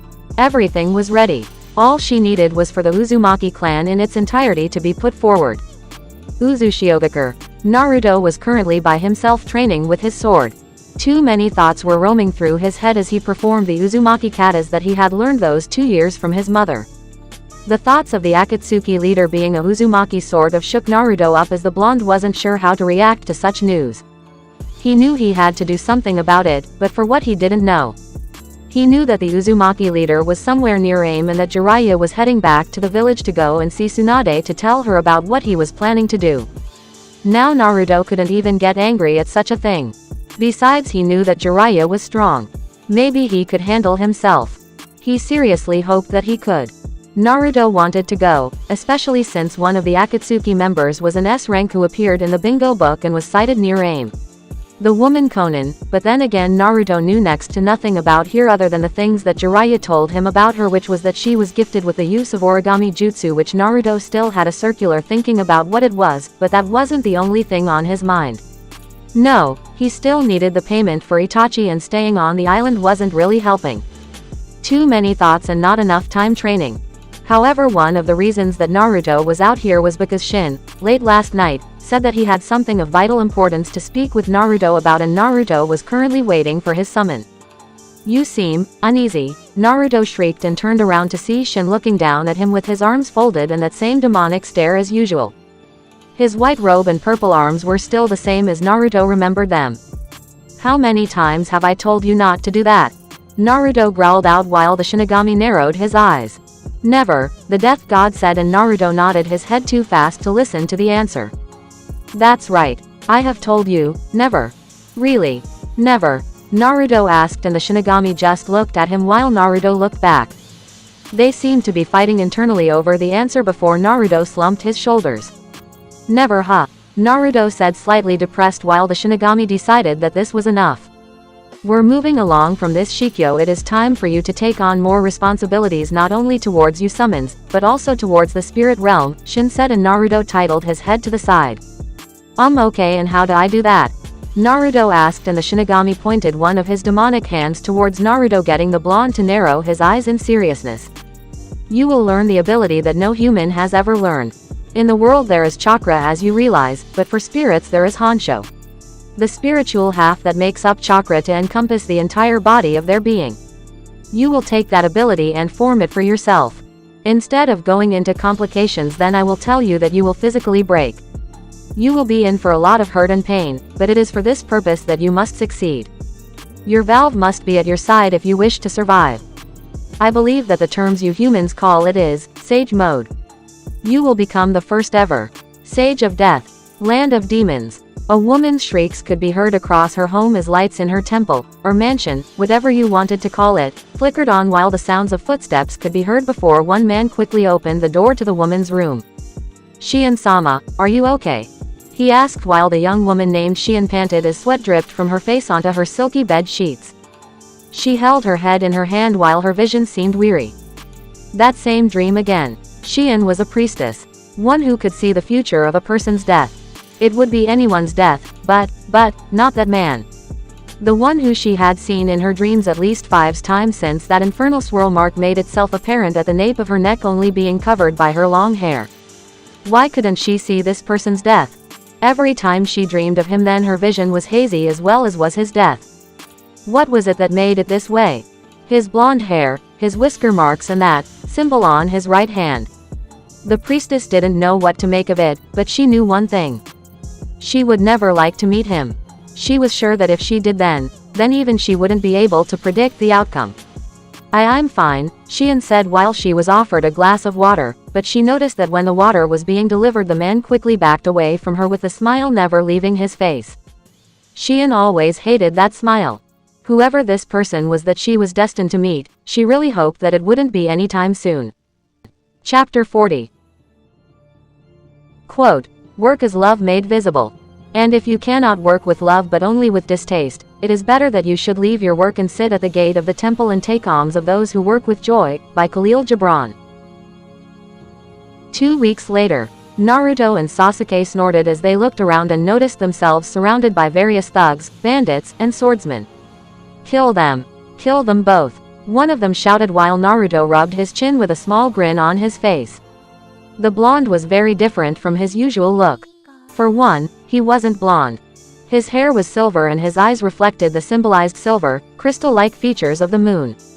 The seal on his hand had expanded across his face while his sword was cloaked with white fire. Sasuke cracked his own smirk as he placed his sword on his shoulder. You would do well not to get in our way. You're not worth our time, Sasuke said with a confident grin while the men sneered. Ah, come on Sasuke, can you blame them? We did just do what most said it was impossible to do and destroyed their crime syndicate. Not really hard to do, but these people pissed me off. Knowing that my mother had to actually seduce one of these assholes makes me sick, Naruto growled out while the men quickly backed away from the surrounding presence in the air. Hey, my mother did it too. So did Yugao-san. Sasuke and Naruto quickly swung his sword as Pakura, Kimimaro, Dan, Yahiko, Suiren, and Gari dropped to the ground on one knee acknowledging their Shikyo. That doesn't make me the least bit happy either. You guys think you can help us out? Naruto asked while Sasuke chuckled. Please, like we need help. You just want them to have some fun of their own, Sasuke said while Pakura stood to her feet. We are grateful Shikyo-sama, she said as she got up and turned around. The ex-Suna Kunoichi held out her hand as a large fireball suddenly came into being. Suiren chuckled while she tapped her cheek, her hand resting calmly on her sword. How shall I kill you? Suiren asked and the men shivered. Gari, Kimimaro, and Dan shifted into their taijutsu stances while Yahiko folded his arms. The things that you have done to this nation will be your end. You will understand true pain, he said, and the six charged forward into the large groups of people as noise assaulted Naruto and Sasuke's ears. Suiren smirked as she clashed with a few people as the sparks flew off her sword. She quickly stepped to the side and blurred from their view. The men gasped before Suiren appeared behind them with her sword. Be silent. Aikikai. Kagiri, one-hit shot. Siren slash, Suiren spoke before a trail of water blazed across the ground, cutting her opponents across the chest as they dropped to the ground. Suiren gave a small bow before flipping her hair.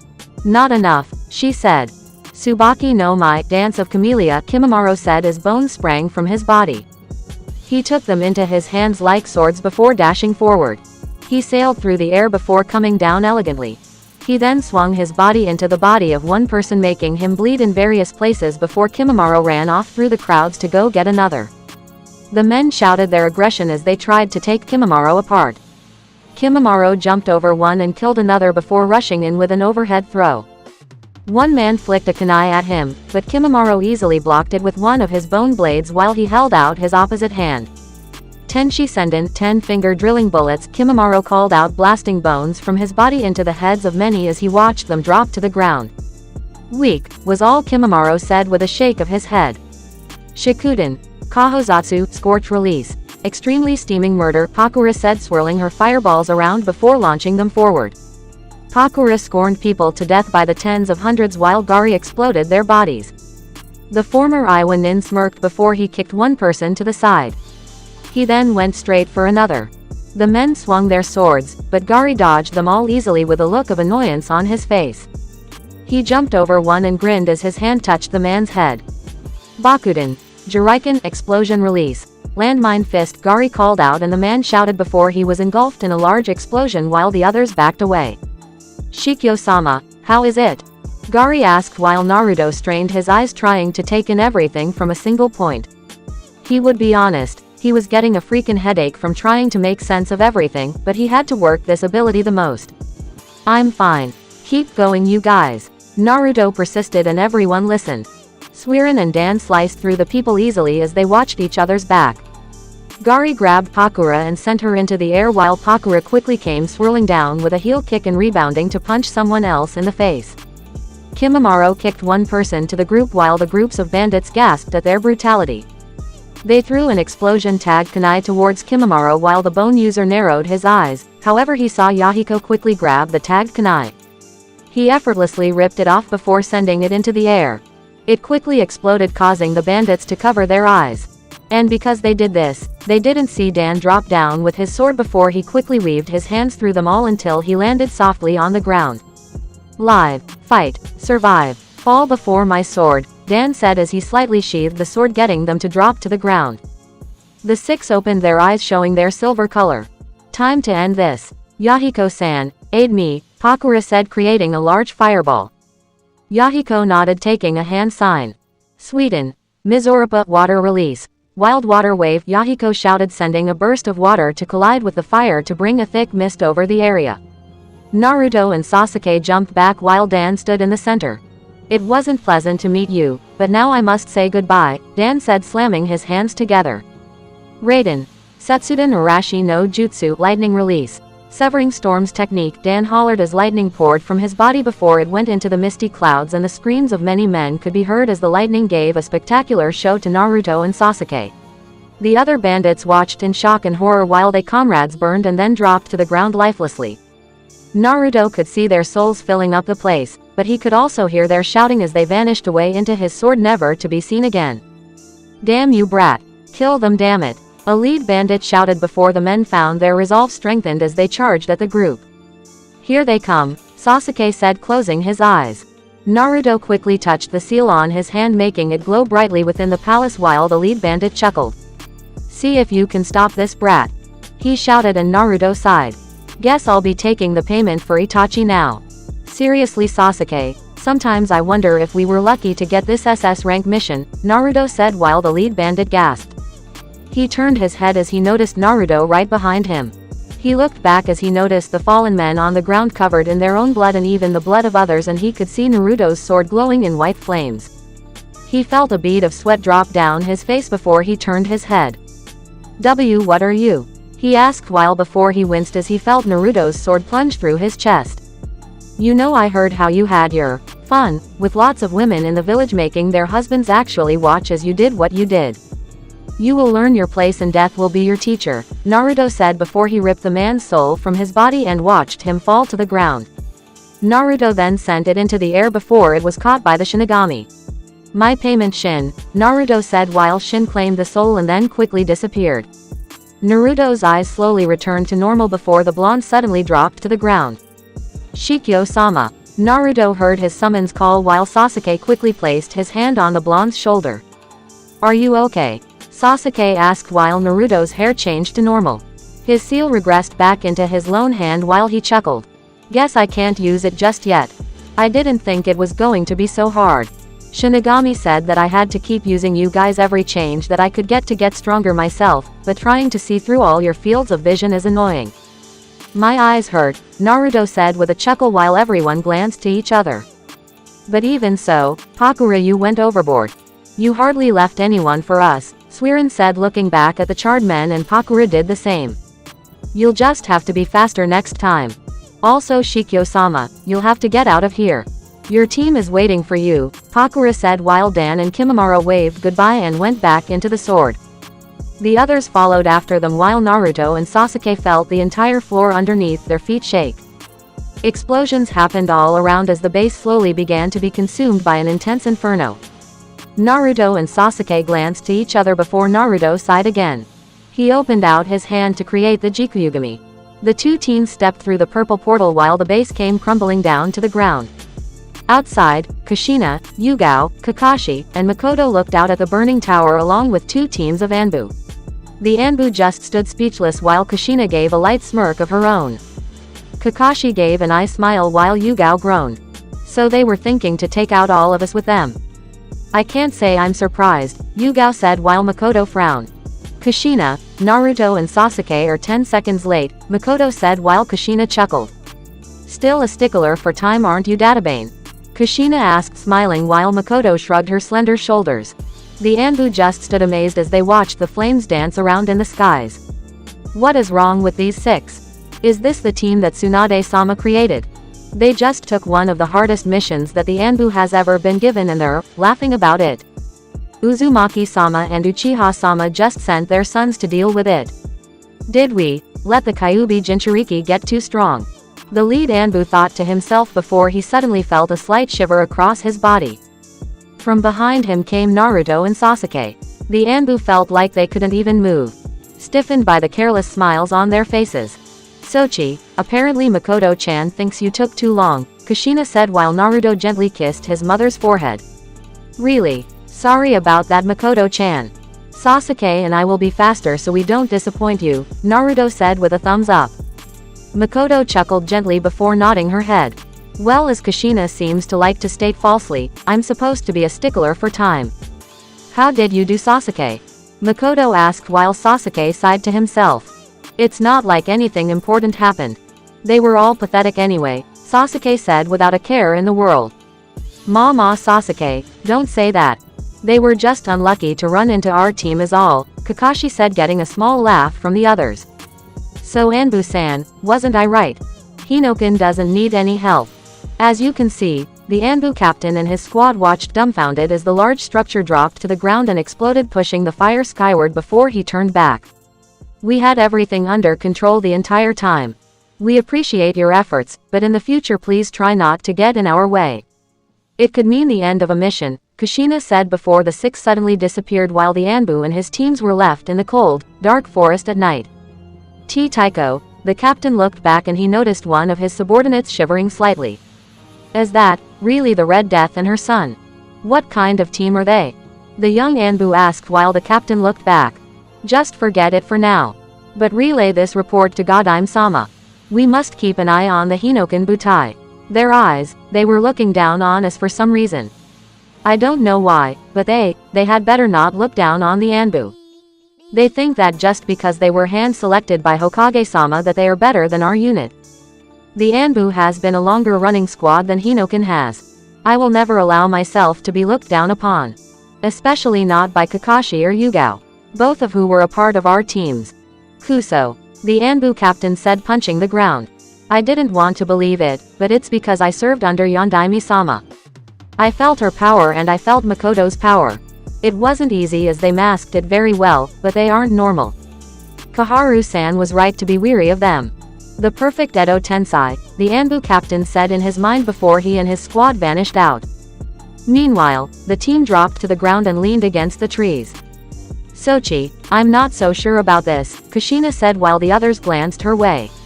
Naruto nodded as he pinched the bridge of his nose. He leaned against an opposite tree and slumped to the ground. Yeah, what are the defining characteristics of your sage mode? You haven't even mastered it, but supposedly it is something that all summons give to their summoners. Were we really supposed to act that way? Yugao asked and Naruto shook his head. Shin said that I would come to understand my duties to the realm of the dead, and when I do that then I will find the truth to this sage mode. He said that with it I can see things a lot more clearly. Apparently I had to create a situation where uneasiness was in the air to show how far I got. Shin said that the Death Sage mode is supposed to be about collecting Honsho to fully flood my body and compress it to a single point. I tried that, but all I get is my hair turning silver along with my eyes, Naruto said dejectedly. But I wonder why we had to be the ones to create that uneasiness, Kakashi said folding his arms. Maybe because death centers around uneasiness. If Naruto-san is going to be having the shinigami at his side, then there will come a time where he can't be uncomfortable with death to not do what needs to be done, Yugao theorized. Makoto and Sasuke glanced to each other. The older Uchiha patted her son's shoulder. So how are you feeling, Sasuke? After that mission? Makoto asked and Sasuke sighed. Very tired actually. It took more chakra than I was willing to admit then, Sasuke said leaning against the ground while Makoto sighed sadly before sitting next to her son. So what now? Kakashi asked and Kushina clapped her hands together. Well, we're finished with the mission and Sochi just sent Dan over to deliver the scroll to Tsunade for the completed mission, so I suppose we could go home. We have Itachi watching over Yuri and training her even more. We're going to have to make some changes though. Kakashi, I want you to send a letter to Sochi. What was her name again? Kushina asked. Koyuki Kazuhana-chan. Naruto exclaimed while Sasuke and Kakashi suddenly felt a light rush of remembrance. I see. Alright then, Kakashi, send a letter to Koyuki-san that we'd like to pay her a visit. Hopefully she hasn't forgotten my Sochi's cute face, Kushina said while Naruto suddenly blushed and lowly growled. Not funny, Ka-chan. Not funny at all. Naruto and the group slowly forgot their earlier plight as they slowly began to relax for the next morning. Hokage Mansion, next morning. Kaharu, what is this supposed to be? Tsunade asked looking at the stack of papers that had been abruptly placed in front of her. Papers showing the human body, the chakra network, as well blood sample test results. Right in front of Tsunade was Kaharu and Sakura, carrying the same documents. She looked at the two of them sternly and Sakura found herself dwindling underneath her teacher's eyes before Kaharu cleared her throat to bring Tsunade's attention back to what they wanted to talk about. Tsunade, I feel that it would be in the village's best interest if you watched Uzumaki Naruto more carefully from now on, Kaharu spoke and Tsunade narrowed her eyes. Oh, and why should I do that? As far as I'm concerned, what Naruto Uzumaki does is none of your business, Tsunade said harshly, getting Sakura to recoil slightly. Normally that would be the case, but it does involve our business when it comes down to his knowledge of certain things. Such as Kinjutsu, Kaharu said with a narrowed eye. Tsunade's face scrunched up for but a moment before she kept it from being seen. HMPH, and what Kinjutsu could the brat possibly know, other than his Rasenshuriken, which is quite amazing by the way. It seems to be on a larger scale than what chakra is able to produce, Tsunade said with a sudden smile when Naruto showed her the technique. It was already labeled a kinjutsu by her, and only for dire situations, but the mere fact astounded her to a great deal. That is exactly what's concerning. Tsunade's smile left her face as she stared at Kaharu while Sakura looked between the two of them, still feeling uneasy. Really? What's concerning about the brat's growth? Tsunade asked, and Kaharu placed a paper down calmly and withdrew her hand. Okay, fine. Tsunade would indulge these two a little. She didn't know what the point of all of this was, but she might as well find out. Taking the paper, Tsunade read across its lines for a few seconds that would enable her to think a little more rationally. Once she was done, Tsunade placed the paper down to the table. What is this? Tsunade asked, and Sakura walked up. Tsunade-sama, you know of the reports of tampered graves over the year. There was even a report of Asuma-san's grave being tampered with, and it wasn't by us, Sakura said, and Tsunade then proceeded to laugh. You both think Naruto would go to grave robbing? Sakura, I thought you knew your own teammate better than that, Tsunade said, placing her head in one of her hands. Tsunade, be serious here. The graves for Makoto Uchiha, Hanako Hyuga, Yuna Uchiha and Dan Kato have been disturbed. There aren't any corpses there. Hiruzen was our sandaime, and I don't think that there was a mission so difficult that he couldn't inform the council of it. You're too trusting of Naruto Uzumaki's word. We know Kushina Uzumaki died, and we know how she's back, Kaharu said while Sakura nodded firmly. Tsunade clenched her hands, but refrained from taking any action just yet. Tsunade-sama, this isn't Naruto. I didn't think his promise would take him this far. To actually use the Edo Tensei, Sakura said, and soon silence reigned in the office. Tsunade stared at them both blankly while they allowed that knowledge to seep in. Honestly, when Tsunade had found out Makoto was alive, she really had been serious about getting off the sake. She knew that if she was going to even comprehend this, then she would have to let it go. She knew that made Shizune ecstatic. Since then Tsunade had been more productive, but what they just said seriously made her want to start, but she wouldn't. No, she'd just settle for laughing. Sakura and Kaharu watched as Tsunade clutched her stomach while the tears fell from her eyes. Seriously? You think the brat would use an Edo Tensei? You really must be mistaking him for my bastard teammate, Orochimaru. The brat would never do that, Sakura. Honestly, what's the matter with you? I'd smack you over the head, but that might make it worse, Tsunade said, and Sakura blushed in embarrassment while Kaharu merely had enough of this. Tsunade Senju, Kaharu spoke, and Tsunade instantly stopped laughing. She looked up at Kaharu to see the councilwoman stealing her eyes at her. You do well to remember who you're addressing with that tone, councilwoman Kaharu. I can just as readily take away your position as Sarutobi-sensei gave it to you, Tsunade said, but Kaharu ignored the threat for the option of continued talking. So, Tsunade straightened up and glared while she folded her arms.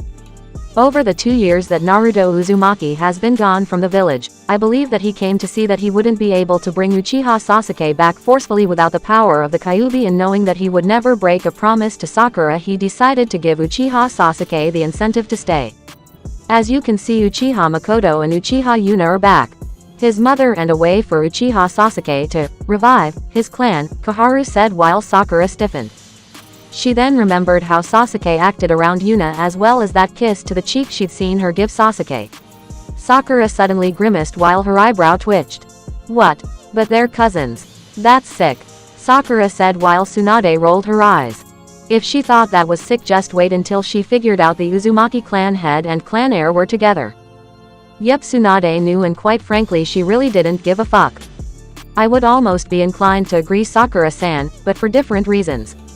I don't know how, but some way Uzumaki Naruto got information and found out about it. Who knows the number of sacrifices he's used to try and come to this result. It's clear that we've underestimated him for far too long, Kaharu said, growling while Tsunade sighed. It was so sound a theory that the only way Tsunade knew the truth was because Naruto had shown her the contract that he had, as well as the proof behind it. It is the only logical explanation, Kaharu said, and Tsunade snorted. Okay, so supposing that Naruto did do this, then do you really think that Makoto, Kushina, or even Hanako wouldn't have told me about such things? Do you really expect me to believe that? Tsunade asked while Kaharu smiled. And that is why it's dubbed the perfect Edo Tensei. As far as we know, an Edo Tensei resurrected person is unable to bear children, but Hanako seems to make this possible. This seems to be a product of his work, which leads me to suggest that these bodies are kept around to the utmost of their usage. I honestly can't explain why, but you would have to at least acknowledge that something is going on here, Koharu said while Tsunade sighed once again for the umpteenth time. Sake would be good right now. Who was she kidding? The reality after she drunk herself down would be an even bigger headache on top of the alcohol. Man, if it isn't one thing it's another. Don't think I still haven't forgotten what I learned a few months ago, Koharu. I still haven't forgiven you, Tsunade said while Koharu widened her eyes. There was nothing between myself and Dan Kato. Koharu protested heatedly while Tsunade just shook her head. Yeah sure, whatever the hell you say, Koharu. Alright, I've heard you and I'll take this into account, but you'd better watch yourself. You're not in charge of the shinobi, I am, and I will not have you stirring up trouble on some personal vendetta of yours, Tsunade said before everyone heard a tap on the window. They all looked at, they noticed nothing but the wind howling outside. Tsunade narrowed her eyes before standing to her feet. Alright then, both of you get out. I'm busy and I need to look this information over. Shizune, escort them out. Tsunade called and Shizune quickly came through the door wanting Koharu and Sakura to leave, which they quickly, and quietly did, without any complaints. Koharu glanced back to Tsunade with a curious gaze until she just shook her head and walked off, leaving the Godime Hokage alone. Seeing that the coast was clear, Tsunade opened the window and a rush of wind suddenly filled the room as Dan dropped to the ground. Yo Su-chan, Dan said with the same familiar grin while Tsunade just grumbled to herself.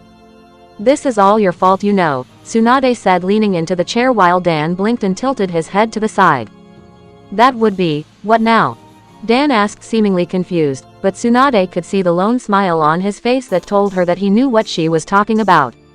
Your damn prank is now coming to bite me in the ass, Dan. So, what do you have for me? Tsunade asked, and Dan placed a scroll on her desk.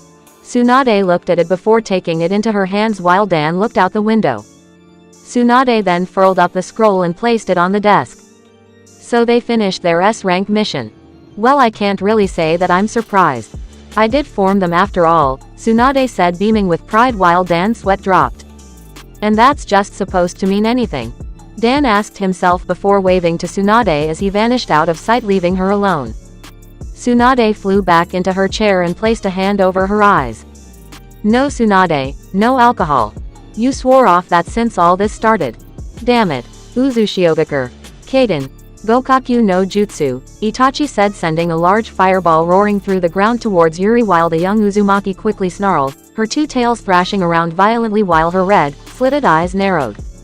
Sweden. Sujinheki, Yuri shouted, exploding the water to cover her body as the fire mixed with it, creating a thick mist. Yuri growled while her red chakra cloak flared violently. Where are you, Itachi-sensei? Yuri asked with a small grin on her face before she noticed a kunai to her neck. She didn't have to turn around to know that Itachi was right behind her. That is the end, Yuri. We're stopping here, Itachi said while Yuri snickered. Is that what you think, Itachi-sensei?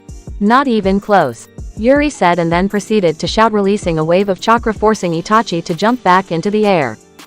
He glared at her before he noticed Yuri blur out of sight and appear behind him. She sent a kick his way, but he blocked that one until he felt stung by one of her tails that slapped him across his face. Itachi went sailing through the sky while Yuri grinned, however that grin didn't stay long as Itachi vanished in stray mixture of crows. Yuri snarled before she backflipped and skidded across the ground. She slowly huffed before giving a light grin across her face. Kaden. Hosenka Sumabeni, fire release. Phoenix Sage Flower Nail Crimson, Itachi said, flinging a dozen shuriken before blowing fire over them, sending them rushing towards Yuri's location while her red eyes looked over what he was doing. She quickly jumped in the air and watched them sail past her before she turned around and blocked one of Itachi's kicks. I see that Shikyo-sama and Kushina-sama have trained you well, Itachi spoke while Yuri grinned. Mata Datbayan, Yuri said as she fluidly ducked under Itachi's body before her tails wrapped around his body. Her first tail tied his legs and her second tied his hands. Yuri quickly grunted before she sent them both spiraling down to the ground while Itachi narrowed his eyes. The front lotus. You learned this? Itachi asked while Yuri nodded. That's right, and I think this is gonna hurt you, a lot more than it's going to hurt me, Yuri said as they quickly slammed into ground in a small crater, bringing up dust. Yuri slid across the moist ground while looking up to see Itachi's body sticking out of said ground. She smiled while she scratched her cheek. "You can stop with the faking now. I know I didn't get you," Yuri said calmly as she watched Itachi's body fade into an array of crows. Yuri just nodded and quickly her chakra cloak receded before she turned and noticed Itachi sitting on a tree branch. Itachi just jumped down while Yuri stood to her feet. "By this time you should already be high Chunin if that. Why aren't you taking the Chunin exams?" Itachi asked while Yuri shrugged her shoulders.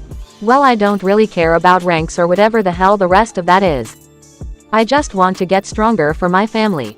Nothing more, nothing less," Yuri said while Itachi raised an eyebrow. "What about Konoha?" Itachi asked and Yuri paused. Did she even really have someone in Konoha? Other than the Hyuga clan, there wasn't anyone that she particularly associated herself with. In their eyes she was still a genin, but the looks she got from a few people crept her out. She had kept that to herself because she didn't want to start anything. Itachi could see that look on her face, but chose to leave it alone.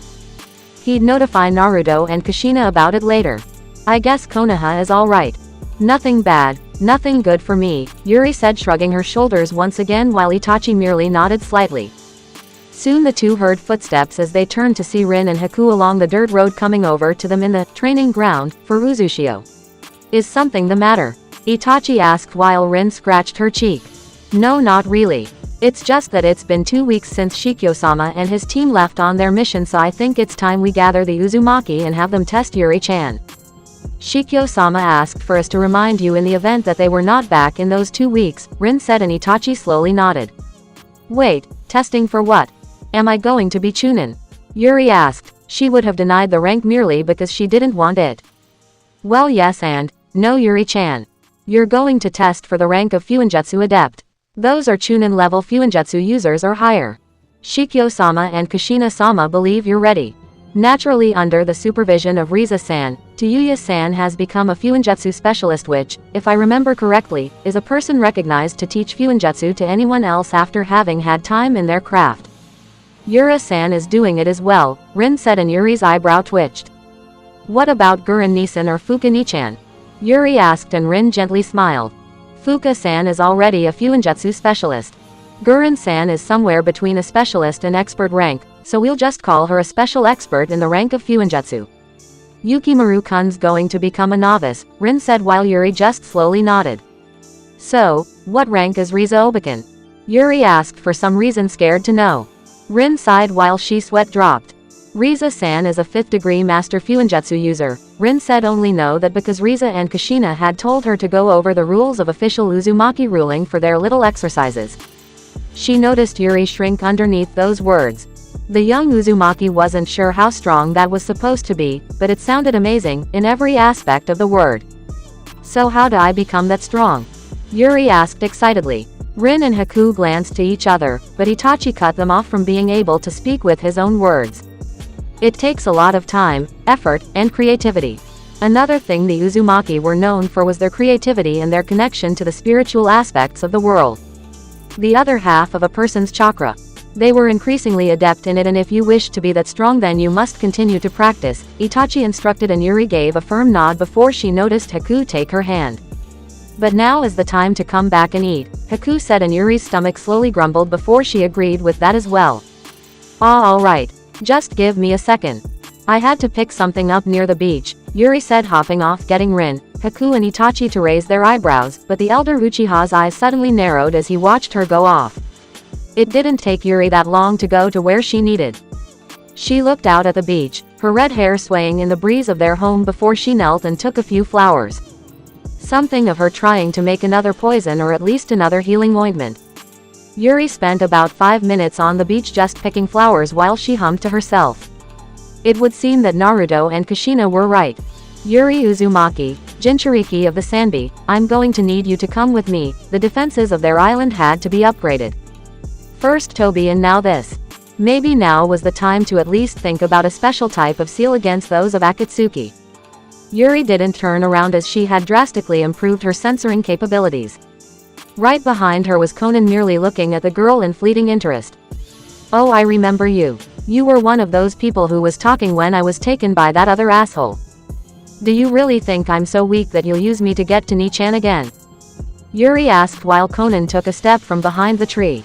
Unlike last time, you are now more crucial to our plans when you made the decision to become a Jinchuriki. You have brought this upon yourself, this unhappiness. Conan spoke while Yuri tilted her head to the side. Who says I'm unhappy? I've got my family, Nichan, and other friends. What makes you think that just because I have a biju now that I'm not happy? You got it all wrong, lady, Yuri said, standing to her feet. Conan didn't let the words affect her in the slightest before she held her hand up. You will come with me willingly or forcefully. It makes no difference to me, but do not provoke the wrath of God's angel, Conan said while Yuri suddenly frowned. Quite modest, aren't you? I'll be honest, you're not that cute to be called an angel. Course I'm probably not either. I don't know of any angel that kills humans. Aren't you supposed to be, I don't know, holy, white, pure, something like that? Yuri asked, placing one hand over her hip. Conan arched an eyebrow, but did nothing more before closing her eyes. They did tell me that you had a mouth, but I had assumed that it was from your family. Nonetheless, you will know the truth, Conan said, and soon Yuri jumped into the air as 3 paper birds blew under her. Yuri raised an eyebrow before she noticed paper swirl all around her form. Slapping her hands together, Yuri took an inhale of air. Kaden. Ruka no jutsu, Yuri shouted, blowing flames over the dozens of paper, getting them to burn. Conan quickly jumped back into a tree away from the flames while Yuri grinned. An interesting tactic, but my paper is special. You won't burn it so easily, Conan said before Yuri found herself dodging a hail of paper shuriken and kunai that came blasting for her. Yuri quickly sailed through the air before the young Uzumaki popped a soldier pill into her mouth, restoring her lost chakra.